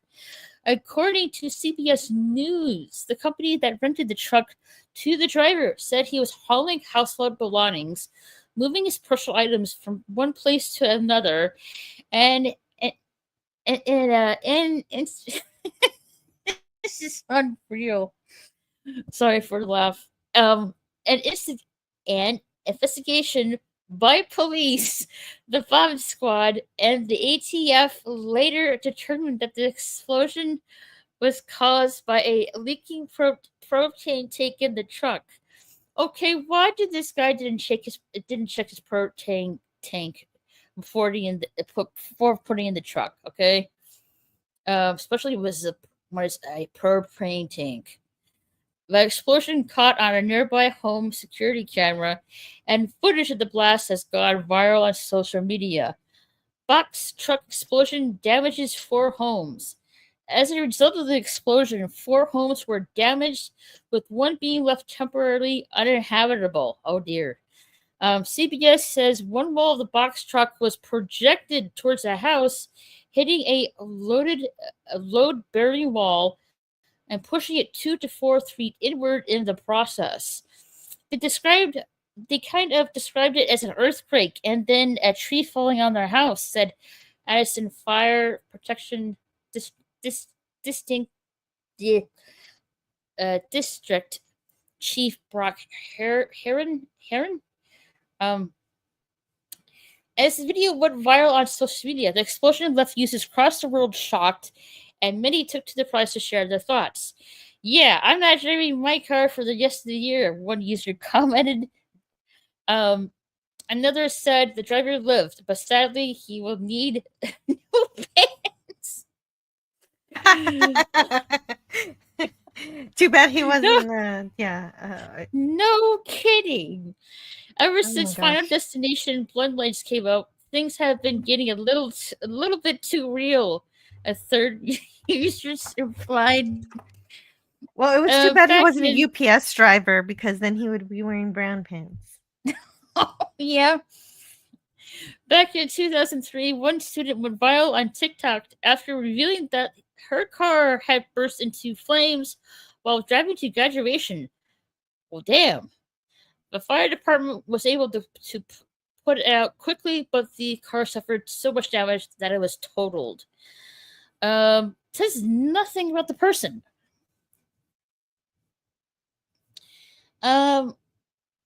What Yeah, is the leaking guy? propane I tank. want Watch to know out if for that. I want to know the guy's okay. Yeah, me too. Well, that's always the problem with these stories. That's why sometimes these stories frustrate me, because you want to know more. Oh, the and there's driver! no more. I found it. The driver suffered only minor injuries. Okay, Yeah, it seems like that's he's good. okay. All he lost is all his stuff, Yeah, and that's lucky. Lucky he just lost all his stuff. He is a lucky guy. Talk about shitting your pants. Yeah. Yeah, apparently Jesus. if you got a leaky propane tank, you want to try to vent the gas and take it back to the filling location, and they can fix it for you. Yeah, like dealing with protein. Yeah, Jill, help me out here. Propane and propane tanks. accessories. When you're dealing propane tanks, make sure it is make sure it's in good condition. Like, luckily you can smell it. Like propane has a smell. Yeah, make sure it's like in a good requirement condition to be able to be used. Don't smoke any cigarettes around it. No, don't. But damn, talk about fucking lucky. Count his I'm guessing he's counting like the cats from how cats have 9 lives. I bet he's counting his lives after this one. Mm-hmm. Damn. Super freaky. Alrighty, this is a cute one right here. A lost cat named Nubtang got a mugshot taken after attacking Thai police trying to rescue her. Her playful arrest went viral, which helped the owner find her. Oh, that's great. Oh, so adorable, and I'm glad that the owner got her kitty cat back. Yes, but the cat seems to know he's being Every mugshot is like this. With the ears back, that means the cat's aggressive. They know that this cat knows he's being or she's being played with. She's being messed with. Mrs. Kitty's in trouble here. Look, she has her, look, they're getting paw prints for her police record. Oh no. Now she's in the system. She's better watch out No, if she becomes a repeat offender. Yeah, you're in trouble now, Kitty. The officer behind the arrest spoke out. Wait, am I sharing the screen? I'm sharing the screen, right? You are. I can see the kitty. Okay. Just double checking. Thank you, Jill. You're welcome. I need to go to the other tab, though. Tab. Cat arrested in Thailand for attacking police officers. A lost cat was arrested and had his mugshot posted online for repeatedly attacking police officers in Thailand after a concerned citizen found the feline on the street. Look at that little face.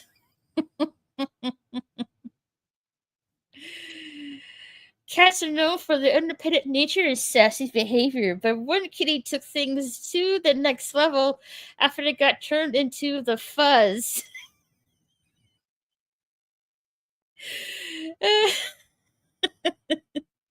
The animal was brought into the Bangkok police station on May 9th after a good Samaritan found it alone, assuming it was lost. The silvery striped American Shorthair seemed to be someone's pet, boasting a pink collar and a feisty personality. Lost cat mugshot released after assaulting police officer and violent rescue. Officer Da Harinda Pagisuk. Sorry if I butchered your name. Sorry about that. A noted animal lover decided to take the cat in, but it didn't return its kind gesture with grace. Instead of biting and scratching him and several other officers on duty at the time.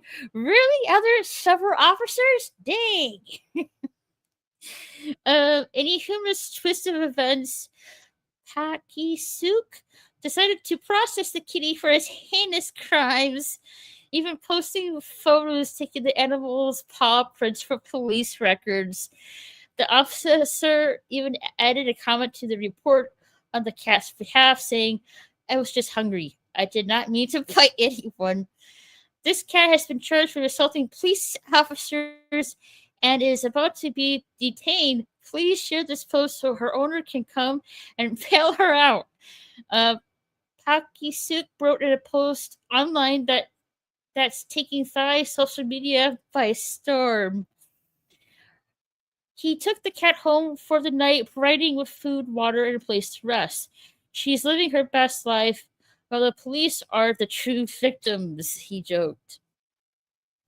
Lucky it wasn't long before the cat's owner took notice of the situation and called the police station to alert them that the criminal kitty was actually theirs. Its name is Nub Tang, which translates to counting money in English. And to celebrate the high-class cat's return to its owners, officers gave it a flowery lace collar, which they took photos of to commemorate the occasion. This is the latest cat to go viral online after a woman discovered that her cat had been sealed inside the wall of her apartment by maintenance workers. Uh-oh. Luckily, she was able to rescue her pet, but no action was taken against the apartment management for the frightening ordeal. This is a great. I know it's probably not policy to do this, but this is a great way to reunite the pets with the owners. Indeed, it's really sweet. And also, this is like a reminder to microchip your pet as well.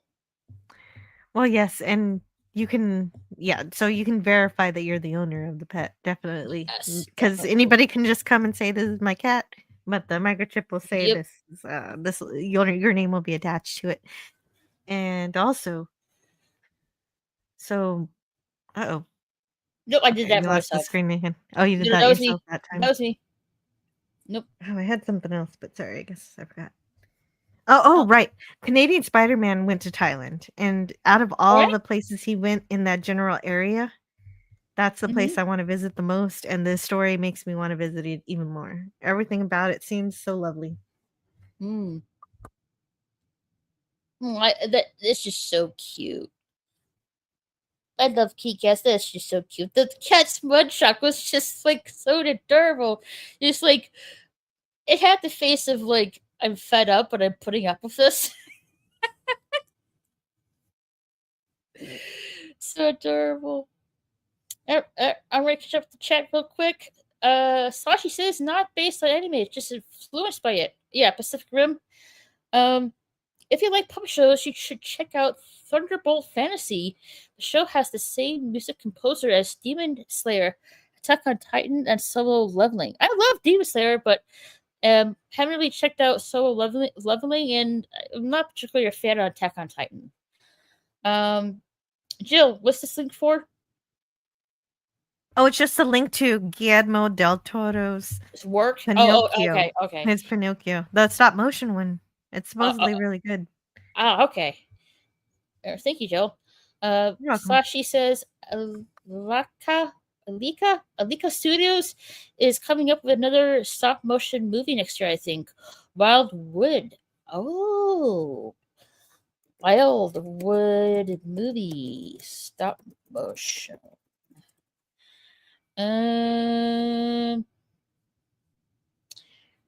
That is going to be released in next year. Awesome. Looking forward to it.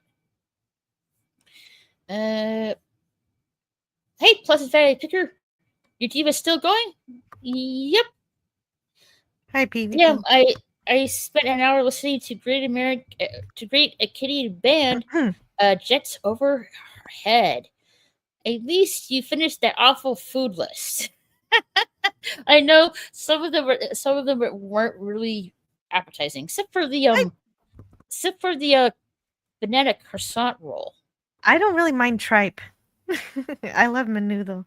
But hey, PvP, you like sheep's head encased in a gelatin mold? Gelatin In the mold. shape of Yeah, well, I mean, that's kind of like one of the things. There was a sausage with jello and mayo shaped into a pineapple.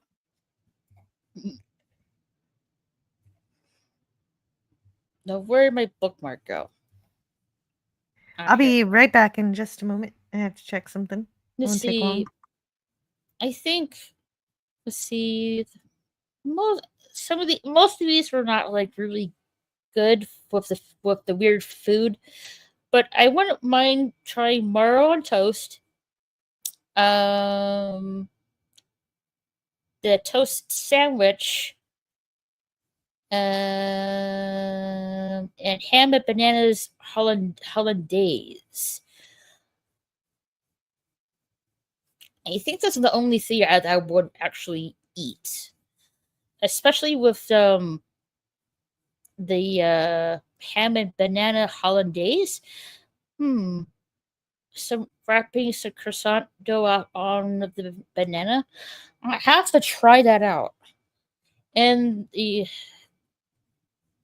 I guess like what Jill said, PvP, I guess you would somewhat try to deliver a sausage pineapple.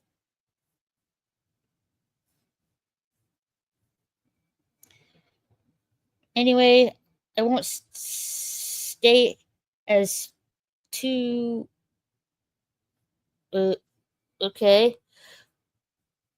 Anyway, I won't stay as too watching, and guess chat isn't in it anymore. Not again. Isn't it anymore? Not again. Well, it is getting late, so I'm trying to hurry it up, and so to speak. I didn't really plan for that. With that strange food and history to go so long, but I appreciate you guys sticking around, reaching this far, and I really appreciate it. Thank you for also leaving a like, and yeah, I really appreciate you guys sticking around. It means a lot to me. Joe will get back here. Yeah, I'm here. I'm here now. I just got Very back. quickly. All right. Last thing for the day. I'm gonna. I guess Jill can go first. Jill, what is your favorite video game? Yeah. Oh, very easy. Oh, this is a great question. I Mhm. love The Legend of Zelda: Ocarina of Time. It is definitely my most played video game my entire life. I am playing it on my channel. I think I stopped because I changed computers and I lost the save file, so I have to replay back up to exactly where I was playing exactly the way I was. So I was watching myself play through it, and I just love all the puzzles in it. I love the boss fights, the dungeons, the gameplay, the Z targeting. The Z targeting makes it very easy to do tricks with your sword to make the sword hit a lot harder. And a lot of people are annoyed by Navi, who says, "Hey, listen," but I don't mind her. In fact, I've memorized everything she says, so I don't really have to listen to her too much. And everything's good. Everything's great. And Mhm. and in the final battle, Zelda's there. She helps out with her bow and arrow. It's really great. It's so fun. It's kind of funny Awesome. too. There's lots of humor, and in the dialogue choices are great. And the songs playing the ocarina. I have an ocarina. I have not learned how to play it, but I have it and I have a songbook for it. Ooh. So it's a modeled after the game. So that's how much I like. I don't have a master sword though. You would think I would have one of those. Got to get one. I love the time Say travel so. aspect. Yeah, I love the time travel aspect too. You can travel from being 7 years old to 17. Yeah, back and forth as needed. And Hmm. the whole lore with the Triforce is wonderful too. Awesome.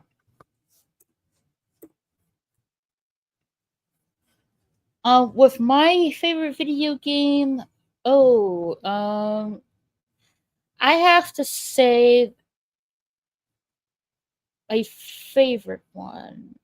Um, well, there's two of them that I'm like conflicted with, so I'm just gonna base two, because I'm conflicted with it. But Jill, like, if you had like a second video game you want to like mention, you can do so. More games? Yeah, Yeah, second video game. the second video game I've considered playing on my channel. I love Super Mario RPG. I'm a Nintendo girl, basically. Super Mario RPG 7 Stars, the Legend of the 7 Stars, which is the beginning of RPGs for Mario, and Mhm. into it leads into all the games that I really love, which are RPGs, and in particular, this game leads into Paper Mario, which is really cool, and that has had several sequels, which are all really fun. And it's great to see Mario in a different kind of light and interacting with the Mushroom Kingdom in different ways. And one of the most appealing aspects is that very often you find Bowser on the side of good this time because the other evil is so bad. Bowser has to join the good side. Ooh. And all the players get to play. Princess Peach gets to do more. Yeah, Nice. and it's not just like a dream in the Mario All Stars where she's playing, but it's just a dream. Cool. For me, um, well, I'm stuck with two of them. The first Mhm. one is the I think it's the PS1, which is the 2000 version of Spider-Man. I love that one. I also love the Wow, cool. I also love the sequel video game to it. That came out in 2001. That is called Spider-Man 2: Enter Electro. That's also those two are together are my one favorite. The second favorite of mine um, is Sly Cooper. Um, there's three of them, well, actually four of them now, but I haven't really got into this fourth one, which is Sly Cooper Thieves in Time. I really haven't got into it, and I haven't got into the bonus game content. I guess it's like a spin-off, I guess, or a mini spin-off game called Bentley's Pack. I haven't really checked that out either. I will eventually, but with the first three games with Sly Cooper, there's Sly Cooper, the Thievius Raccoonus, Sly 2, the Bands of Thieves, and Sly 3, Honor Among Thieves. I love all those three games. You can get all of them in the Sly collection. And eventually I will get to the other two games, Sly 4, Thieves in Time, and the bonus game, Bentley's Hack Pack. That's all my second favorite of second. That's my second favorite, Sly Cooper. So yeah, the first two, Spider-Man and Sly Cooper. Well, I can tell favorite, if you really like those. If you like those particular Spider-Man games, I bet the web mechanic is really good because that would be important. Yeah, agreed. So those are my two favorite video games, Spider-Man and Sly Cooper. And yeah, thank you guys for being here. I really appreciate it, and thank you for speaking for so long. I didn't really plan for the strange foods and history to go that long as it did, but thank you for guys for sticking around for so long. I really appreciate it.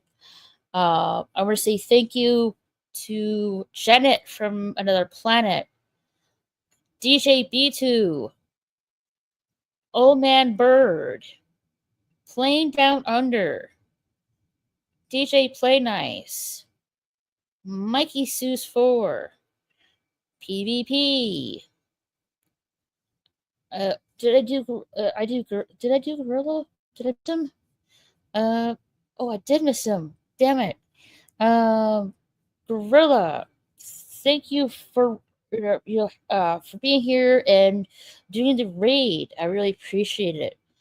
I don't know how I missed your comment. Oh, here it is. Griller such a thought. I hope I'm not missing anyone else. FKHC 2005, thank you for being here. Real Wade Nation getting me clips. Sashi. Hopefully I'm not missing anyone. Oh, Mikey Sue's 4, thank you for being here. Lemon Pie. Lemon Pie. Menudo has essential. What? Oh, we missed that one. Mm-hmm. Hey, Lemon Pie knows about No, I didn't miss that one. I didn't miss that one. Oh, I must have stepped away there. Has essential daily tripes. Yes, it does. Yep. Tripes and hominy. DJ Play Nice, thanks for being here. My grandma put in cabbage. Nobody else puts in cabbage in the menudo. Team Jamie the Mad, thanks for being here.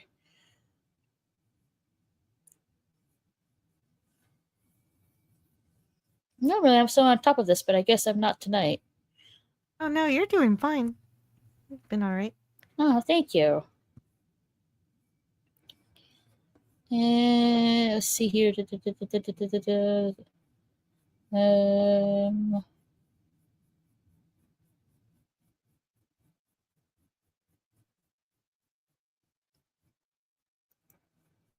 I think you got them And all. I think I'm just checking here just to make sure. Hmm. Word Kitty, meow meow. Oh, of course. Thank you for being here on the panel. That makes sense. And also thanks to Chris Knight. Yes, Chris Knight. Thanks for being here, Chris Knight. Really appreciate it.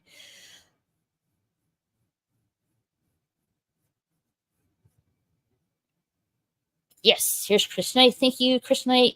Review 3000. Indeed. Thank you for coming by and joining us. Indeed.